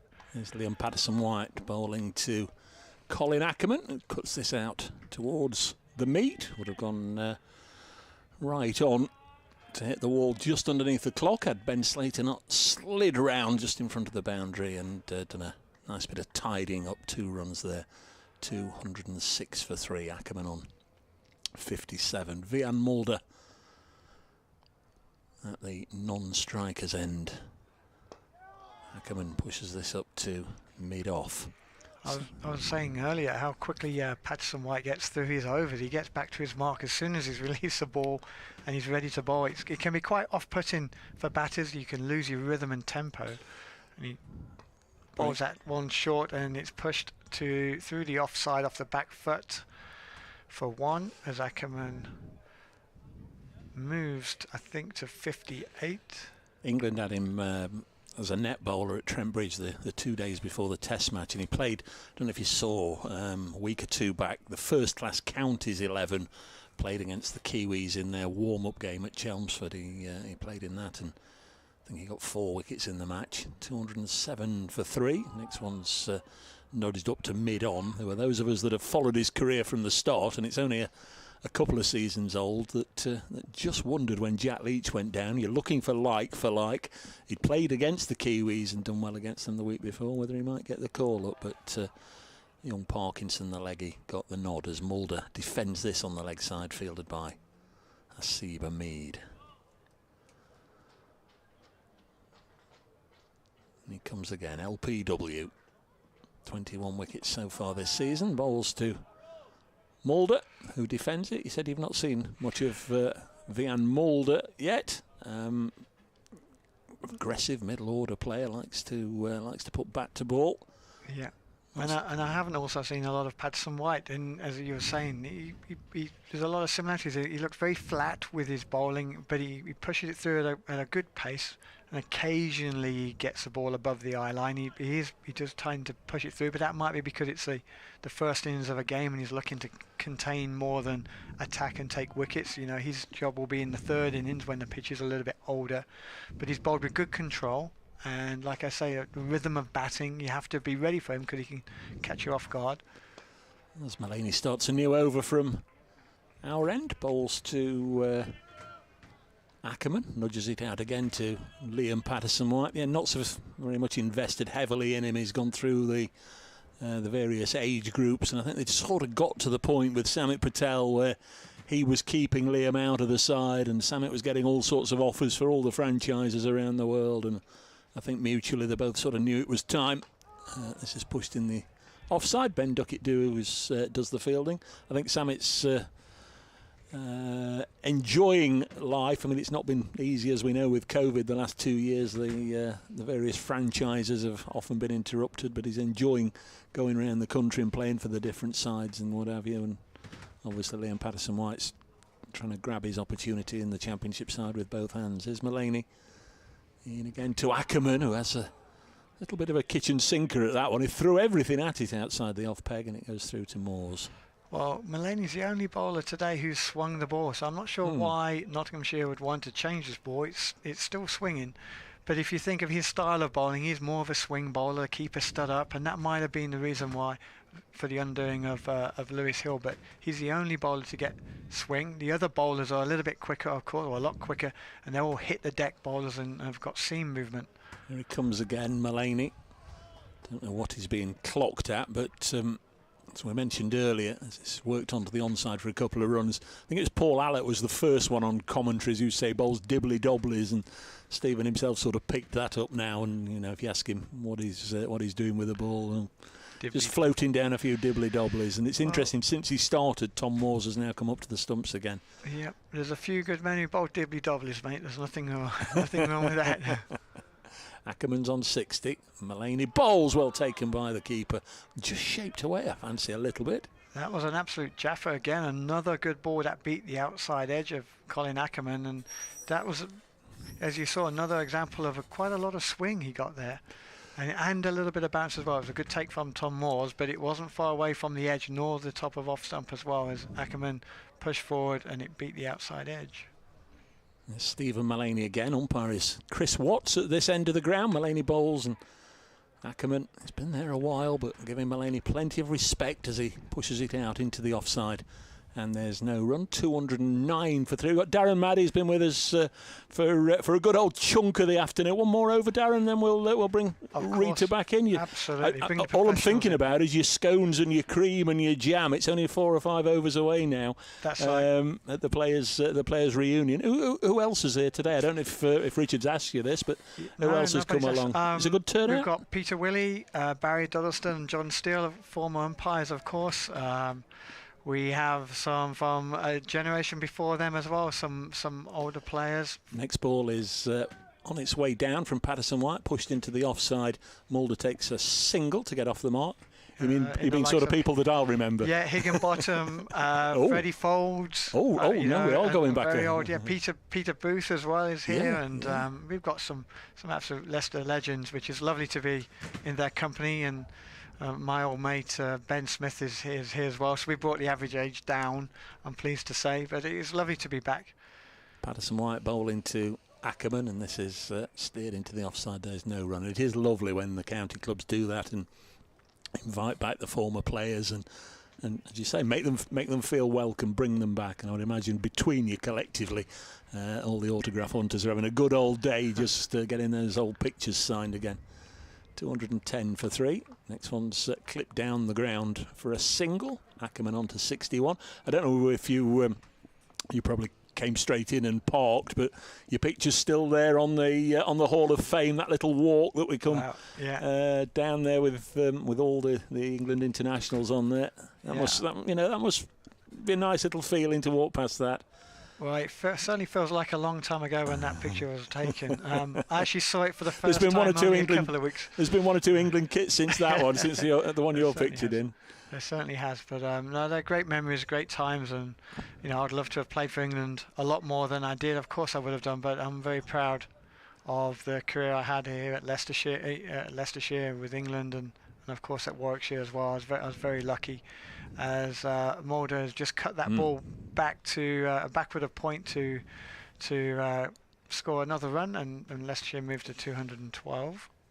Coming on to 61, Liam Patterson White bowls to him, and again it's just nudged down the ground for a single, and the end of the over, 213 for 3. I know Richard's not far away. I'm sure he'll want to thank you for coming up, but on behalf of all the listeners, the Leicestershire supporters, thank you for everything you did while you were here and for sharing your memories over the last hour, Darren. And I hope there's another queue downstairs wanting autographs, and they save you a bit of cake when you get back to see the lads. I'm actually going to go and see my dad. I haven't seen him for a month, so I should go and see my dad and say hello to him. I think that would be the right thing to do. He's always here as an avid supporter of Leicestershire cricket, and has been coming for as long as I have. When I first walked up the park through the Park Hill gates, I must have been about 6 years old. So is Mulaney going to bowl this time? It's defended, and I think we have a mutual friend. Is it Kevin or Kelvin Favell down at the old Barley Mow down there? You've done one or two fundraising evenings for Kelvin down there. That's right, Kelvin. Yeah, it's I haven't seen Kelvin for many a year. No, actually, he's an old friend of ours, and he actually told me we had Darren Maddy down here for a fundraising evening. It went so well. Can you bring any Notts players down, Dave, and we'll have a bit of a curry evening? And I took Samit Patel, and he went and almost worked his way through the entire menu, and he said, there's a single taken here, is there any other Notts players who might fancy it? And of course Samit told Luke Fletcher, so next time he came with me. So we've been down there and done a couple of nights with him, but Calvin always talks about you. And I'm sure Samit would have ate the menu and ate all the profits, and Fletcher would have drank through all the profits. So maybe they didn't raise as much money as when I went there and just picked up the food and with a couple of drinks. Mulaney bowls, and it's defended. Go and see your dad. Absolutely fantastic to share the mic with you for a few minutes. But thanks for all the listeners for coming up and sharing an hour with us. Thank you very much. It's been an absolute pleasure. Thank you. Darren Maddy, a legend in these parts, also at Edgbaston a little bit, and of course England player. Great to have Darren with us on commentary. Absolutely. Terrific to share part of Sunday afternoon with Darren. 214 for 3. He's seen Leicester make good progress as well since that lunchtime score of 129 for 2 as Mulaney bowls, and this one's worked away on the leg side, fielded by Ben Slater, who keeps them to 1. 215 for 3. Mulder has 3. Ackermann has 63. As we welcome back Rita. Good afternoon, Dave. Yes, wasn't that a great chat with Darren? Yeah, love it. We didn't go home, dear listener. We were sat outside. This is a nice bit of fielding from Dane Patterson as Ackermann tries to cut it past his fellow South African and up on the 45. He was almost wrong-footed, Patterson, there, but slid to his right to make the stop. Yeah, that one looked awkward, didn't it? It did. But save the run, that's all that matters. They're fit, athletic young men. They bend in ways that I could only dream of bending. And he made a very fine stop. 216 for 3. Next ball is cut into the offside, and there's no run. I beg your pardon, there's 1 run. 217 for 3 when the board catches up. Where are we? 57 overs have gone. So we're 5 overs away from the tea break. Indeed. Not long to go until cake a lot, as I like to call the tea break. We've caught up a little bit. It's only 10 minutes before the scheduled tea break, and with Patterson White, we might only be 5 minutes or so a little late. Just the 1 wicket in the session so far for Nottinghamshire. Yeah, here comes Patterson White from the Bennett end. Let's continue with some spin, but yeah, since I've last been on comms, certainly lots of runs have been piled on, and a wicket for the Centurion back in the hutch. What a knock from Lewis Hill. Can be immensely proud and just beaten by an absolute jaffer. Here's Mulder on strike to Patterson White. Just made up a player there. Pushed to mid-off, and there is no run. But what an innings. Yeah. LPW is very much the accepted shortened form of Liam Patterson White. I think everybody's more than happy when I go LPW. Brilliant. LPW it is. I will try my best on that Especially one. when we've got all the patos involved as well. Yes. This is where we need nicknames for all, don't we? Although that can be a bit dubious when you find out about that nicknames not from themselves, then you wonder if it's actually true or not. But welcome along to the Uptonsteel County Ground. What a glorious afternoon here in Leicester. Second ball of the over from LPW to Mulder, who pushes this into the offside. Really nice stroke towards the boundary, and it's going to be a 4. An absolutely despairing dive in the deep. It wasn't to be. But that's 4 more to the total, and Mulder's picking up where Leicestershire basically continued all afternoon and all day. You're dealing with an idiot here. What was Mulder in? It was Mulder and Scully. Thank you. See, I was going to raise the X-Files. That's it. Because all I can think of is the theme tune when I think of Mulder. But here we go. Mulder's back on strike. Patterson White delivering the next ball. Yes, X-Files. I was not a massive fan of the programme, but love the theme tune. How about you, Dave? Gillian Anderson and David Duchovny. Oh, my, that's amazing knowledge. And I didn't watch it, really. Wow. Oh, seriously. And it was Mulder and Scully. You're Yeah, it's completely Mulder right. and Scully. Mulder on strike, who square cuts this, but there's a fielder in the deep who picks this one up, and 1 more to the total, 221 for 3. I was getting a bit overexcited with the chat of X-Files, but what a theme tune and what a programme for so many years. No, I can't recall the theme tune. If you want to go through a few bars just to refresh my memory. Perhaps best not. Colin Ackermann on strike, who's on 64 to LPW. Every time I do that on the radio, so it's just sing a tune or hum something, it basically doesn't sound anything like. For me, I'm brilliant at karaoke, but more in my head. And the BBC has to pay a few royalties. Yeah, maybe. Ackermann pushes this one to mid-on, takes a run. Up to 65 now. Colin Ackermann has got a role to play here. Certainly, there's a partnership to be had once again between Mulder, not and Scully, but Ackermann, and I'm sure they want to keep it going. But yeah, how long did that programme go on for?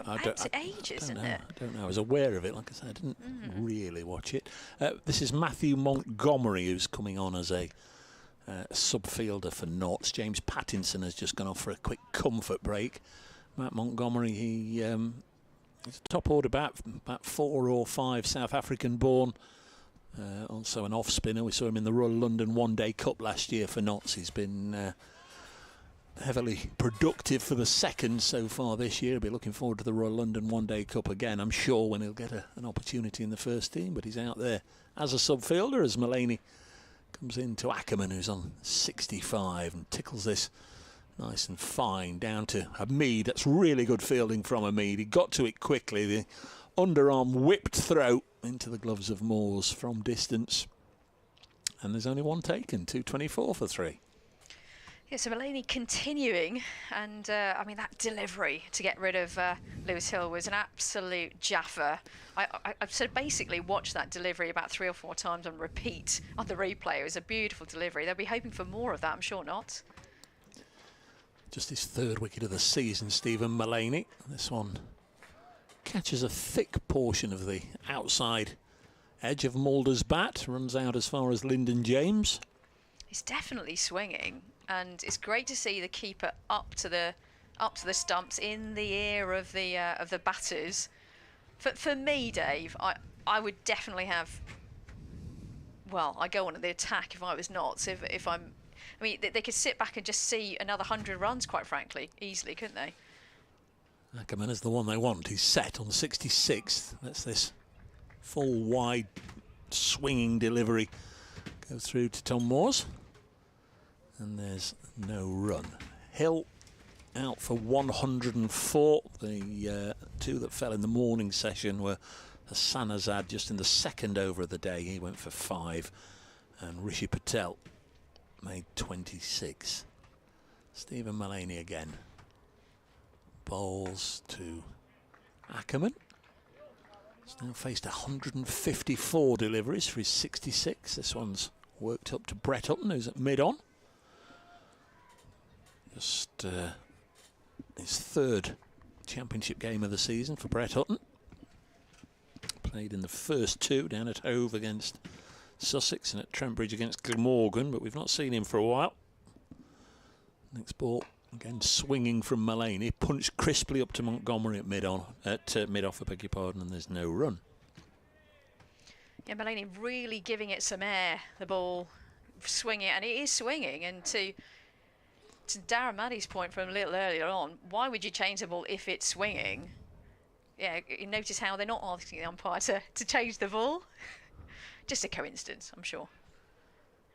Mulaney past umpire Watt's left shoulder, and again Ackermann happy to defend. Pushed out as far as Ben Duckett, end of the over. Back comes James Pattinson onto the field. Nobody else wants a comfort break right now, so Matthew Montgomery trots off, and he'll, I'm sure, have other duties to do before too long, with tea just around the corner. This is the start of the 60th over, so...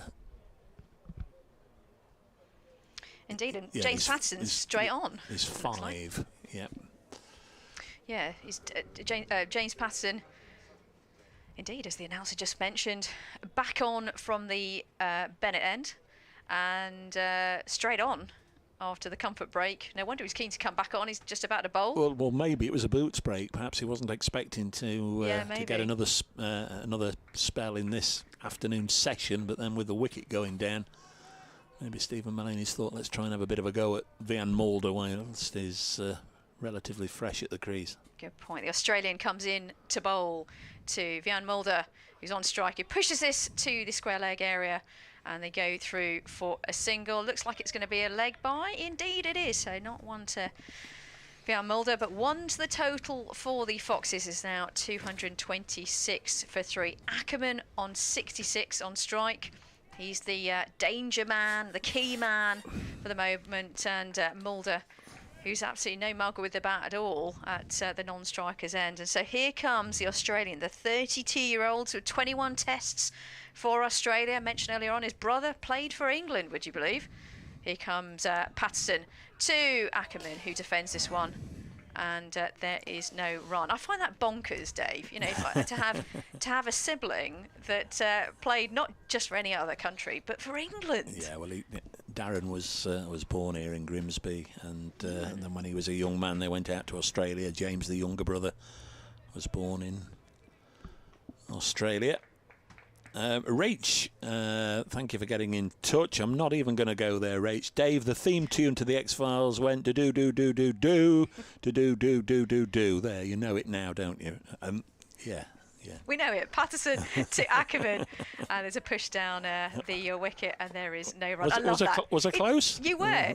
It is basically spooky. You go do-do-do-do-do-do. See, I should never do it, really. But I'm sure they're on various streaming services that can play that to you. But it's one that sticks in your head, and it will be there for about 3 days. No, I can. I can more remember. Didn't Catatonia sing a song about Mulder and Scully? Dave, do you know what? You are a genius. Your knowledge of Mulder and Scully without actually watching the programme of X-Files is incredible. Pattinson to Ackermann. And this one's defended, and there is no run. If there was a quiz with a full round on the X-Files, or you know, Who Wants to Be a Millionaire, I'll call you. You're spot on, though. Yeah, Catatonia, what a band. Are they still going? I don't know. Kerry Matthews has a radio show now, doesn't she, on BBC That's Radio right. 2? Here and now and again. Did The Jungle, didn't she? Can you remember I think you're right. in The Jungle? Yeah. Welsh roots, right? 1 minute to go until... few minutes to go until the tea break, and a beautiful delivery there from Patterson, but well defended by Ackermann. This is probably the last over before the tea break. There's four more overs. Let's have 4 more. There's okay. 4 more. They play until there's 32 left. Okie dokie, so I have to wait a little bit longer for the cake. One ball left in the 60th. I was reading it wrong because underneath the overs is the required run rate, and at Trent Bridge it's sort of how many overs to go underneath the overs. So a while ago when it said whatever the run rate was, 3.8, 3.9, I was... Patterson to Ackermann, and this defends this one, and there is no run. No. Tight over so far. It was 4.2 when I sort of said there's 4 overs to go to tea. Of course there aren't, but there are 4 to go now. And if you can hear a little bit of ruffling in the background, it's the top of our commentary booth. I don't know why, because there's not much of a breeze. I'm looking at the Leicestershire flag, but it must be the angle of the wind. So don't worry, we're safe and sound. It's the ceiling tiles. Every time a gust of wind blows in through the open window, all the ceiling tiles take off. 4 overs to go then until the break. 2:26 for 3. It was 1:29 for 2 at lunch. So Leicestershire 97 for 1 in this session, and you can certainly make a claim for them having won their 2nd consecutive session of the day. And pretty much whatever happens the next 5 minutes or so, Leicestershire going to be in the ascendancy at the break as Mulaney bowls to Mulder. Clips it to mid-wicket where Ben Slater's in on the 1. That's a bit of a treat for him because he's been patrolling the outer extremities all day. Either down to our right at third man or way over on the right-hand side in front of the meet. This one's down the leg side. That'll be tickled away. And now work for Asiba Mead to do. And that is brilliant from a Mead. There probably was 2, but that is wonderful work from the opening batsman. He's got round there quickly, and again a superb throw off balance at pace, absolutely fizzed into the gloves of Moores right over the top of the bails. Great work from Asiba Mead. Great fielding, and it's really important for Notts to keep the pressure on in all facets of the game, in the field and with the ball as well, of course. Stephen Mulaney, squad number 5, bowls to Ackermann, who seems to have been on 66 for a while, and he stays there again as he just works this to Slater at mid-wicket. Does seem as if he's not scored a run for a while. Mulaney hasn't bowled a maiden as yet, so runs are slowly coming. He's into his 7th over, 1 for 12. Yeah, great spell from Mulaney. Comes again, bowls, and again Ackermann just happy to block it, runs out as far as Ben Duckett. 2:27 for 3. I think you're spot on, Dave. The pressure's definitely on, or the pressure's building, certainly. The runs have dried up to a high degree. Is there a possibility to just bring the fielders into a more aggressive position? Here's Mulaney bowling. Again, Ackermann happy to defend. I think he's going to be relatively happy with what he's got. He's got 5 saving 1. He's got 1 slip. That slip feels quite deep. We shall find out if there's if there's a nick. If it goes straight to his hands, then I'll take that all back. Well, that was sort of the conventional slip position. When Mulaney came on, Tom Moore started off standing back, but he slowly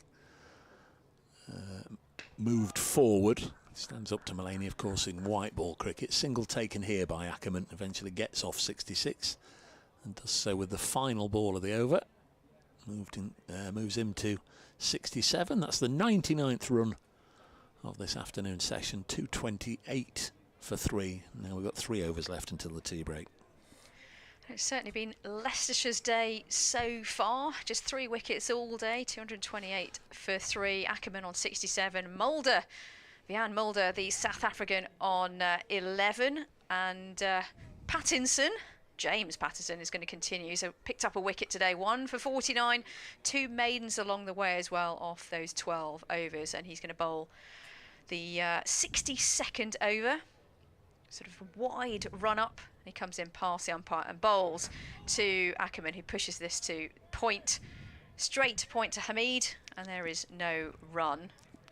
It just feels as though it's a stage of the game, Dave, and maybe I'm just, feeling a bit greedy here, but Notts got to be careful here for the game not to just get run away from them in terms of a big first innings total. There's a possibility that there've been quite a few big partnerships. Obviously, with more aggressive fielder comes its dangers in terms of runs.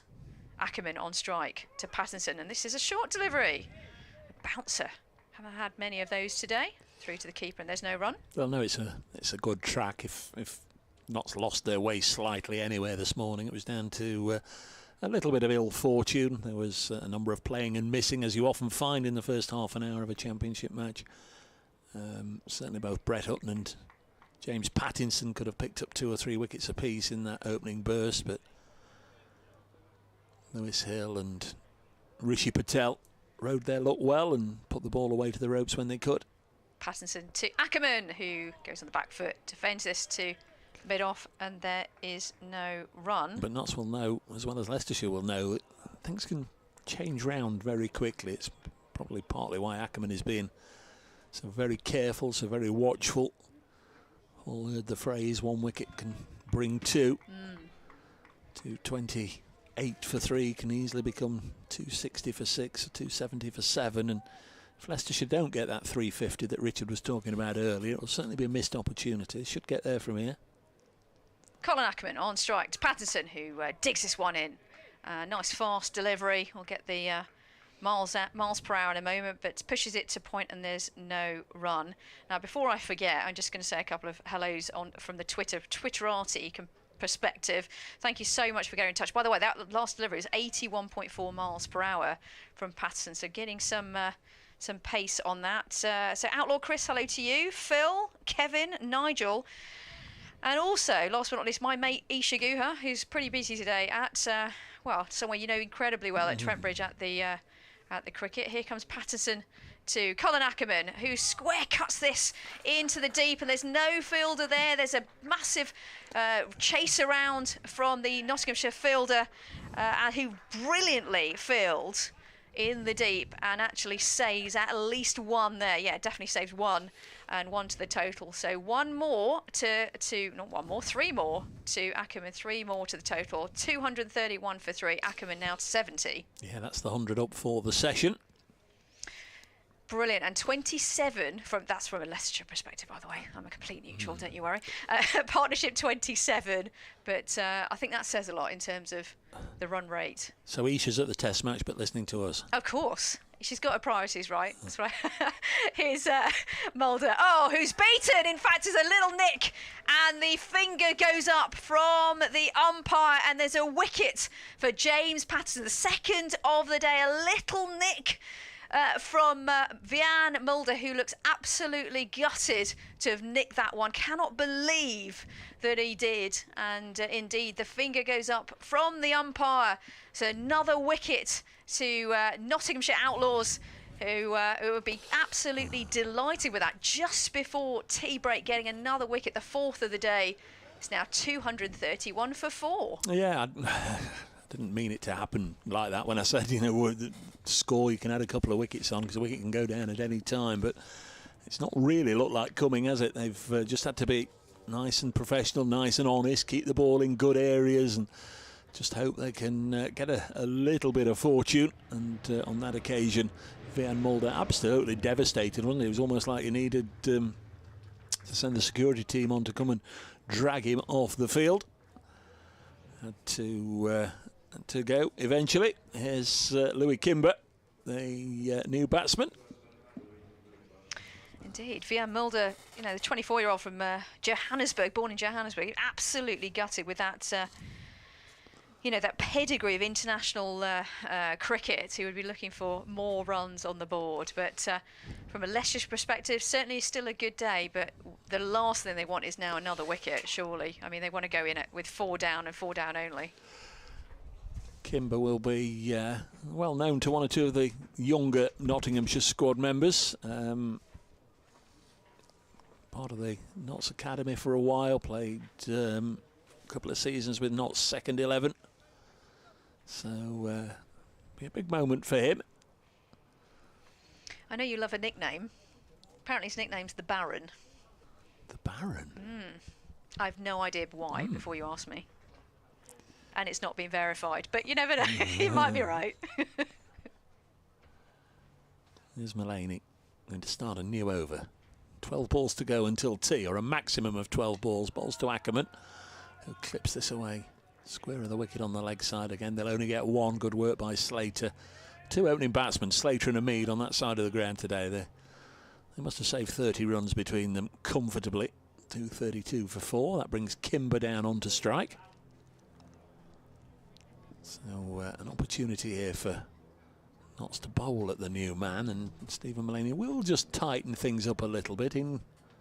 Well, no, Lyndon James was coming in from the deep point boundary, but the captain just tells him to put the brakes on and go back onto the rope. But Slater does come in from deep mid-wicket, saving 1. Liam Patterson-White, shortish mid-wicket, catching as Mullaney bowls to Kimber, and the right-hander defends this one. Another right-hander. We had Hassan Azad, the sole left-handed representative, at the start of the day, but he fell in the second over, and since then it's been a diet of right-handed batsmen and medium pacers, apart from the few overs we've had of Liam Patterson-White's left-arm spin. Mullaney to Kimber.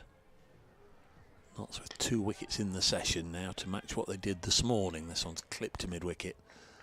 Slater does the fielding.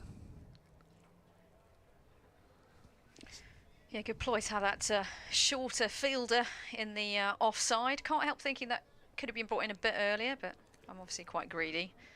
I'm sure Notts will be delighted to pick up a wicket just before tea. Stephen Mullaney to his 8th over, 1 for 14, bowls to Kimber. Looking for his first run, but won't get it there. Ball worked out as far as Duckett. Mullaney with hands on head. That must have looked good as it was on its way down towards the batsman. He seemed to react as if he thought he'd perhaps got one through his defences. Now Ben Slater does drop out onto the fence. 2 balls left in the over. Huge amount of swing on that last delivery. There's Mullaney. In again to Kimber. Brings this one back in. Well defended. The 3 other Division 2 scores. It's tea at Chesterfield, where Middlesex are 176 for 7 against Derbyshire. At Durham, there's a debut century for the New Zealand opener there, who's just joined Durham, Rashin Ravindra. He's 129 not out. Scott Borthwick with him, 95 not out. This one's helped away on the leg side, so Kimber is underway. It's a Durham 236 for 1 there. That's against Worcestershire, and the other Division 2 score is down at Cardiff, where it's tea, and Sussex 161 for 6. There's 1 over to go before the tea break here. All the scores and all the other information, of course, on the BBC Sport website, and all the other games can be accessed if you want to listen to commentary for any of those. And to tell you, in the Test match at tea, England are currently 331 for 2. Century there for Ollie Pope, and Joe Root also going along very nicely indeed. Yeah, great day for England.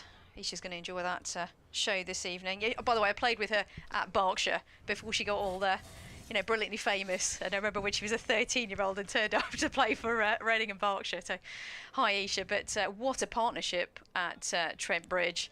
But here comes Patterson, who'll be definitely looking for another wicket. 2 wickets already today, 2 for 52 off his 13 overs. Here he comes to Kimber, and this is a short delivery. Oh wow! And that was a really awkward delivery. It was a short delivery, and it clattered into Louis Kimber's helmet. They're going to take a moment here to check he's all right.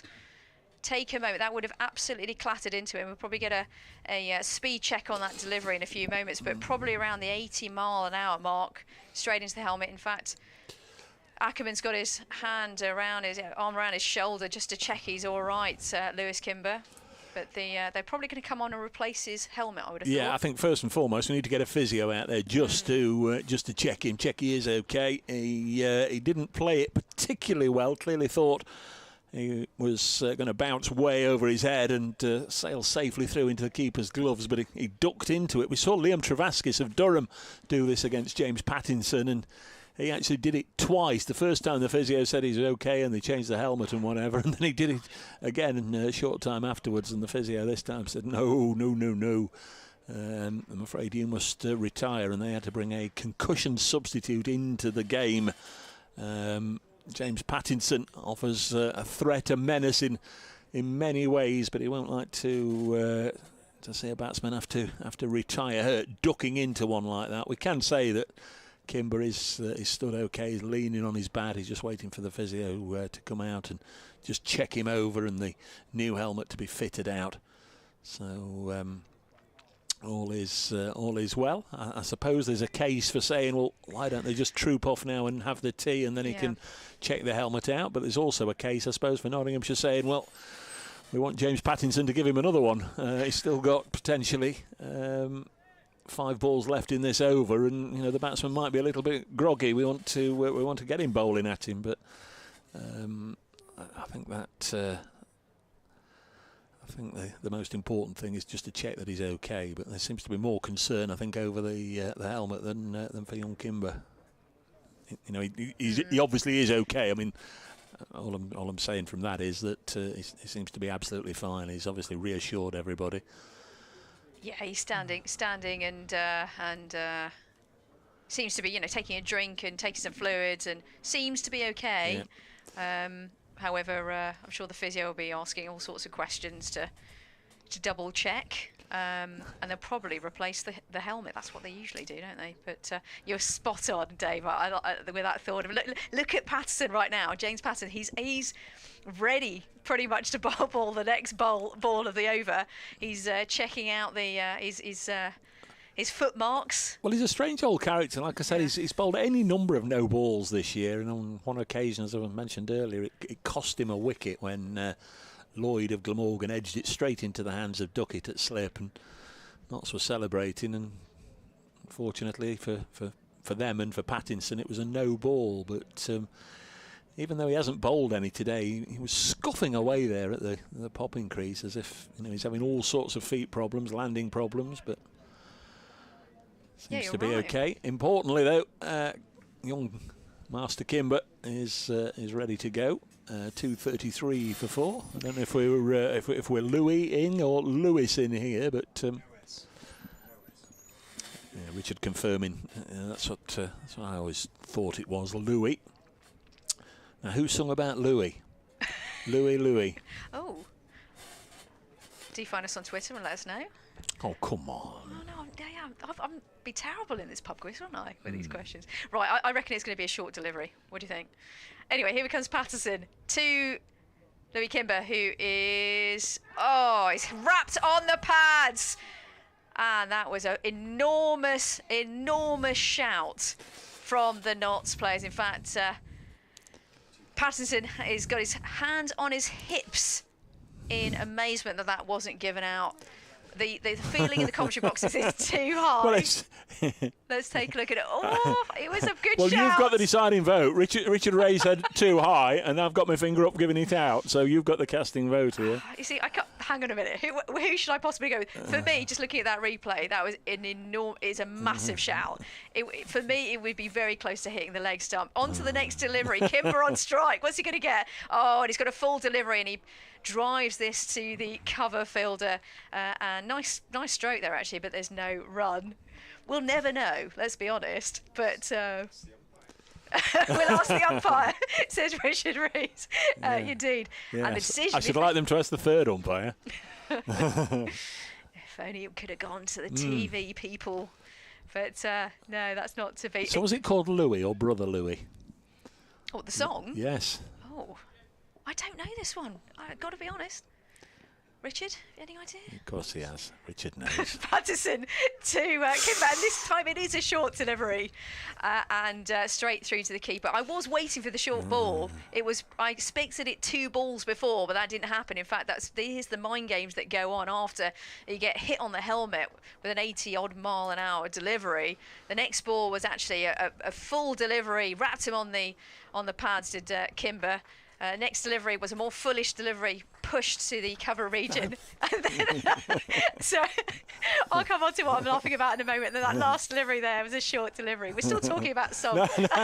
Apparently not supposed to cheat here and look at Richard's phone.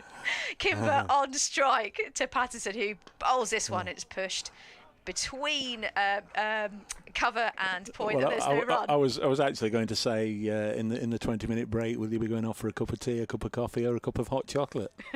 Oh, very good, Boom. Love it.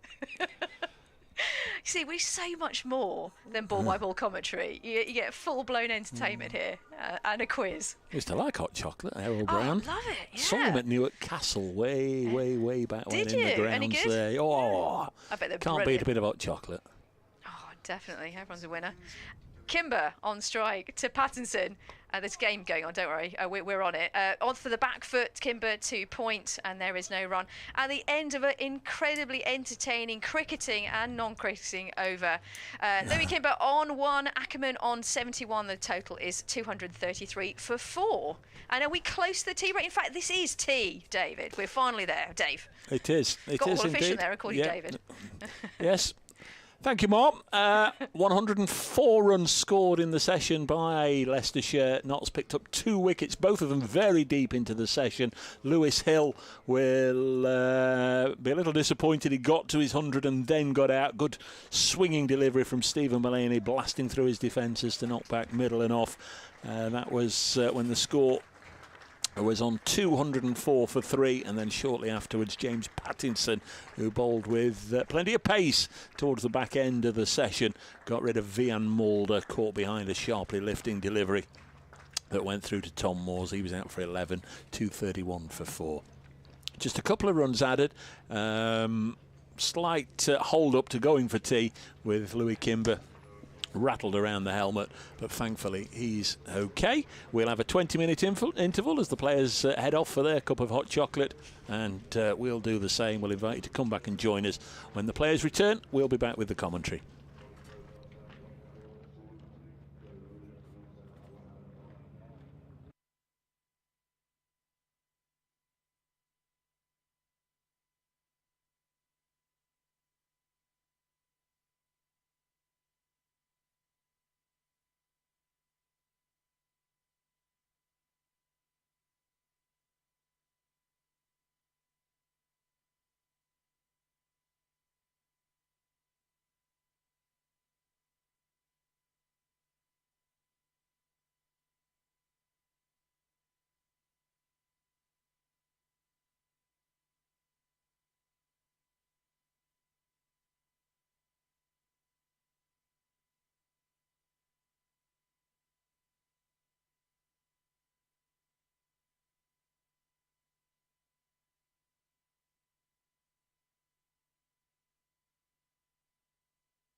Good afternoon, everybody. Welcome back to the Uptonsteel County Ground, Grace Road in Leicester, for the third and final session on this first day of the LV Insurance County Championship fixture between Leicestershire and Nottinghamshire. Ball-by-ball commentary brought to you by BBC Radio's Nottingham and Leicester. Dave Bracegirdle and Richard Ray, your commentators, and accompanied for the first 2 days of the game by Rita Green of BBC Radio Sport. We've also had a highly enjoyable contribution today from former Leicestershire and of course Warwickshire player Darren Maddy. But it'll just be the three of us, I think, for this evening session, which Leicestershire are about to resume in their first innings, having been put in by Nottinghamshire on 233 for 4. The main contributor to that score, Lewis Hill, who made a very fine 104 before being bowled by the Notts skipper Stephen Mullaney.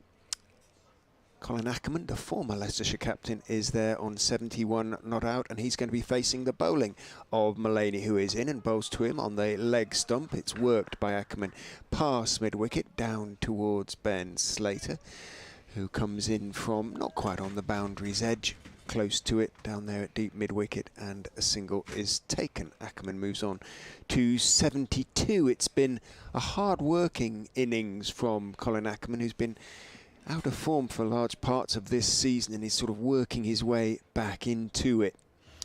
But it's been very, very determined.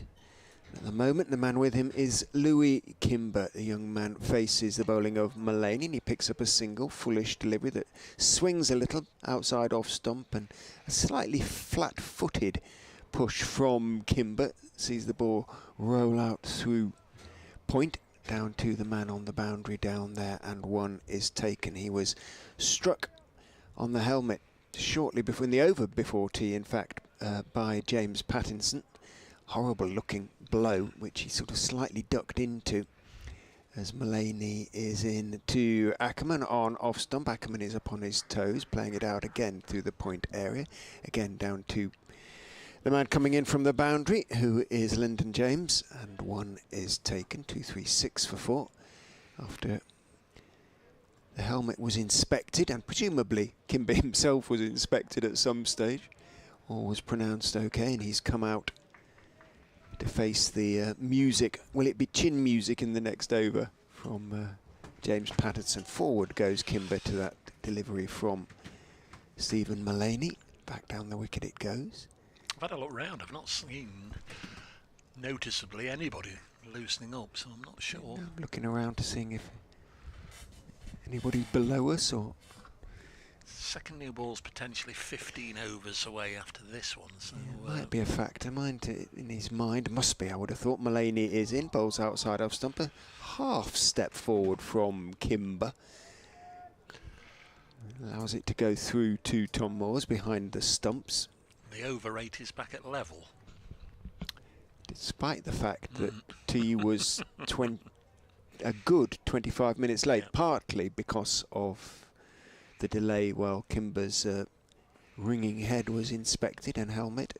Mullaney is in and bowls. Kimber is leaning carefully forward and playing it out to mid-off, and there is no run. Why then would it be level? I've no idea. I do not understand that at all. No. Only 4 wickets have fallen. That is the helmet hitting has been the only sort of serious delay, which was probably 6-7 minutes, something like that. Go figure. 236 for 4. It's going to be Dane Patterson who picked up the second wicket to go down this morning, that of Rishi Patel. He was caught at slip by Joe Clark. So far Dane Patterson through 13 overs. Figures 1 for 45. Went into this game with 21 wickets in the season, so he's added 1 to that tally. Going to be bowling to Ackermann. South African to South African. Patterson to Ackermann.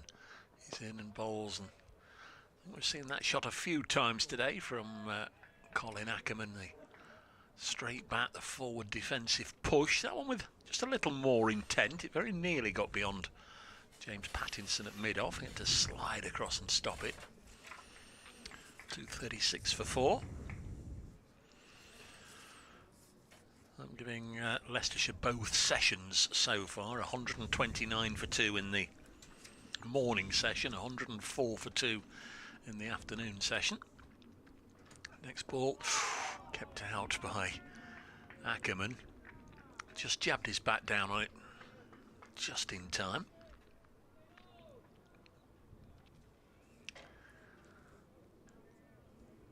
Notts really need to win this session to at least get themselves towards a share of the spoils on the first day.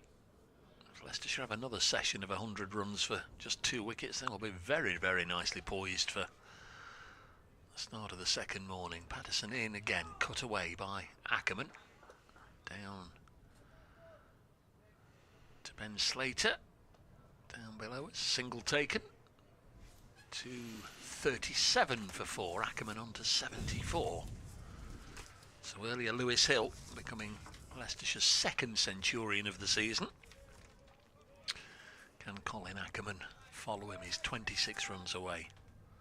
I think Notts have had 7 different centurions, 6 different centurions and 7 in all. Mulaney's had 2, Duckett, Slater, Hamid, James and Evison have all reached 3-figure scores. Patterson to Kimber. He follows his batting partner's template, getting in line, pushing it up to Mulaney at mid-on. He will be, I know he's only on 74, but he'll be desperately keen to go to 3 figures, Ackermann. He made just 1 century last season.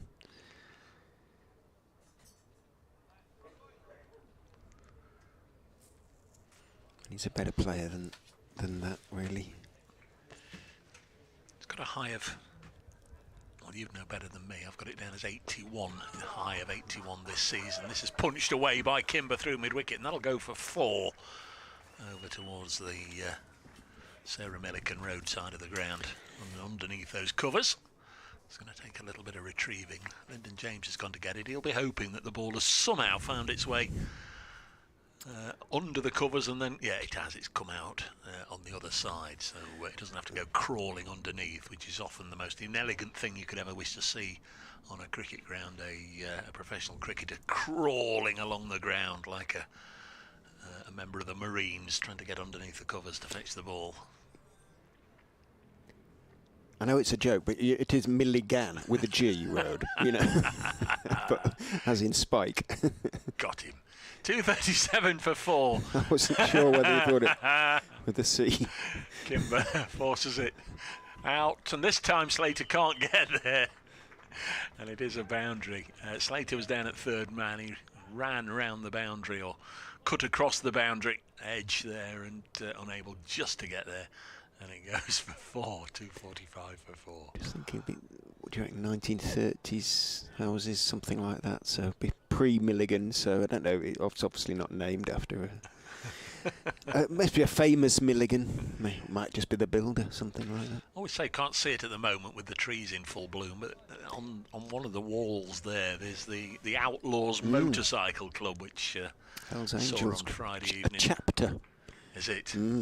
Oh yes. In fact, Sunday they might come back from their Sunday ride before too long, and you'll see all the Harleys come down Milligan Road. If they say it's Thursday, it's Thursday. In goes Mulaney, and bowls, back foot defensive push, firm push from Ackermann, goes out to mid-on. Yeah, it doesn't always look the most salubrious of establishments from the outside, but I bet not many neighbours are going to go knocking on the door saying any chance of cleaning up your garden a bit. Or they keep themselves to themselves, as far as I'm aware. Mulaney is in, little banana shape to it, sort of stuff you sort of see in so many club games really, but he's rather more effective than a club bowler. Stephen Mulaney knows what he's capable of, his limitations and how to get wickets. A lovely delivery, just the gentle swing that nibbled away from Lewis Hill's bat to knock off the off bail. He is in to Ackermann. Bowles, brings him forward with that foolish swinging delivery. Ackermann is forward. Doesn't hit the middle. Comes off the thick outside part of the bat.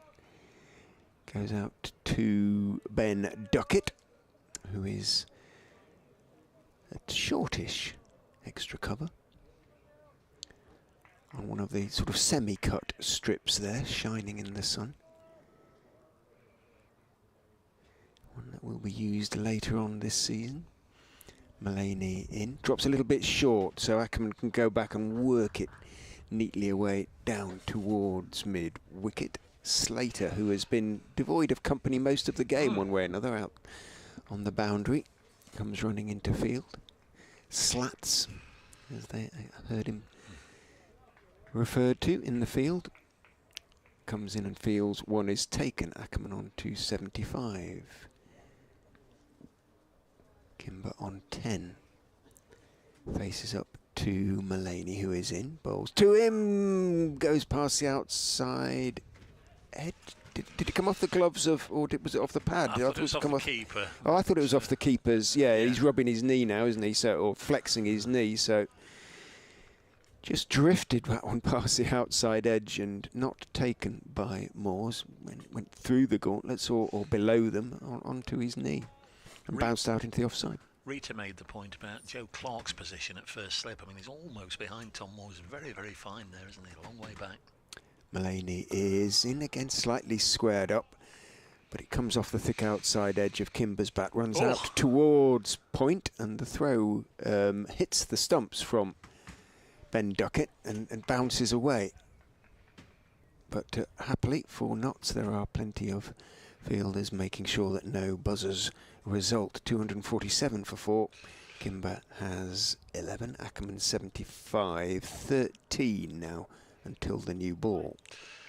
There are a band of cricket watchers and lovers who believe that should be outlawed. The overthrow from the stumps, a direct hit that, or a direct throw that hits the stumps and then deviates away from the batter. I'm not overly strong either way, but I just think, you know, before you throw it, you know the potential risks, don't you?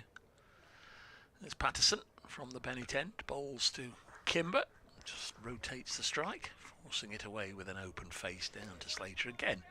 One more taken, and Leicestershire just knocking on the door now of a second batting bonus point. 248 for 4.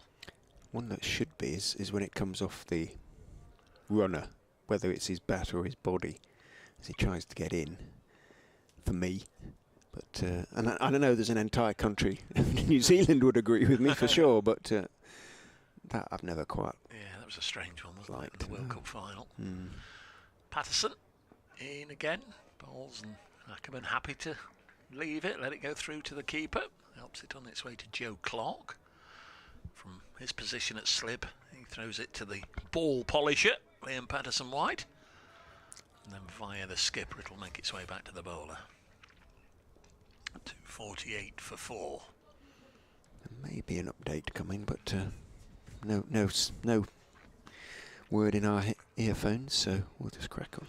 12 overs away from second new ball becoming due, as this is again angled down on the 45 down to Slater. One more, 249 for 4. The ball sounds soft now, doesn't it? Darren Maddy made the point, he said Notts have a lot of bowlers who looking to hit the pitch quite hard, likes of Pattinson and Patterson. He said that will make the ball go softer a little bit more quickly. It's not actually been changed, has it, all day, which is it's been very twice, much a rarity. Twice through the gauge. Could see this pair bowling together for the next 12 overs up until the second new ball, as Kimber eases this into the offside. No run, and then Pattinson and Hutton back on. I'll go with a few overs from Patterson-White just to. I would as well, actually. I'm a little surprised he's not spell bowling at the Patterson, moment, to be honest, but and to move things on a little bit. Otherwise, we're going to be here till 6:30, maybe. He's not really had a great deal of success, though, Liam Patterson-White. Not too many beat the bat, and didn't really bowl with attacking fields. This is pushed back to the bowler. I often see him come on and 2 or 3 round the bat with the helmet on, but it seemed almost as much a case of let's rattle through a few overs and just keep the over 8 in check as a wicket taking option. 249 for 4.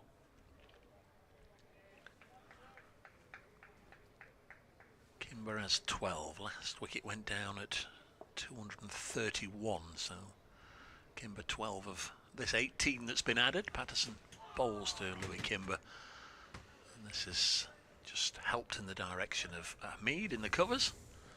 End of another over, so Patterson threw 15 overs. His figures are 1 for 56. Matthew Montgomery's on the field again, and it's Mead who's disappearing for a quick comfort break.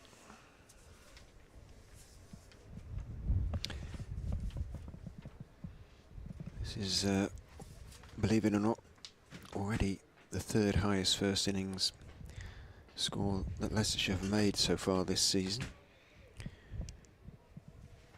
An indication of the extent of their struggles in terms of getting runs on the board and getting into games, essentially. Mullaney is in to Ackermann onto his legs, and Mullaney disgusted with himself as he looks away. Ackermann turns it easily into the gap at mid-wicket, out to Slater. The single takes the Foxes on to 250 and a second batting bonus point. In the Test match, England now 355 for 4. Pope was dismissed for 145. Johnny Bairstow dismissed for 8.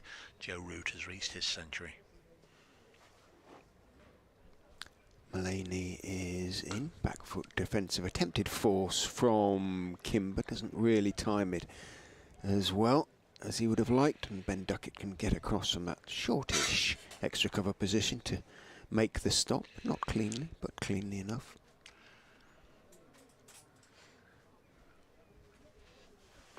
A few clouds around. Darkish, curiously, but they're not big clouds, and they're being whisked across quite quickly as Mullaney goes in and bowls on the off stump. Kimber pushes it into the gap. There was always one there, but he's a polite young man, and he looked inquiringly at Ackermann rather than setting off straight away. Ackermann was already on his way, so Kimber, not the most, as I say, assertive of characters, set off. Seems a good day to be a batsman called Hill. Lewis Hill here making 104. Yorkshire's George Hill is 93 not out at the Ageas Bowl. Mullaney is in, bowls wide to Ackermann, who drives it for 4.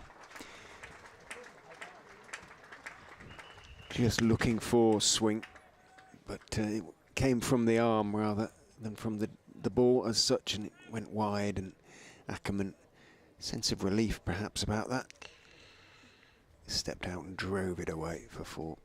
Didn't Brook make some runs again on... 76 not out at the moment, okay. At the other end. I was just looking at the Gloucestershire team. Zach? 265 for 5. Jack Crawley is playing. Yeah, that's the... Zach Chappell, I was... Zach Chappell, I beg your pardon. That's where I was going to go. Mullaney is in, bowls, that's straight, and it's clipped off an inside edge by Ackermann, and it's going to run down to fine leg, and Mullaney has his hands on his head, and he often does, but that was genuinely close to pinning Ackermann leg before. He'd stepped across there and was looking to clip it away in the leg side, and it was a bit straighter than he thought it was going to be, and to pick up 4, that was a serious bonus, because very nearly leg before wicket. Yeah, I'm led to believe Zach Chappell was very much one of the Gloucestershire heroes on Friday night, and if you followed that... I did watch it, 3 for 17 or something he got, a couple of Sussex late lost wickets. 8 wickets for 28. Mullaney is in, turned to mid-wicket. Updates time for BBC Radio Leicester.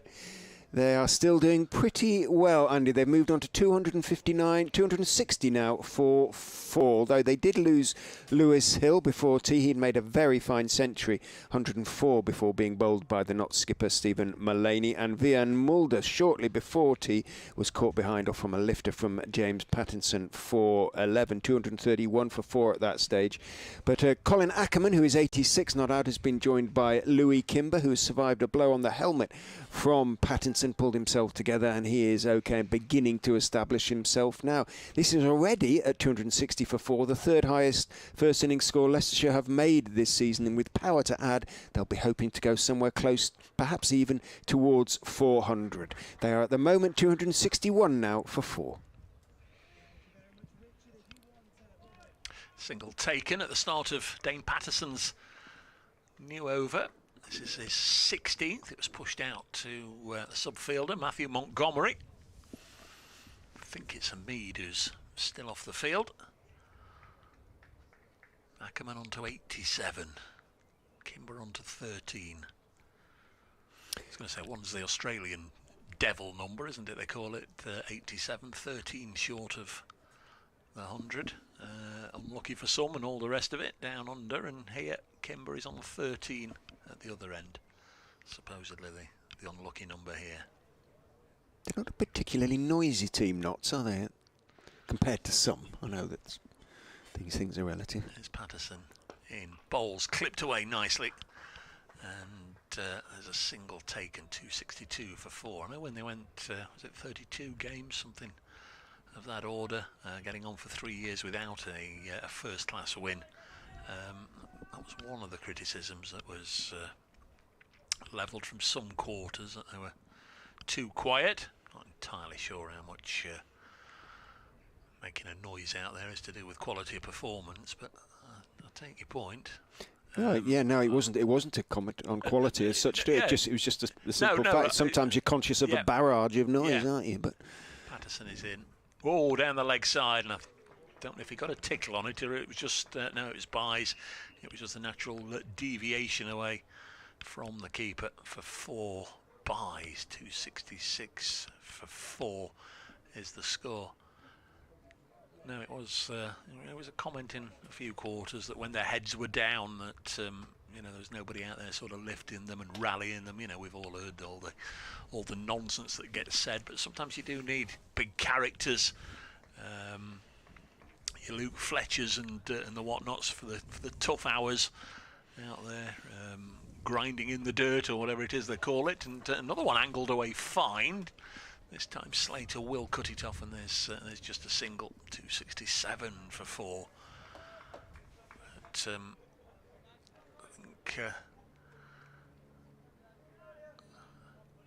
think they're all supporting each other and getting behind each other here.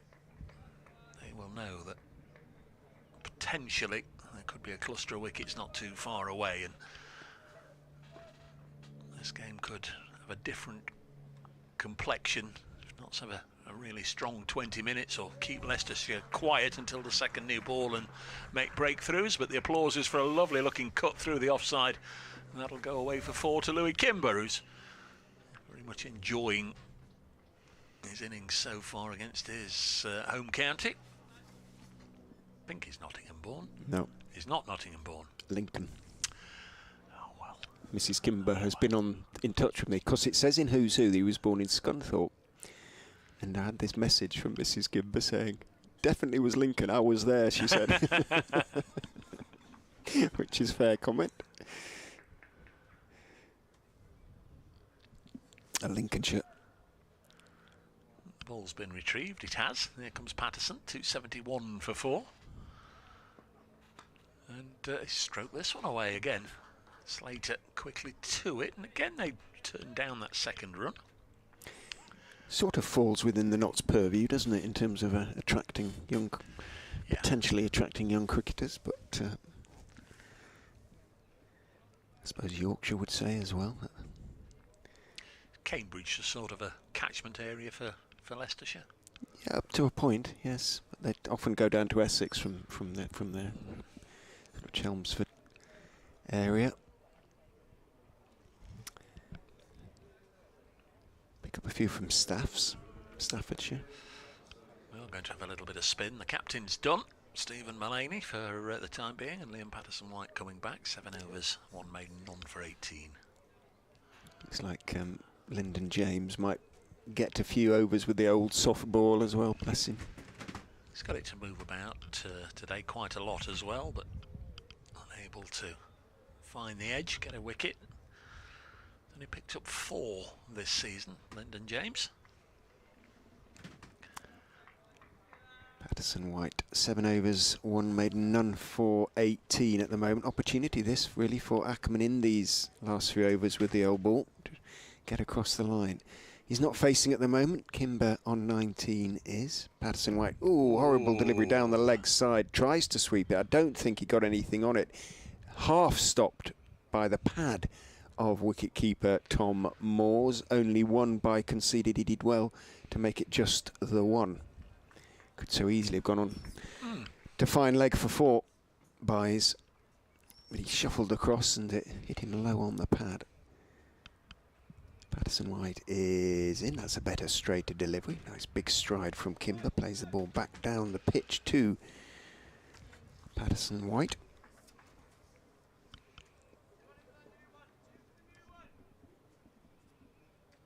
Just steps to the crease and bowls. It is swept this time. Off leg stump by Louis Kimber. Didn't really get it as clean as he would have liked. And long leg Pattinson able just to almost walk around and pick it up and keep it just to a single. Kimber on to 20. Ackermann on to 89. I beg your pardon, of course, because with the bye he was down that end. Patterson White is in to Kimber, who plays it off the front foot defensively into the onside. No run. Sunderland boy Liam Patterson White, who bowls and brings Kimber forward, He was pushing born it back in to him. Sunderland. Yeah, but he went to He's very much Worksop College, and he's. Do you know what his favourite smell is? As in, who's Patterson White bowls? It's rather sweet. A scented candle. Oh. Bless his heart. First cricket club, Bashford Mill Cricket Club in Nottingham. End of the over. 274 for 4. Ackermann has 89. Kimber has 19. I haven't got any updates to do, so we've got to go back to some sort of rota now. How do we want to do it? Don't mind. I'll take 10 out You, if you take 10, then I'll see if I can see Ackermann to his 100 along with Rita, and then you can come back on. Famous last words. Tempt fate horribly there. Leicestershire fans recursing. Lyndon James is indeed, the sun glinting off his blonde locks, going to come in and bowl from the Bennett end. Ackermann has 89 off 191.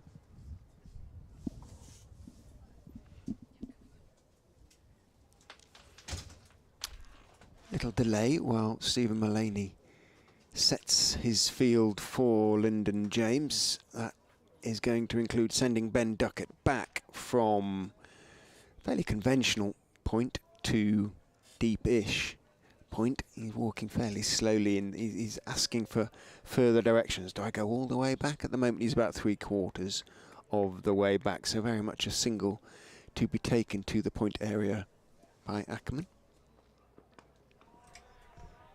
Here comes James with the next delivery from the Bennett end to Ackermann, and there is no run. Well, the partnership now 43. So Leicester just keeping it going. What they've done all day today, forming partnerships and piling on the runs, coming up to 10-5 on this beautiful Sunday afternoon. And Lyndon James with the next delivery from the Bennett end. So those those blonde locks rather, to Ackermann, who pushes this to mid-off. And there is no run. Bit of a misfield, but they chose not to take the run at all. Ackermann keeping on his sort of short sleeve jumper. You know, us sports people are quite, whether you watch it or play it, you're quite superstitious, aren't you? So maybe he's got a superstition to keep it on. It looks like a jumper anyway. It looks from here anyway. But 43 is the partnership. Ackermann close to those nervous 90s. 274 for 4. Here comes James to Ackermann, who lets this one go, and there is no run. 74, just shy of 74 miles an hour in that last delivery. And I'll say it again, Richard, but Leicester are just keeping it going. Are you pinching yourself? Do you think you're dreaming here? Yes, I know it's early been a doors, while. but you know what I mean. Yeah, no, yeah, I do for sure. I do for sure. It is now the second highest first innings score of the season. Second of the 8. Incredible. Lyndon James, right arm over to Ackermann, who pushes this beautifully and on drive, and really probably close to shot of the day there from Colin Ackermann, who's now well and truly into the 90s. 93 not out from 195 deliveries. The total now for the Leicestershire Foxes is 278 for 4, but that was a beautiful on drive. Yeah, just lent into it. He's a very elegant player. When he's in touch, Colin Ackermann, that was a classy shot. I'm keeping a theme of nicknames going. Ackers to his friends, which I think that's quite predictable. Colin Ackermann on strike to James, who pushes this to the offside area, and there is no run. But this is absolutely what the doctored order for Leicestershire Foxes, but for so many of the batters today. We've already got a centurion today in Hill. Great innings earlier on, an absolute peach to get him out. And you have to say that the Nottinghamshire haven't done a huge amount wrong. Yes, they could have been a little bit tighter with some of the possible run-outs. That's probably where I only point the finger, but certainly nothing massively glaring. Ackermann on strike to James, and Ackermann lets this one go. That looked pretty tight to me, but a good leave, isn't it, when it doesn't rattle the bails. End of the over. That's the 72nd over of the day. 278 for 4. Ackermann has a chat to young Louis Kimber. They two touch gloves. The end of the over. Partnership. Well, they talk a lot about batting in partnerships, good batting sides, and we've had a few today. This one is already 47 for the 5th wicket. Hill and Patel put on 58 for the 2nd. And then the really big partnership between Hill and Ackermann, as Patterson White is in to Kimber, who goes back, plays it out into the offside. Off the back foot, looking to get it past Duckett, can't do so. Patterson White just examines the ball carefully, bowling in a long-sleeved shirt. 22 on his back as he just steps to the crease and bowls. That's a nicely flighted delivery. That is, turns his wrists on that one, Kimber, as he leans forward and clips it out towards mid on where Brett Hutton is the fielder. Bowl slightly wide this time, but although Kimber goes back looking to force, doesn't time it at all, comes off a thick bottom edge and bounces back down the pitch towards Liam Patterson-White. None for 19 from 8.5 overs. There's no turn in the pitch for him at the moment. He goes in and bowls this time. He's got it through the gap he was aiming at that previous delivery, Kimber, and he's turning for the 2nd, and it's a good call, in fact, because the throw from Dane Patterson down there, it's a long way from down there on the wide 3rd man, deep backward point boundary from that side of the ground, and it's against the wind as well, so he made his 2 comfortably. The throw was slightly short. Kimber into the 20s, on to 21. Patterson White is in. Back again goes Kimber, this time playing it more or less straight to Dane Patterson and taking one. And the gentle applause is for the 50 partnership between these two. Foxes will be delighted about that. 281 for 4. Patterson White just blows on his left hand, his bowling hand, before going in and bowling, bringing Ackermann forward, pushing it off the thick inside part of the bat. Just turned his wrists on it as well, out towards square leg. There is no square leg. Slater comes running in from that deepish mid-wicket position, or running across from that deepish mid-wicket position. Ackermann takes one, keeps the strike. He moves on to 94, 282 for 4. The batters milked that over quite nicely from Leicestershire's point of view. 7 until the new ball. 7 more. Really, Ackermann should be well past 100 if he's still there by the time of the new ball. Yeah, Hamid comes back onto the pitch, and Montgomery off. Went for a little stroll at the tea break, and Hamid was involved in a little bit of a game going on in the outfield. I'll tell you more about that in a moment. Here's James from the Bennett end to Colin Ackermann, who's now on 94 not out. Pushes this into the onside, and there's no run.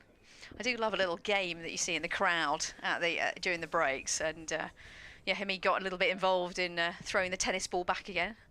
So no, I love all of that. You know, getting involved. It would be lovely to get more onto the pitch, but I'm sure the groundsmen probably No, they are really allowed. They are allowed. You know, really? they've changed their policy a bit, Leicestershire, in that respect. I'll bring my mini kit tomorrow. Mini Stumps nest. Maybe not.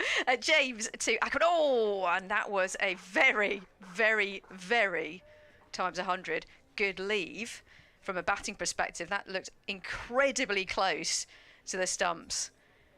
Maybe I'm overdoing it more than the fielding side, but that was a very tight leave. But we go on to the next delivery, and this partnership is indeed now 51. So indeed another big partnership in the Foxes lineup. 282 for 4. Ackermann on 94. Just needs one more blow and he can get to 3 figures. Here's James to Ackermann, who's on the back foot and pushes this into the offside, and there is no run. I doubt there's going to be a 6 coming up. I doubt he wants to do it that way, but we haven't had a 6 today. Could do with one. I'm here. I'm ready for the catch, ladies and gentlemen. You know, from the other end, if there's a nice big stroke, have to be pretty accurate though to get through the commentary box window, the ball. But you never know. I haven't had one when I've been over the last 10 years. We've had one has hit the railings just in front. Oh, really? Poor Collingwood, curiously. Oh. Here comes Lyndon James to Ackermann again, who pushes this onto the onside. Okay, all right. In a T20 game, that was reduced to 7 overs by rain. 7 overs, incredible. Was it 8? 7 or 8? It was not many anyway. Gosh. Probably still quite a high-scoring game, even with that number of overs. Yeah, Durham won it. Partly because Leicestershire's last over yielded just one run. Tom Wells couldn't get the ball away. Luke Ronke was at the other end, chomping at the bit. Oh, incredible. Lyndon James in once again to Ackermann, who pushes this to the onside, and there is no run. Right then, so the gauntlet has been placed down to try and get the ball through the commentary box window. You have to be pretty accurate to do that. Yeah, not in this game, I don't think. No, definitely. I meant in future. One day, I'm sure. So the game today has been absolutely thrilling. You would, if you've landed from another planet and you've turned up here to the Uptonsteel County ground, you would think actually the team in second place are currently batting. Here's Lyndon James to Colin Ackermann, who's on the back foot and nicely dabs this down to third man. There's a fielder out there with lovely red soles who floats us into Tom Moores, and there is one more to the total. In fact, end of the over, 283 for 4. But like I was saying, if you come in here and you didn't know where these teams were in the league table, you think it's actually the other way round. Leicestershire, dare I mention it, bottom of the table at the moment, really struggling with batting this season, and not, taking wickets for fun. But this is why we love this beautiful game, don't we, Richard? We do, at the moment. Not always. Liam Patterson-White is in, brings Ackermann forward with a good delivery, straight delivery, that he pushes front foot defensive shot out to Hutton at mid-on. There have been days this season when it hasn't seemed an awful lot of fun, but then during these rare moments of success, our bowls onto the leg stump this time and is swept by Ackermann, only as far as long leg, where James Pattinson throws, and it's not taken at all cleanly, and not taken at all by Tom Moores. Fortunately, Ben Duckett is backing up, and there are no overthrows. Ackermann on to 96. Patterson-White walks to the crease and bowls outside off stump. Kimber goes back and cuts him out, drives him away off the back foot out to Dane Patterson, who is out there on the point boundary, almost. Still think of the manual scoreboard as Dave. Dave's manual scoreboard, sadly no longer with us, Dave Goodacre. Operated it for many years. In goes Patterson-White. Ackermann goes back. It stays a fraction low and he digs it out rather, hence the shout of "oh" from Mulaney at slip. Pushes it as far as Hamid, who's at mid-wicket with his fingers got various bandages on them. Patterson White is in. Ackermann is looking to clip it into the leg side and thick inside edge and pad. And it was Hamid this time who shouted in frustration because that was a nicely flighted delivery and beat Ackermann slightly in that flight. But again, no turn for the young spinner, who is in and bowling outside off stump. Ackermann goes back and guides it down towards wide third man, but Patterson is going to get there, running across from his left. So just 2 to Ackermann, moves on to 98 at the end of the over. The Foxes on to 287 for 4. Kimber has 23. There are 21 overs remaining in the day, only 5 with this ball, so the position could change a lot, but Leicestershire will be pretty content with how the day has gone so far. Just past 5 o'clock on this Sunday evening in Leicester on this lovely day. Your commentary team: Dave Bracegirdle and Richard Ray, and myself, Rita Green. BBC Radio Northampton, BBC Radio Leicester, BBC Sport. Here comes Lyndon James to Louis Kimber on strike, and there is no run. Nice defensive stroke. BBC Radio Northampton. Oh, did I say that? Nottingham. I'm just checking you're listening. Did I really? You did. Goodness me. I obviously in a completely different Have you been county. at Wantage? You've been at Wantage Road. Yes. That's why recently. Yeah, there you go. Just checking, ladies and gentlemen. But thank you, Richard, for Sorry. putting me right there. Because everyone's like, "Am I really listening to that radio station?" BBC Radio Nottingham. Let's get it right. Lyndon James to Louis Kimber. Nice forward defensive stroke, and Louis Kimber's looked very solid. You know, with that big blow on the head earlier on. You know, that can really shake up any batter for sure. Would have been about 80 miles an hour, that delivery. Makes such a difference to two youngsters like Kimber, though, coming in with a decent score on the board against a much softer ball. You're not coming in at 30 for 3, or, you know, various times that he has done this season. You've got time. The batters above you have given you a bit of time, and they've taken some of the strength out of the bowlers. James with a third ball of the over to Louis Kimber, who pushes this really nicely into the offside with soft hands, moves the cover fielder slightly to the left, and indeed pinches a run. One more to the total, 288 for 4. Ackermann now on 98 not out. But that is one of the reasons why the youngsters haven't come through as well as they might. They've always been in a difficult sort of position, batting position. Louis Kimber, 25 years old, 6'3", very tall chap. Ackermann, though, on strike, and James with the next delivery, and he pushes this into the fine leg area where a fielder's going to cut it off. They come back for 2, and many congratulations to Colin Ackermann, who's back to 3 figures. He's got his century. He takes his helmet off with a little bit of time needed to get the helmet off, but absolutely jubilant, raises his bat to the pavilion and all round the ground. The Leicestershire faithful with a ripple of massive applause of congratulations on an excellent innings. And well done, congratulations to Colin Ackermann with 3 figures and a great innings there, Richard. 210 balls, 9 fours for Ackers, and boy did he gallop that second, because it went fairly quickly to Hutton down on the long leg boundary, and really shouldn't have been 2 there, but he took that first one fast and picked his fielder. The throw wasn't a great one, and Ackermann made his ground comfortably, but that was quite a moving celebration from Ackers, who's had quite a tough time of it over the last couple of years. Ackermann on strike to James, and pushes this into the offside, and there's no run. You're right. I mean, in terms of the captaincy, his batting prowess as well, there must be a huge amount of emotion actually going through him right now, that he's proven a point in the right way with the bat, and doing a great job for the team.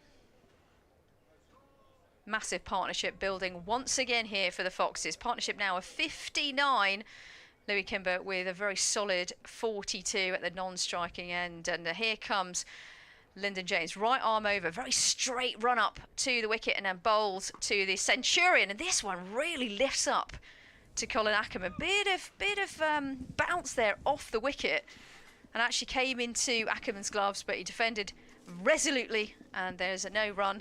And the total at the end of the over is 290 for 4. I thought for a moment there, Richard, that you'll be telling us all about the Centurion there, but Kate crept up on us a bit quicker, didn't it? But we'll see. We'll speak to Richard a little bit later on. So the Foxes on 290 for 4. Day 1 here in Leicester at the Upton County ground, and here comes the next over from Patterson White from the pavilion end to Kimber, who pushes this to mid-wicket, and there is no run. Liam Patterson White, the 23-year-old, made his maiden century in first-class cricket last year. Onto the back foot is Kimber for the next delivery, pushes it back to the bowler, and there is no run.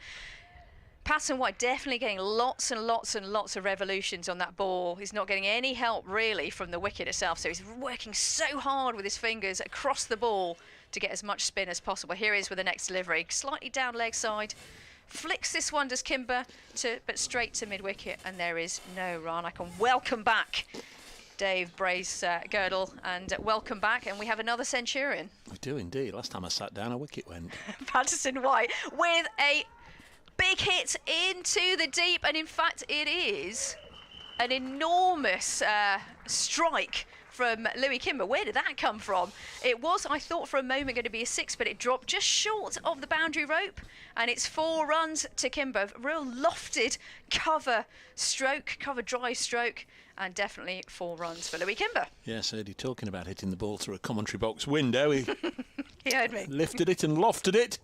1 bounce 4 just inside the rope. Patterson White with the next delivery to Louis Kimber onto the back foot and pushes this into the deep. There's a fielder out there who has to go slightly to his right hand side, but nicely fielded, and they take 1 more to the total. A day for the Hills. George Hill of Yorkshire has now reached his century. Lewis Hill here earlier reaching 3 figures. 295 for 4. Patterson White with the next delivery to Ackermann, who is on the front foot, defends, and there is no run. But really interesting over there. Where did that come from in terms of Louis Kimber? Maybe just, thought, look, we've only got about 3 more overs to go with this really old ball, and it's time to maybe strike out a little bit. But a fruitful over there for Leicestershire, 295 for 4. I was just reading about the Division 1 game, Somerset versus Division 1 leaders Surrey at Taunton. Somerset bowled out for 180. Jamie Overton, of course, ex-Somerset, now with Surrey, he's forced 2 Somerset batsmen to retire hurt today, including his twin brother. 295 for 4 as Lyndon James bowls to Louis Kimber. Josh Davey was the other one. Josh Davey apparently is out of the game. Such was the severity of his blow. He's had to retire with concussion. Craig Overton did come back after a while, but that must be a first, being forced to retire hurt, struck by your twin brother. We talked about sibling rivalry earlier on, but there it is in action. I'm sure he didn't want to hurt him, but yeah. Point to prove, perhaps. Here's Lyndon James from the Bennett end, a bouncer which Louis Kimber ducks underneath. This pair will know each other very well. They'll have played through the various Notts age groups over the years. Lyndon James and Louis Kimber. 295 for 4. Leicestershire just 5 runs away then from a 3rd batting bonus point, and plenty of time to go on and get to 350 and maybe even get to the 400 if they have wickets left over. Just the 4 wickets today for Notts. 2 to Pattinson, 1 for Dane Patterson, 1 for Stephen Mullaney. Lyndon James bowls down the leg side. Interesting to see what that comes off. The umpire is going to make a signal to the scorers one way or another. It's a bye again. Poor old Tom Moores. He's had quite a few debited against him today that he's hardly been able, and in some cases unable, to reach. They've just swung that much once they've gone past the batsman. On that occasion, dive down the leg side to his left, full length, just got a fingertip to it to take the pace out of the ball, but 1 by.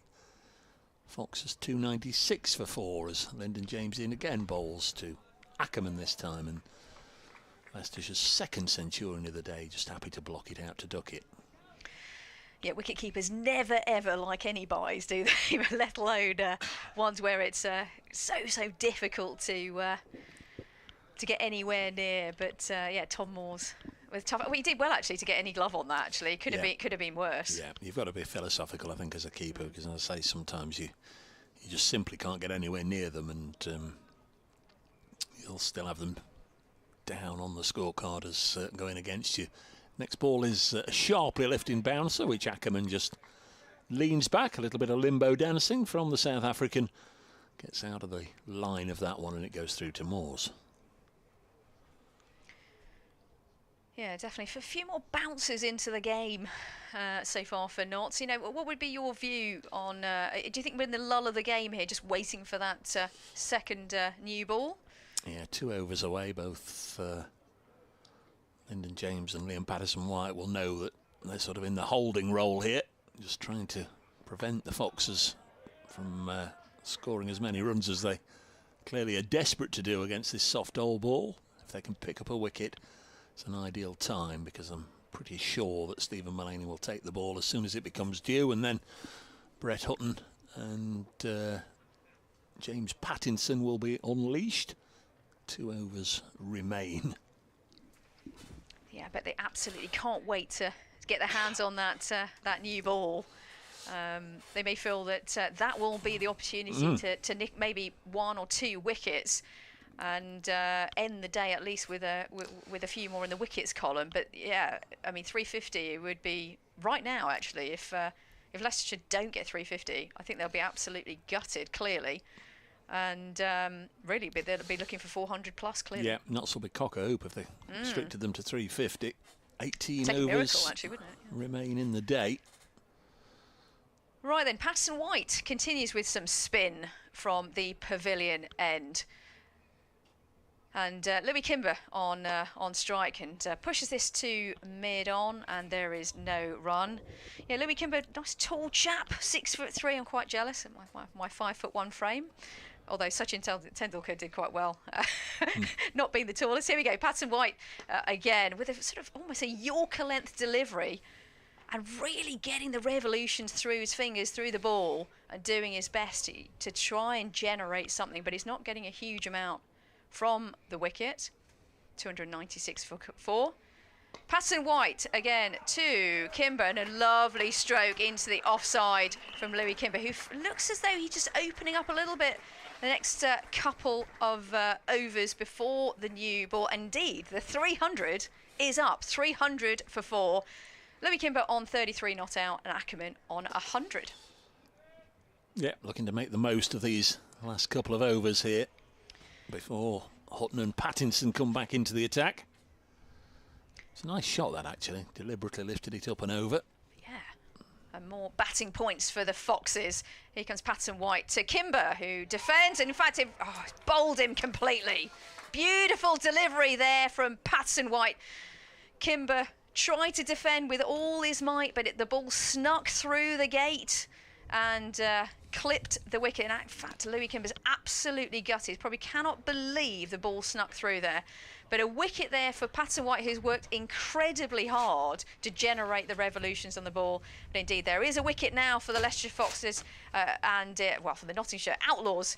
And 5 wickets down for the Foxes. 300 for 5. Yeah, and we're 9 balls away from the potential taking of that second new ball. It's the worst possible time for Leicestershire to lose a wicket, the best time for Notts, because they'll have a new man at the crease. Would imagine it will be, and it is indeed, he appears out onto the outfield down below us before I can mention his name. Harry Swindles is running out, playing 1 or 2 shadow shots out there on his way to the middle.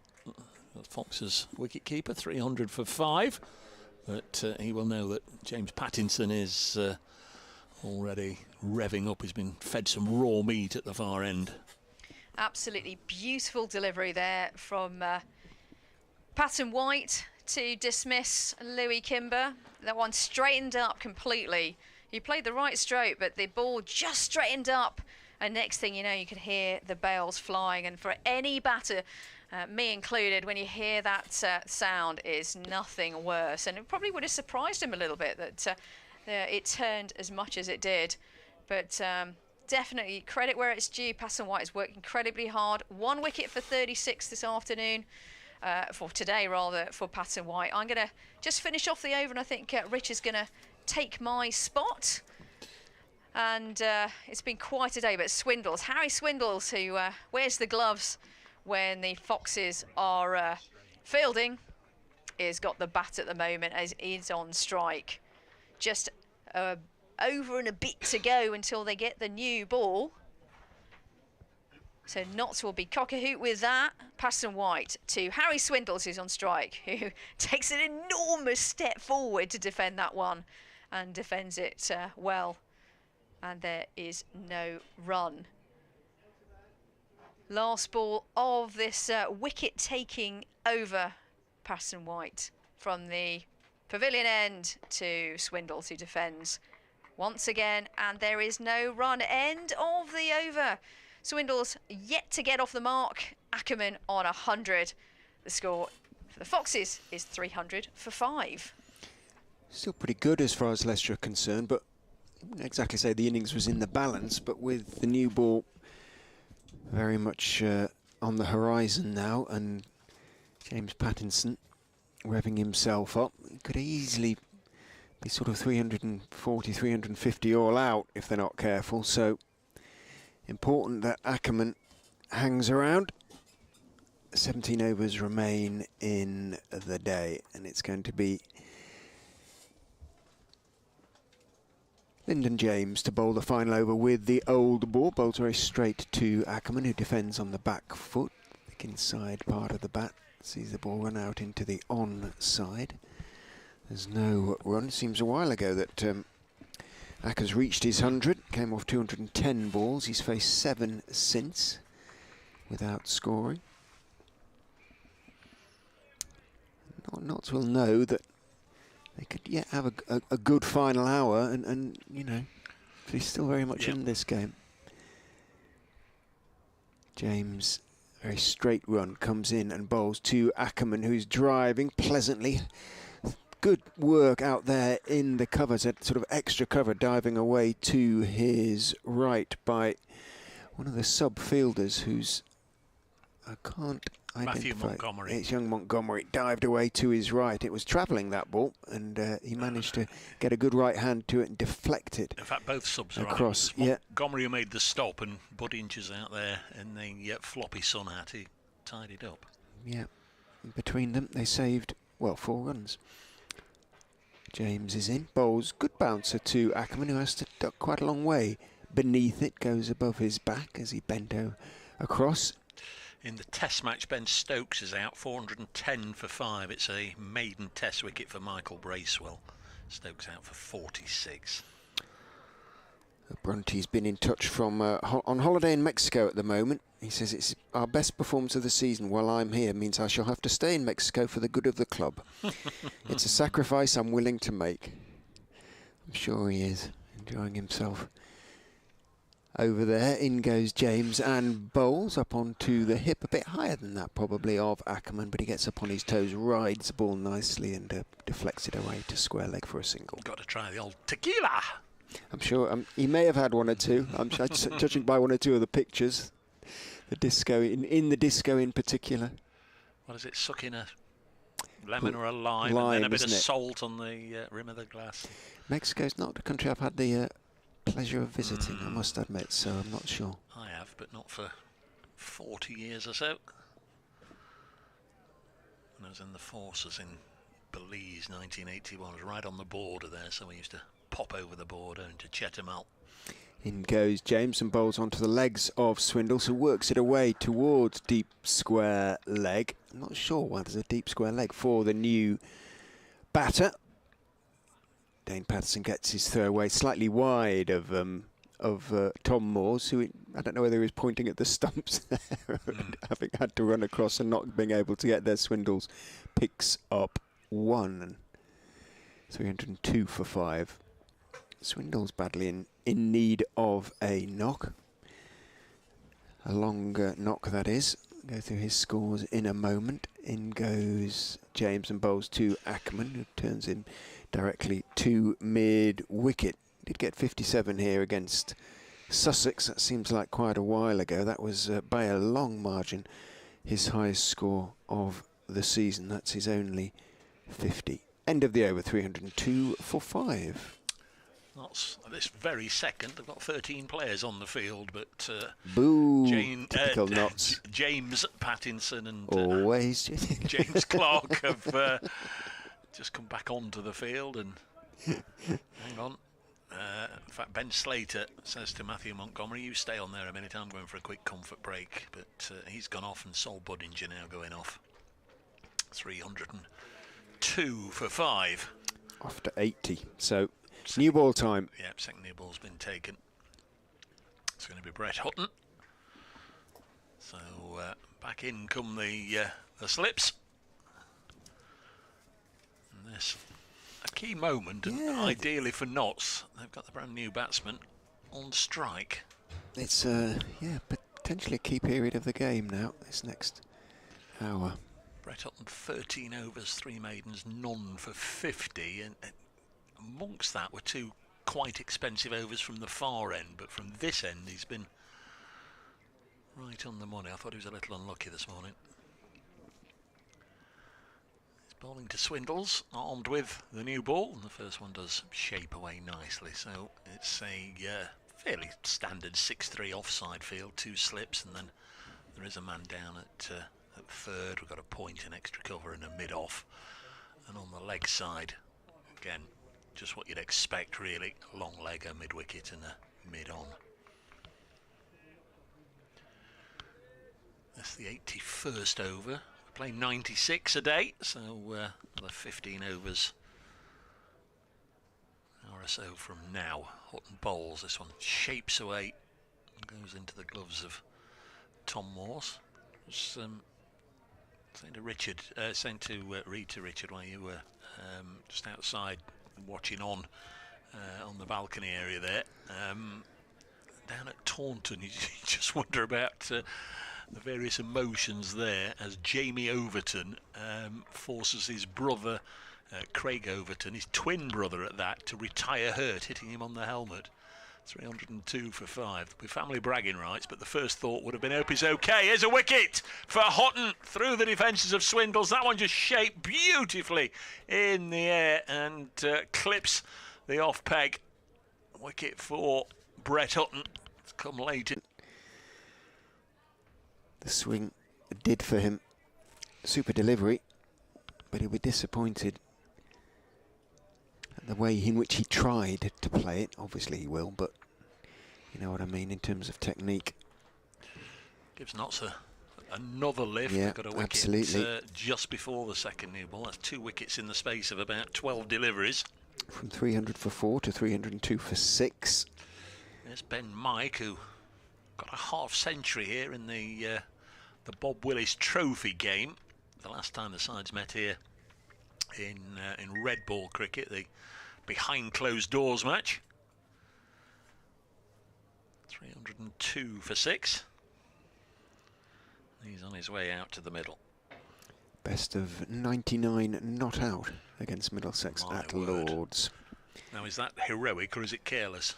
Well, there were 2 wickets left to fall when he was on 99. First, Chris Wright got out, and then Bjorn Hendricks, who's been pretty solid at number 11, was bowled, and it was Mike who went up to Hendricks, who was distraught at not being able to get him across the line, and put his arm around him and as they walked off, and hugely sympathetic round of applause from the members in front of the pavilion at Lords. Oh, it was at Lords as well. It was at Lords as well. He's got one anecdote then for his post-career after-dinner speaking circuit. The day he was denied a century at Lords. Is taken guard from umpire Chris Watts. Brett Hutton going to bowl to him. And here is Hutton. Forward defensive push into the offside, and Ben Mike's innings has begun. 302 for 6, so 3 batting points to the home side, 2 bowling points to the visitors. Notts winning the toss, remember, putting Leicestershire in. It actually went through the gap, that one that bowled Swindles. He played outside it. Show you that again. Hutton in once more. Bowls this one. Definitely shapes away past the outside edge through to Moores. Yeah. Big gap between these. Yeah. That's what I mean about sort of technique he'll be disappointed by as well. It didn't go past the outside edge. Those of you watching the live stream will no doubt have seen a replay or two, or you'll be able to rewind it and just have a little bit of a look at it again, should you choose to. Terrific work from the camera crew around the ground. This ball pushed back past the bowler, just to the onside of straight, but James Pattinson is there. He picks it up and throws it to his skipper Stephen Mullaney, but he might as well have hung on to it, because I'm pretty sure James Pattinson is going to bowl the next over. He'll be bowling at Colin Ackermann, but I would imagine he'd quite like to get Ben Mike down to that end. Perhaps one or two looseners, because of course he is coming back, beginning a spell. One or two looseners at Ackermann, and then have a bit of a go at Ben Mike. Yes, that wicket so rudely interrupted. My thoughts rattled on the head by your twin brother and forced to retire hurt. That's Well, we had quite a strange one.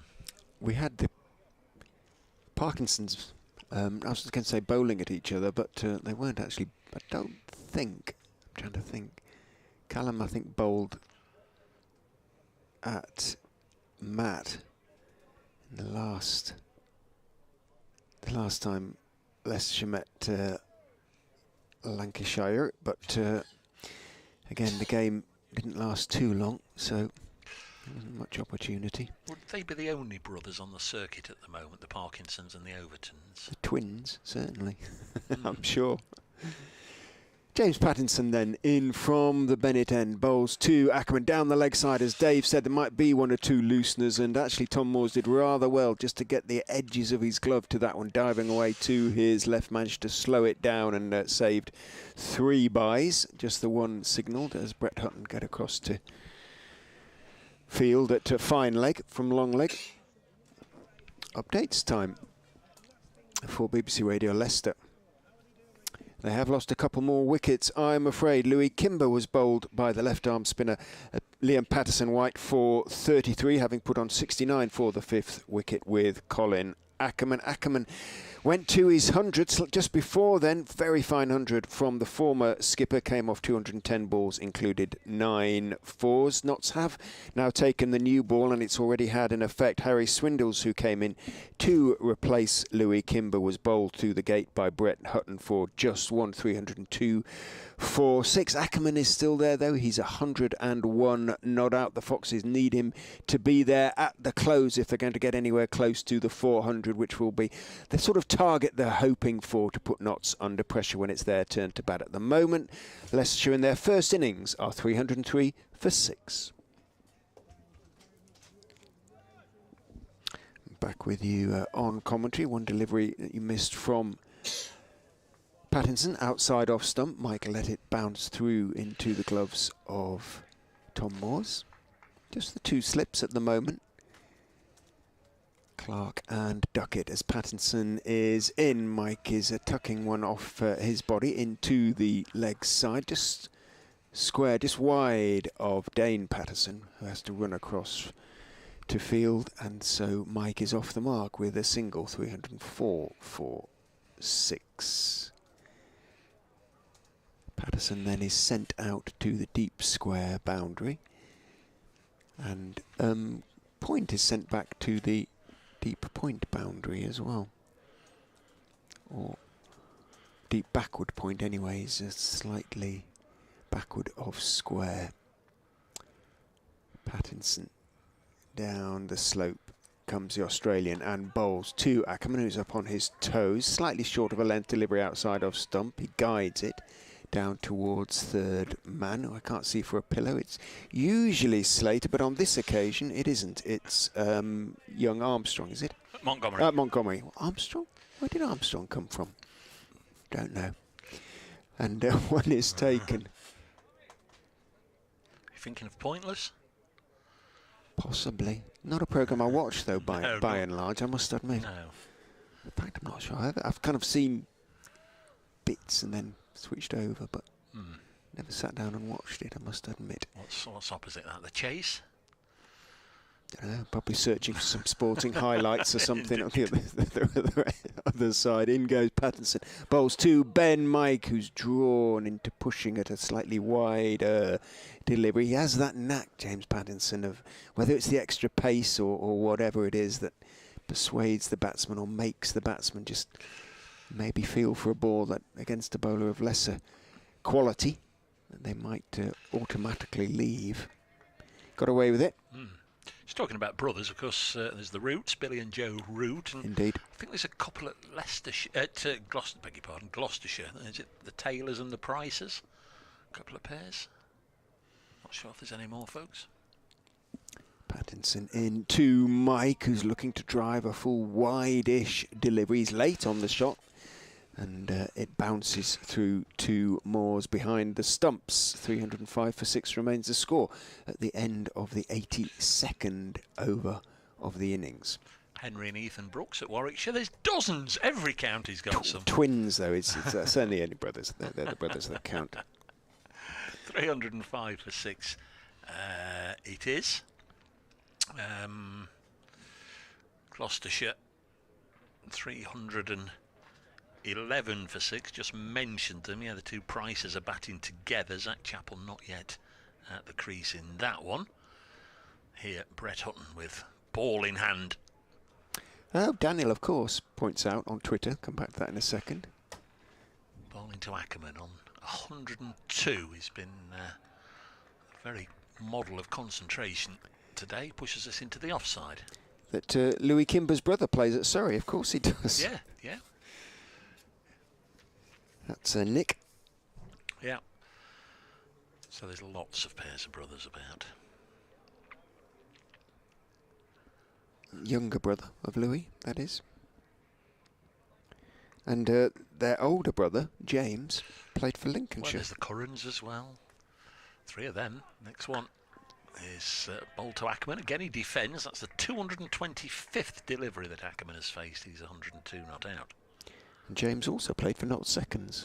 So James Kimber. So he hasn't actually played first-class cricket. Yeah, it's obviously been pretty close. Hutton makes his way back to his mark.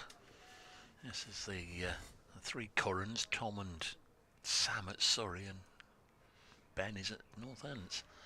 Next one is, well, it's an involuntary shot really from Ackermann. I think he intended to leave it, but as he was withdrawing the bat, lifting it up to move it out of the way, it was ball onto bat rather than the traditional bat onto ball, but he guided it down into the ground and it ran through to Ben Duckett at slip. 305 for 6 it remains. That's the 83rd over, so 13 after this one. And that'll see us through to the end of day 1 of 4. Here's Hutton. Ian again bowling and Ackermann again happy to defend. Been very, very watchful, hasn't he?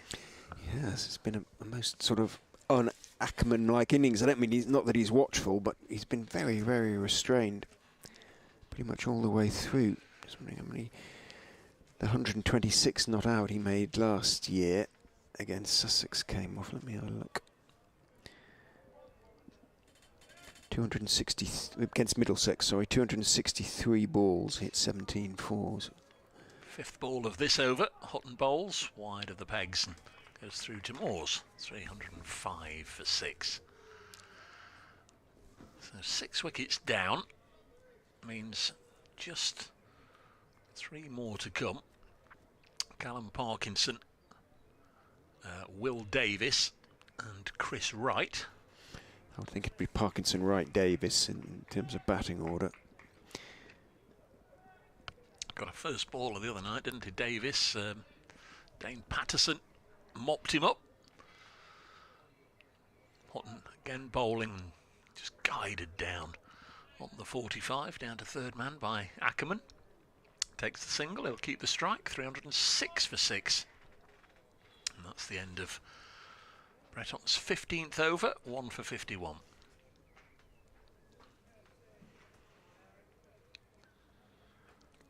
Still a nice buzz around the ground. Most people have stayed with it. Down below us, that tends to be where the crowd gathers in its largest numbers, in front of the pavilion and all the facilities therein. Not been the largest of crowds today, which is a real shame for the local derby. I know there's other attractions and the test match is not far away. Pattinson is in, bowls to Ackermann, who is squared up on the back foot, thick outside edge, sees the ball run down towards third man. Slater is quickest to the ball, gets his throw away, makes sure there's no chance of Ackermann getting back for a second. He moves on to 104, 307 for 6. Bit more cloud now as the evening has gone on, the afternoon, late afternoon, evening, gathering away above us to the west. Light is still fine, of course, as Pattinson is in, and bowls. Mike goes for the drive outside off stump and misses it. Bat quite a long way from the body. 8 balls he's faced for his single so far. Bit unlucky, he'll probably feel, in that he sat in the pavilion and watched while other batters played out overs against a soft ball, and he comes in against Pattinson with the new ball. Not something that really happens in club cricket, that is. If you're going in number sort of 8, you're usually okay. Yeah. In goes Pattinson and bowls outside off stump. This time Mike very deliberately leaves the shorter, wider delivery. Swings a bit on its way through to Tom Moores. That's why having a set number is often a bit of nonsense, isn't it? In club cricket, people talk about, oh, I want to be 7, I'm always 7. I can't get runs at 6, and 8's too low, I like 7, or whatever it may be. I mean, there's no guarantee of whenever you're going to be in, is there? Indeed. I always wanted to be in as high as I possibly could. Just not that it was you get more often opportunity, successful. Exactly. Pattinson is in, bowls outside off stump. Nice shape to the delivery, but swinging away. And Mike this time steps forward and lets it go through. And if it's a good bowler right at the start, a particularly quick bowler or particularly skillful bowler, at least you're pitting yourself against the very best. Little consolation if you spend the afternoon watching and you've got a first baller, but there we are. The great advantage of being an all-rounder. Always something to look forward to, hopefully. Pattinson is into Mike, who plays it quite nicely away. The straight delivery out towards deep mid.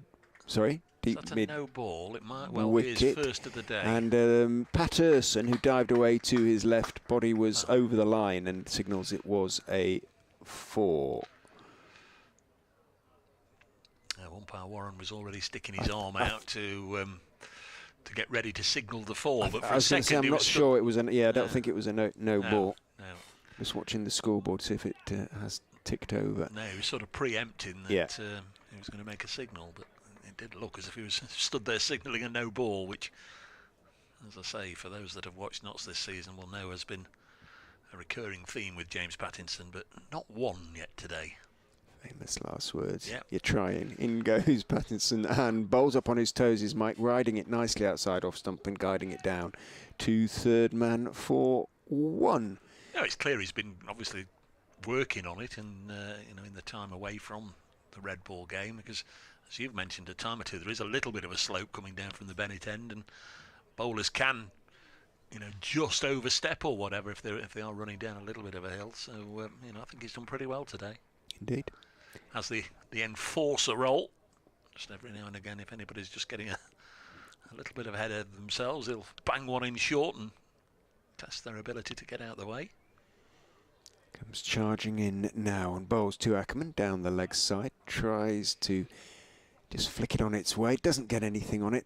Bounces well wide and at a nice height for Moores to take it moving away to his left. 314 for 6 off 84. 12 remain in the day. Leicestershire will feel if they can. Well, they've lost 2 in each session so far, haven't they? And at tea, it was 233. So 71? No, 69. Something like that has been added since then for the loss of those 2 wickets. They'd love to go to Stumps with only 7 down, wouldn't they, at worst? I mean, ideally they want to get there with 6 down, but if they only lost 1 more in the 12 overs that remain, they'd be absolutely delighted and ready to go again in the morning. Here's Hutton, bowling to Mike. There's this to point where Lyndon James is fielding, and there's no run. 314 for 6. Sanazad first out, he made 5. Rishi Patel 26. They were the only 2 casualties in the morning session after Leicestershire had been put in, as Rich has mentioned. 2 wickets down in each session. It was 129 for 2 at lunch. This afternoon, Lewis Hill through to his century before he was bowled for 104. Hutton bowls here. This is blocked. Looks like Patterson is starting to do a few gentle stretches down there at third man. Yes, he likes to come on first change once the lacquer's gone a little bit. The other wicket to go down in the afternoon session was Vian Mulder, caught behind off James Pattinson for 11. So it was 233 for 4 at tea, and since then Kimber bowled by Patterson White for 33, Swindles bowled by Hutton for 1. There's Brett Hutton in again, crisp looking drive, but straight to the not skipper Stephen Mullaney at mid-off, and there's no run. Our umpires for this one are Chris Watts, who don't think he played first-class cricket at the striker's end, our end, at the non-striker's end, I beg your pardon, the bowler's end, just in front of us, and then over there at square leg, Russell Warren, who certainly did. 314 for 6. Next ball on its way, and Mike leaves it alone. It goes through to the keeper. I know it's his name and all fine and good, but just looks a little strange every time I look up at the scoreboard and just see Mike up there in big letters. It's you're half expecting to see Rob and Dave and Steve at various parts on the scoreboard. Son, of course, of Greg Mike, who played for Notts, late 80s, early 90s. Hutton in again, bowls, and this one just shaped away. I don't think it kissed the edge, but it bounced a couple of times en route to Tom Moores. 314 for 6. Brett Hutton, who left Notts after the 2017 season, he was keen and eager to play in all formats. Notts were only using him in the red ball. Went to Northampton, he had 3 years there. The first couple of years he did feature in the white ball side as well. Hardly played at all though in the 3rd season, as this one passes through into the gloves. 314 for 6, and at the end of his 3-year contract, more than happy to come back to Trent Bridge. This is his 2nd year. Duckett and Clark had a little sprint race there. It was first to cross the line at the other end of the crease. Duckett claiming victory. Turned to the umpire for confirmation.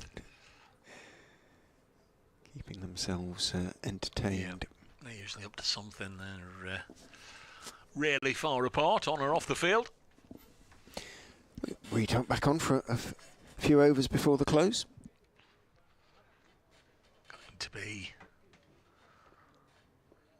James Pattinson from the Bennett end. Goes back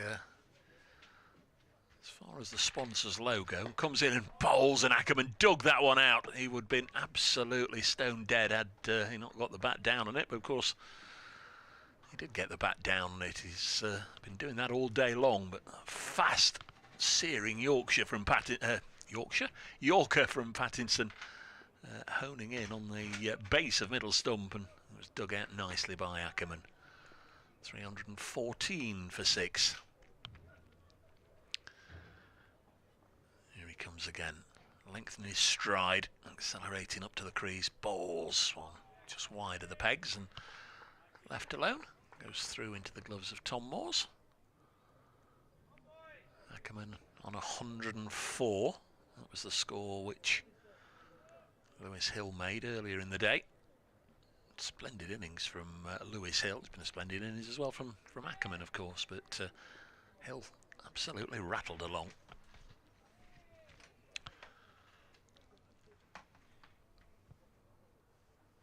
More watery sunshine bathing the ground. Pattinson bowls again. This one gets up big and just worked away onto the onside by Colin Ackermann. Just clipped it down onto the leg side there. 315 for 6 as Rita returns alongside me. Yeah, good afternoon, Dave. This is a very different Centurion, isn't it, to the Centurion from earlier on, Hill? But Yep. Ackermann doing a job. 105 from 234 deliveries. The concentration needed is incredible, isn't it, to keep it going for that long? But he's certainly done the job, and for the Foxes, they'll want him to stick around for the whole day and more. Pattinson turns and comes roaring in again and bowls, and Ben Mike steers it into the offside. At point there is a Seabermead as ever. Huge amount of tape on those finger ends. Makes the stop. Shirt outside his flannels. He's been busy in the field today, Mead. Saved an awful lot of runs, him and Slater, as they usually do. Yeah, he's done the miles today, hasn't he? Yes, indeed. Saved a few boundaries, as you say. Very often the opening batsmen are sort of contemplating having to face 2 or 3 overs at the end of the day. This one's gone through to the keeper. Right now, that won't be foremost in their thoughts, because Notts have got a lot of work to do. Leicestershire only 6 wickets down, and I think there'd have to be a fairly dramatic and sudden collapse for Notts to be batting this evening. Doesn't seem likely right now. No, and certainly not with his field placings. Really defensive, seeing as that the ball is just coming up to 6 overs old. Pretty defensive field setting in the main. If it's going to be nicked, then there are a couple of slips there. Next ball is driven away for 4 through the offside. Ben Mike does like to play his shots and stroke that one away. James Pattinson just striving to pitch it up there nice and full, hoping to catch the edge, but Ben Mike ready and waiting, and dispatched that with a great deal of class. A high quality shot takes him to 10. 319 for 6. Ackermann has 105. You're listening to the first day of Leicestershire versus Nottinghamshire in the LV County Championship 2nd Division. Old rivals slugging it out, and Leicestershire right now will have every claim on saying that they've dominated the first day. Of course, there's still a lot of cricket left to see where this match goes, but I think when they were stuck in by Stephen Mullaney at 10:30 this morning, they'd have been highly delighted to get to this point in the day on 319 for 6. Yeah, probably would have bitten their hand off, right, for this scoreline. Here comes Houghton, Brett Houghton from the pavilion end, with Ackermann, the Centurion, on strike, who with soft hands pushes this into the offside to the cover area, and they skip through for a run. One more to the total. 320 for 6. Ackermann now on 106. Yeah, it's been quite a day for the Foxes. Really nice day here at Grace Road, or formerly known as Uptonsteel County Ground. I'll give it its proper name. The wickets have tumbled, so to speak, in a very regular fashion. Tumble is definitely overdoing it for sure, but from a Leicestershire perspective, the partnerships have been there. This one, 18 in total so far. Ben Mike on strike to Houghton, and this one pushed to the point region, and there is no run. So certainly for the 9.4 remaining overs of the day, Dave, it's got to be wickets, isn't it, from a Notts perspective? That's the hope anyway. Yeah. Desperately try to create an opportunity and trying to get into the lower order. Might be a little bit of vulnerability there. Late on if 9, 10, 11 have to come out and face this still relatively new ball. Brent Hutton to Ben Mike, who defends this one, and there is no run. Mike on 10 not out.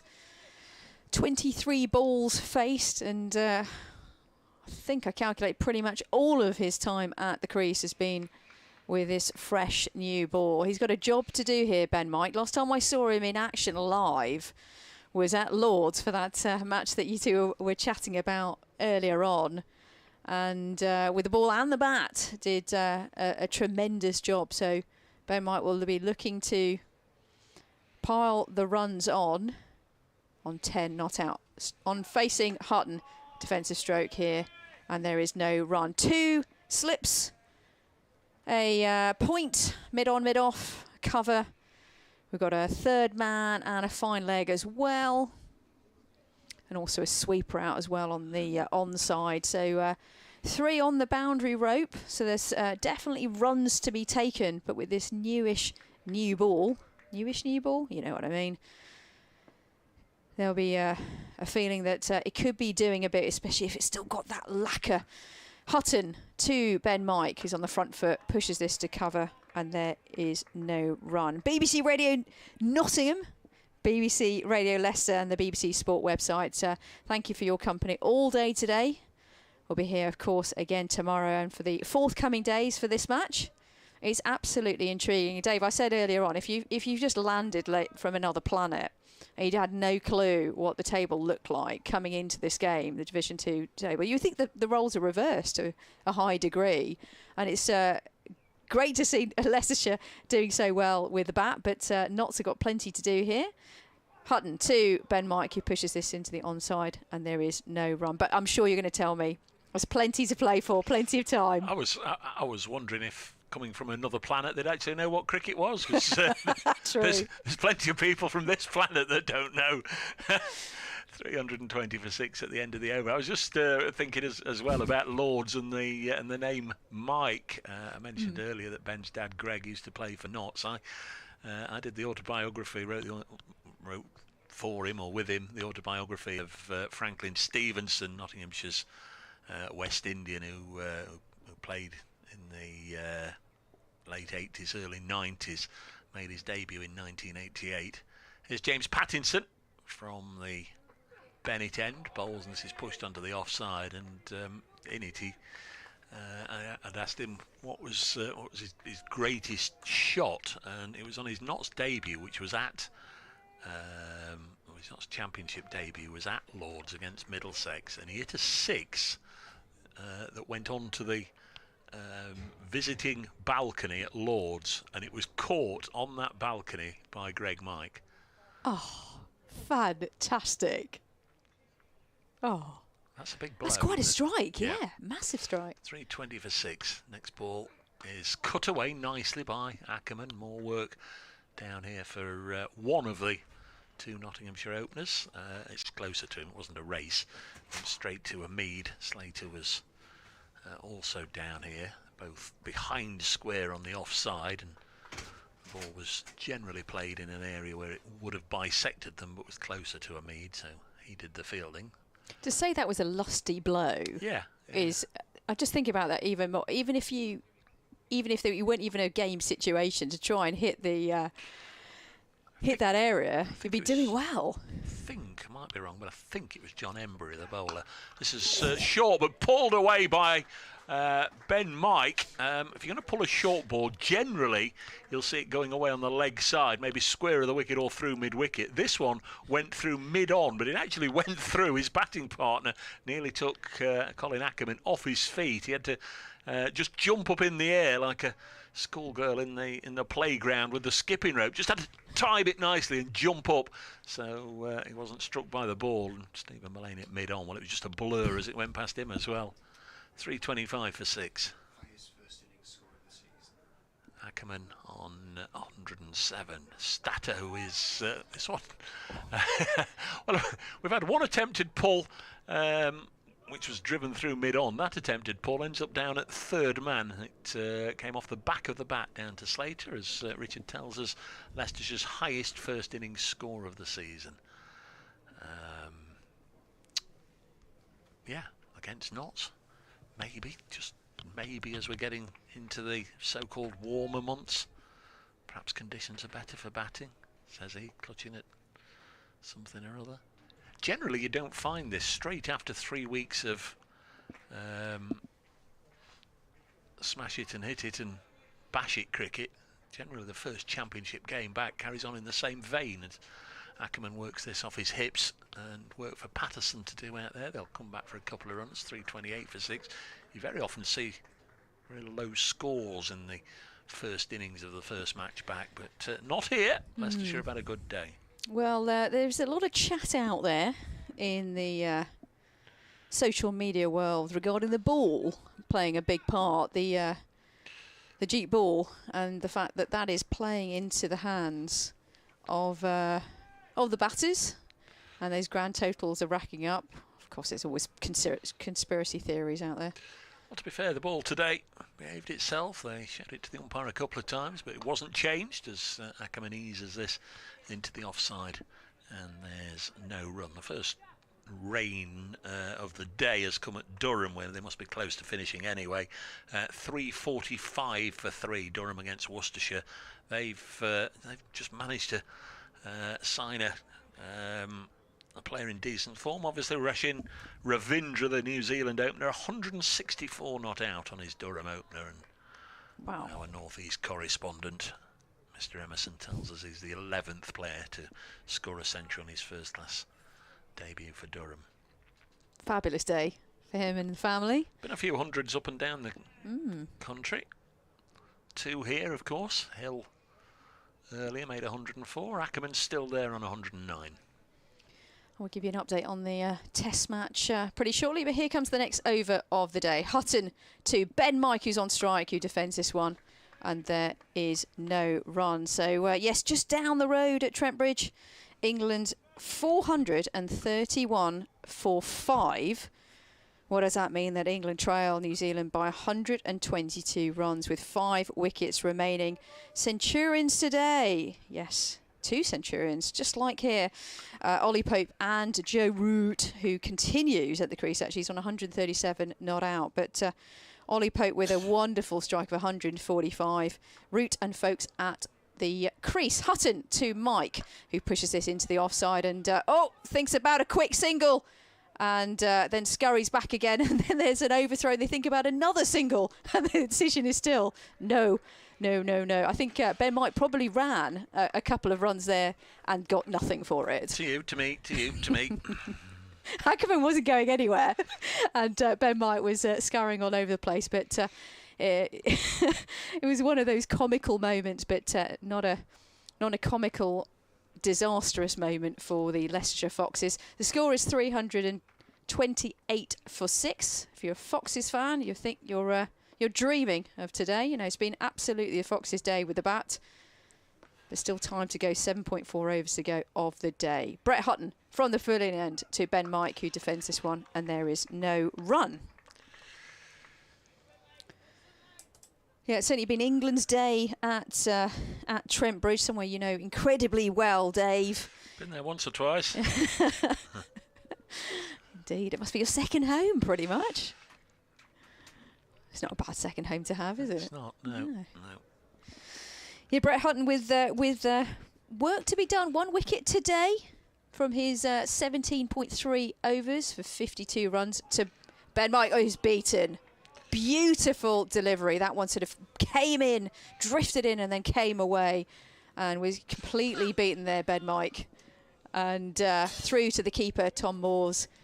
No nick, and we move on to the next ball. But Ben Mike went for a long stroll there towards the square leg umpire.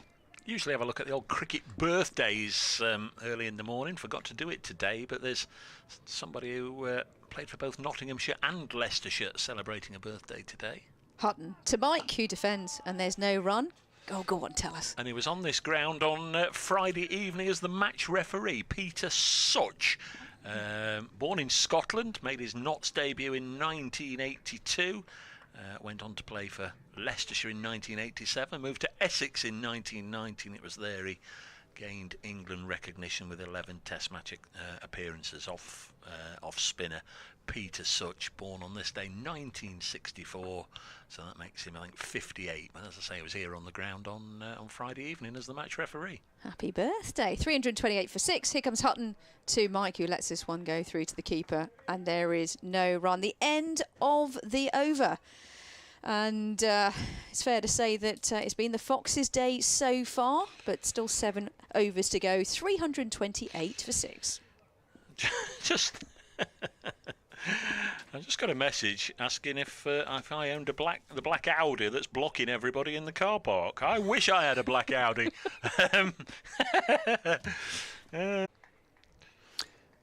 Stream was frozen, maybe having issues with it. Hopefully it will unfreeze itself in a short while. Other cricket birthdays, nothing to do with Leicester or Notts, but two notable players. Javed Miandad, he is 65 today, and Terry Alderman 66, the Australian bowler. He had one or two. 66 now. One or two. LBW bowled all. Yeah.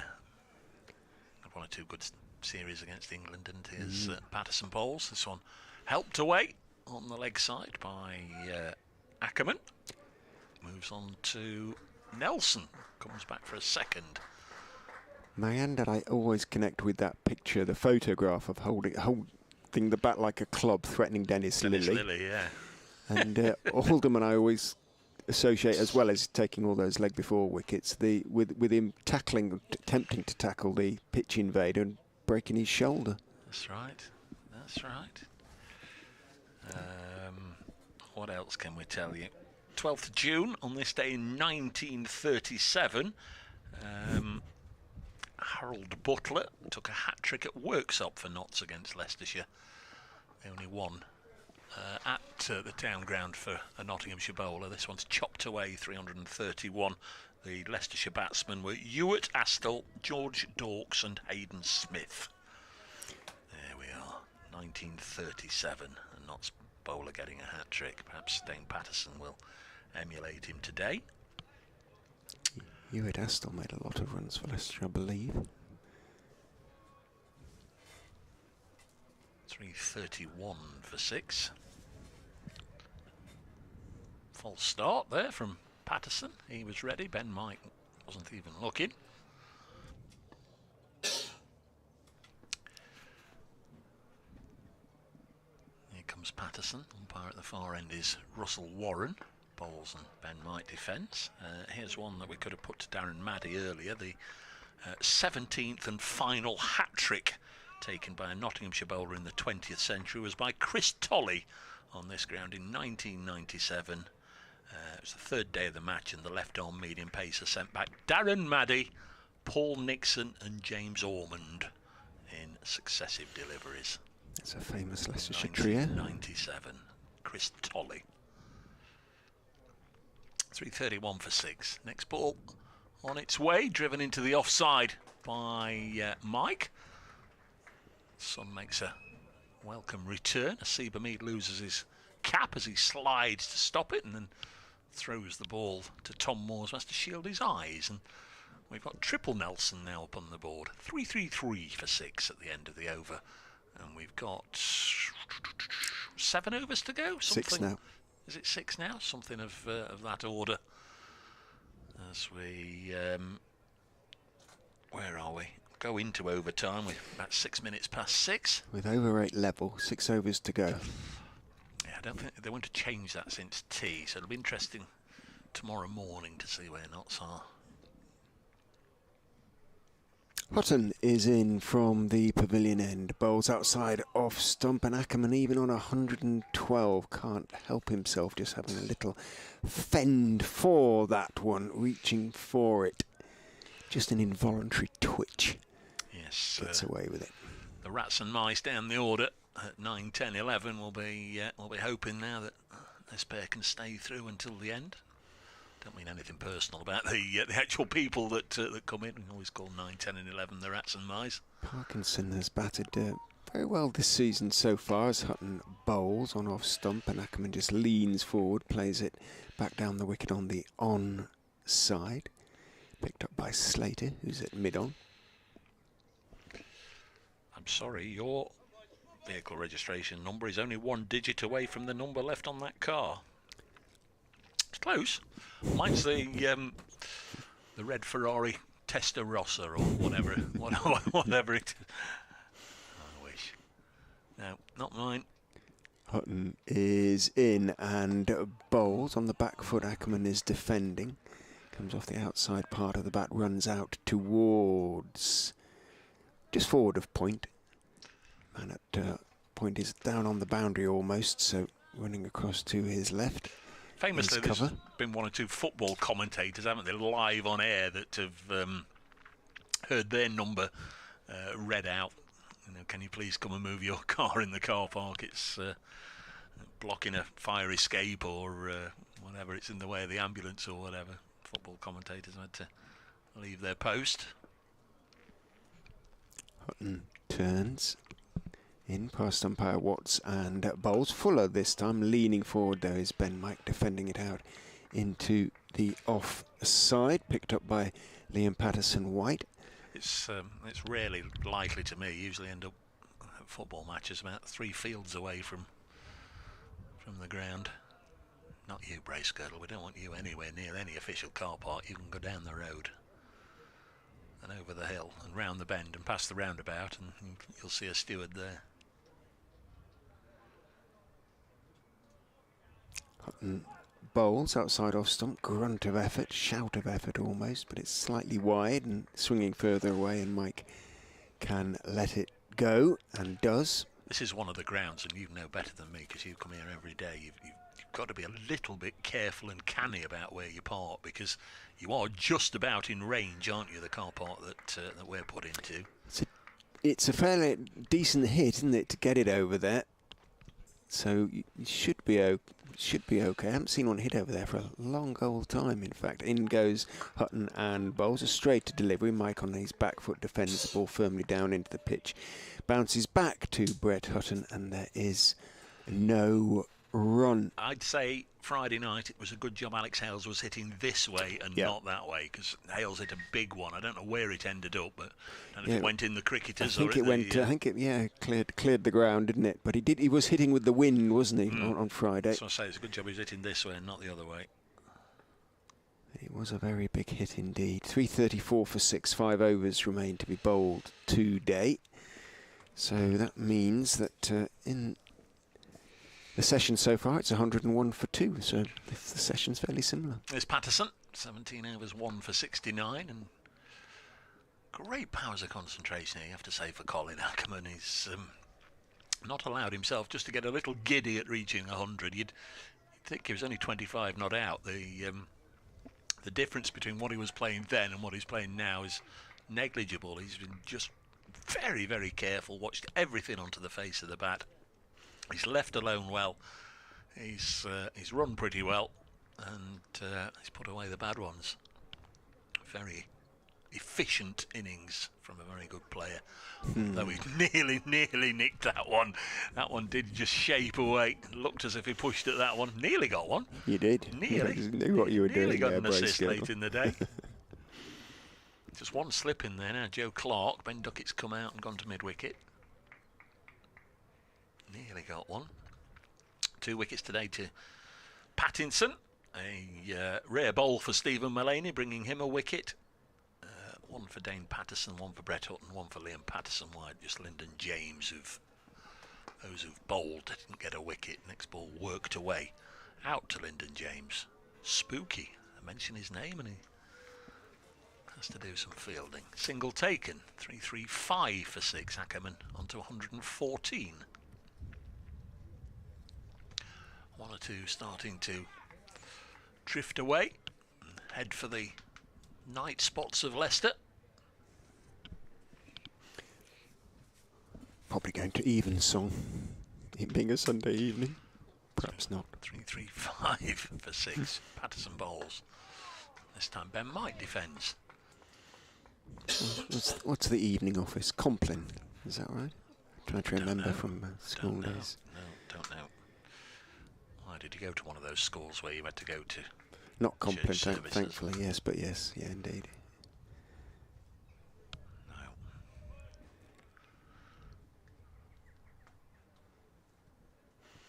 But having been a couple of times to Worcester already this evening, you hear the bells for evensong, don't you? 3:35 for 6. Next ball is driven nicely into the offside by Ben Mike.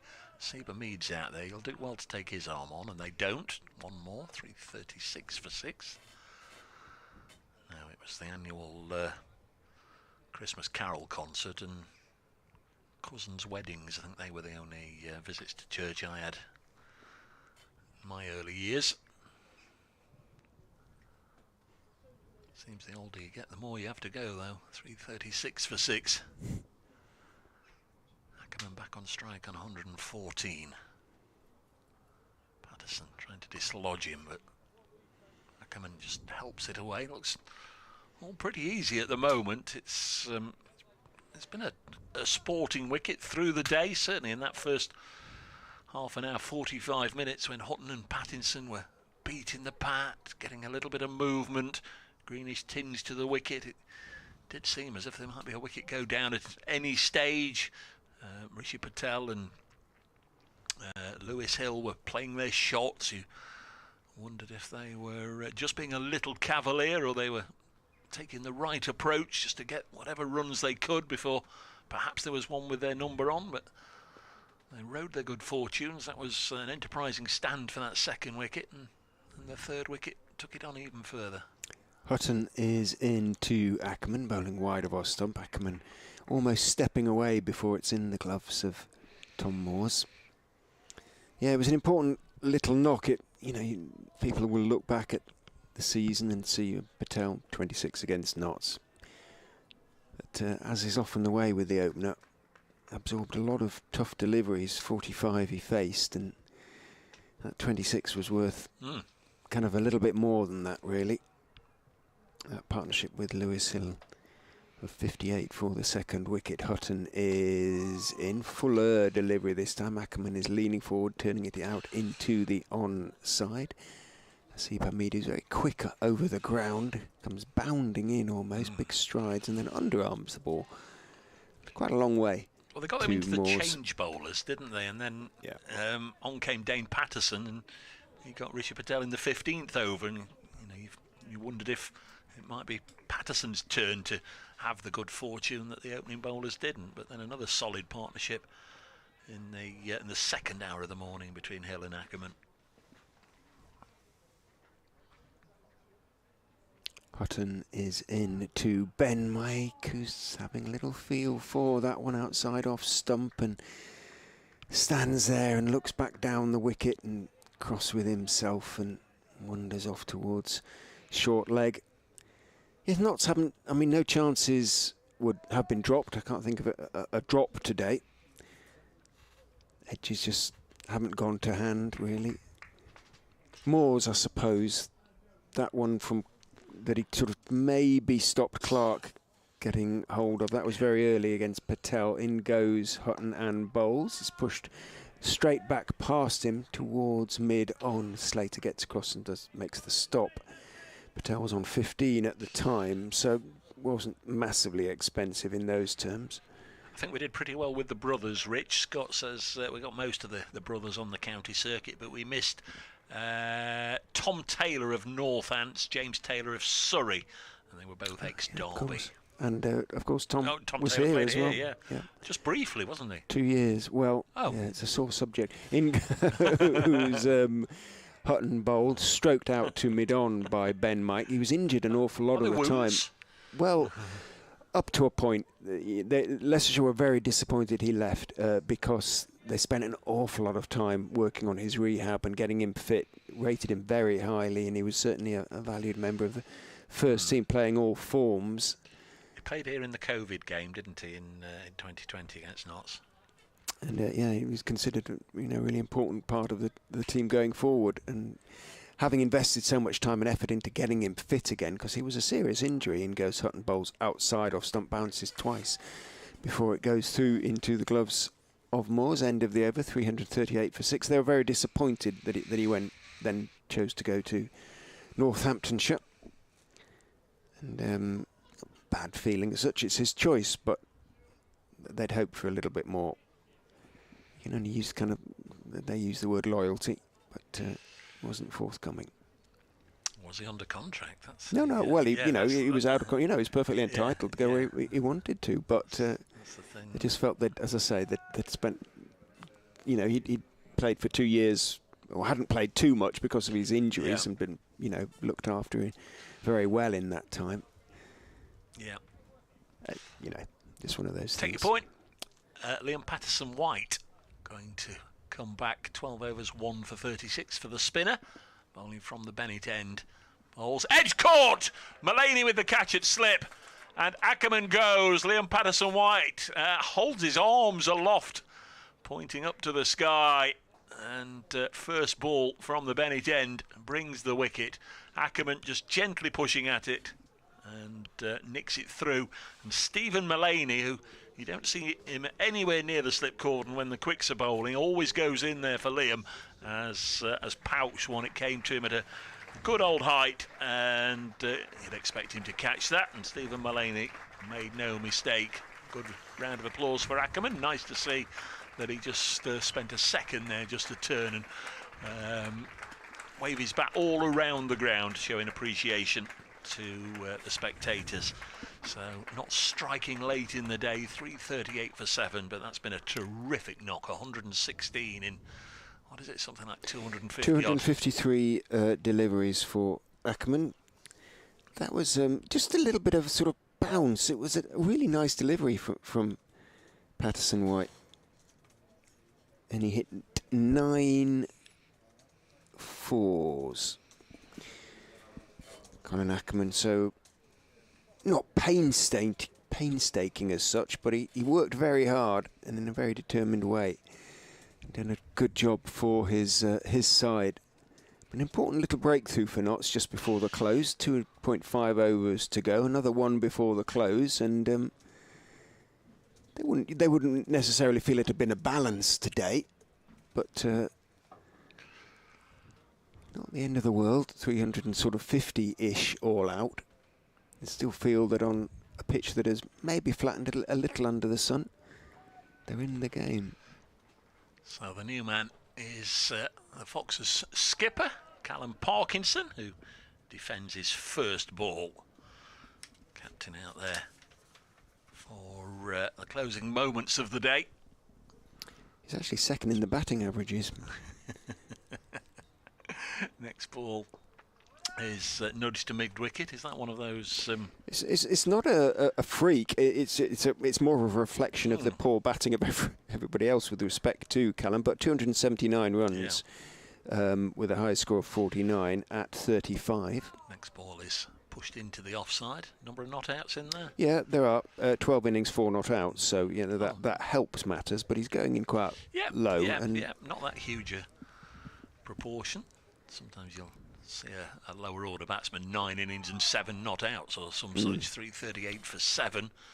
So Liam Patterson-White getting his second wicket, his 23rd of the season. I once had a season when I batted 40 times and had 16 not outs. Next delivery tossed up there, and Parkinson happy to defend. A wicket maiden for Liam Patterson-White on his return, and Notts will be pleased they've at least broken that sequence of 2 wickets in each session. 2 before lunch, 2 between lunch and tea, and now at least 3 in this post-tea session. 338 for 7. And what have we got now? How many have we got now? 2 to go.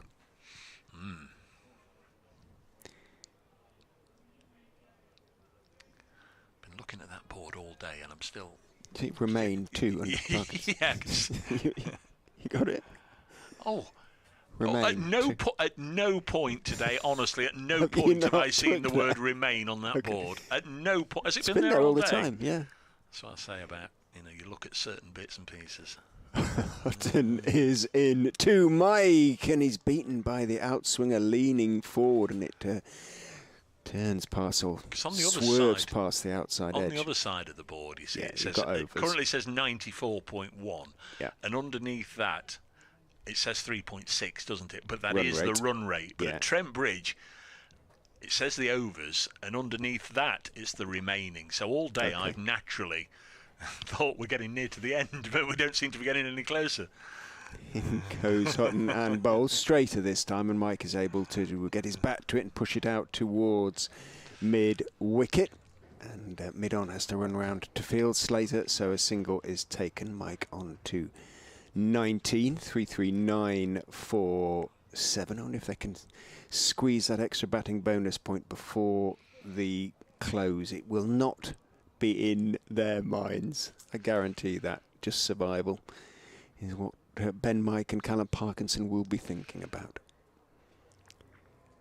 10 balls to go until the close. Hutton is in to Parkinson. It swings nicely. It's a fullish delivery, looking almost Yorker length, but towards middle and leg. Parkinson stays back and clips it out to square leg, but doesn't quite time it. And Hasib Hamid can just move across to his right to field and does. So you're the Nottinghamshire skipper, with all your intelligence on the Leicestershire batsman, principally Callum Parkinson, who's come out there. If he's on strike for the last over, go with the spinner or bring James Pattinson back? I think I'd go with the spinner. Okay. In goes Hutton and bowls. Forward goes Parkinson. He loves sort of the battle against pace. But often with good tail enders, spin is more effective, isn't it? Yes, And yeah. I'd be inclined to, especially with the deliveries that Patterson White has produced in his relatively few number of overs that he's bowled today. I'd be inclined to go with him and have a couple under his nose. And again, as the captain on number 9 batsman, does he try and get down the other end and play night watchman for Ben Mike? Hutton is in, bowls a very short bouncer indeed that bounced somewhere near his own feet, I think, and loops over there. The backside of Callum Parkinson as he bent forward there. I'm only coming up with some hypotheticals here just to get us through the last few minutes of the day. I don't think I ever you're going to get a number 9 playing night watchman for a number 8, are you? And I don't think that James Pattinson would be keen to, to come in and bowl on a coolish. I mean, it's sunny, yes, but the wind has been cool all day. I think it'd be a bit risky. Hutton is in and bowling, and Parkinson is fending at that one outside off stump, just twitching at it. Absolutely sort of no shot, really. All that could have ended up doing is feathering a catch behind or to the slips. He got away with it. He remains on naught. He's faced 9 deliveries, 339 for 7, 1 over to go today. And it will be Liam Patterson-White. So he just put in 1 or 2 hypotheticals there that were never going to happen. 1 over left. 2 for 36 from 13 for Patterson-White, which is a decent effort. He's got some nice flight. I just wonder if Ben might be tempted if he throws 1 or 2 up there in the sky. You'd be thinking, well, if I do and sky it and get out, there might not be a very favourable reaction when I get back in. So Numbers 10 and 11 can take their pads off because whatever happens now, they won't be required. We nearly played there with the 12th man on. Sol Budinger had just wandered out with the... in fact, we're waiting for Asibami to get dressed, which is another of my bugbears when they have a short leg and everybody has to wait and watch him get dressed on the field of play. That could have been done on the boundary edge in the previous over, I think. yeah, but taking my advice, getting batsmen in, getting fielders in close and be conscious of their presence. But your advice was geared towards Parkinson being on strike. Actually, either, to be honest. So at the very worst, Leicestershire would be 8 down, but no real reason why Ben Mike shouldn't see out this over. 339 for 7. We're ready.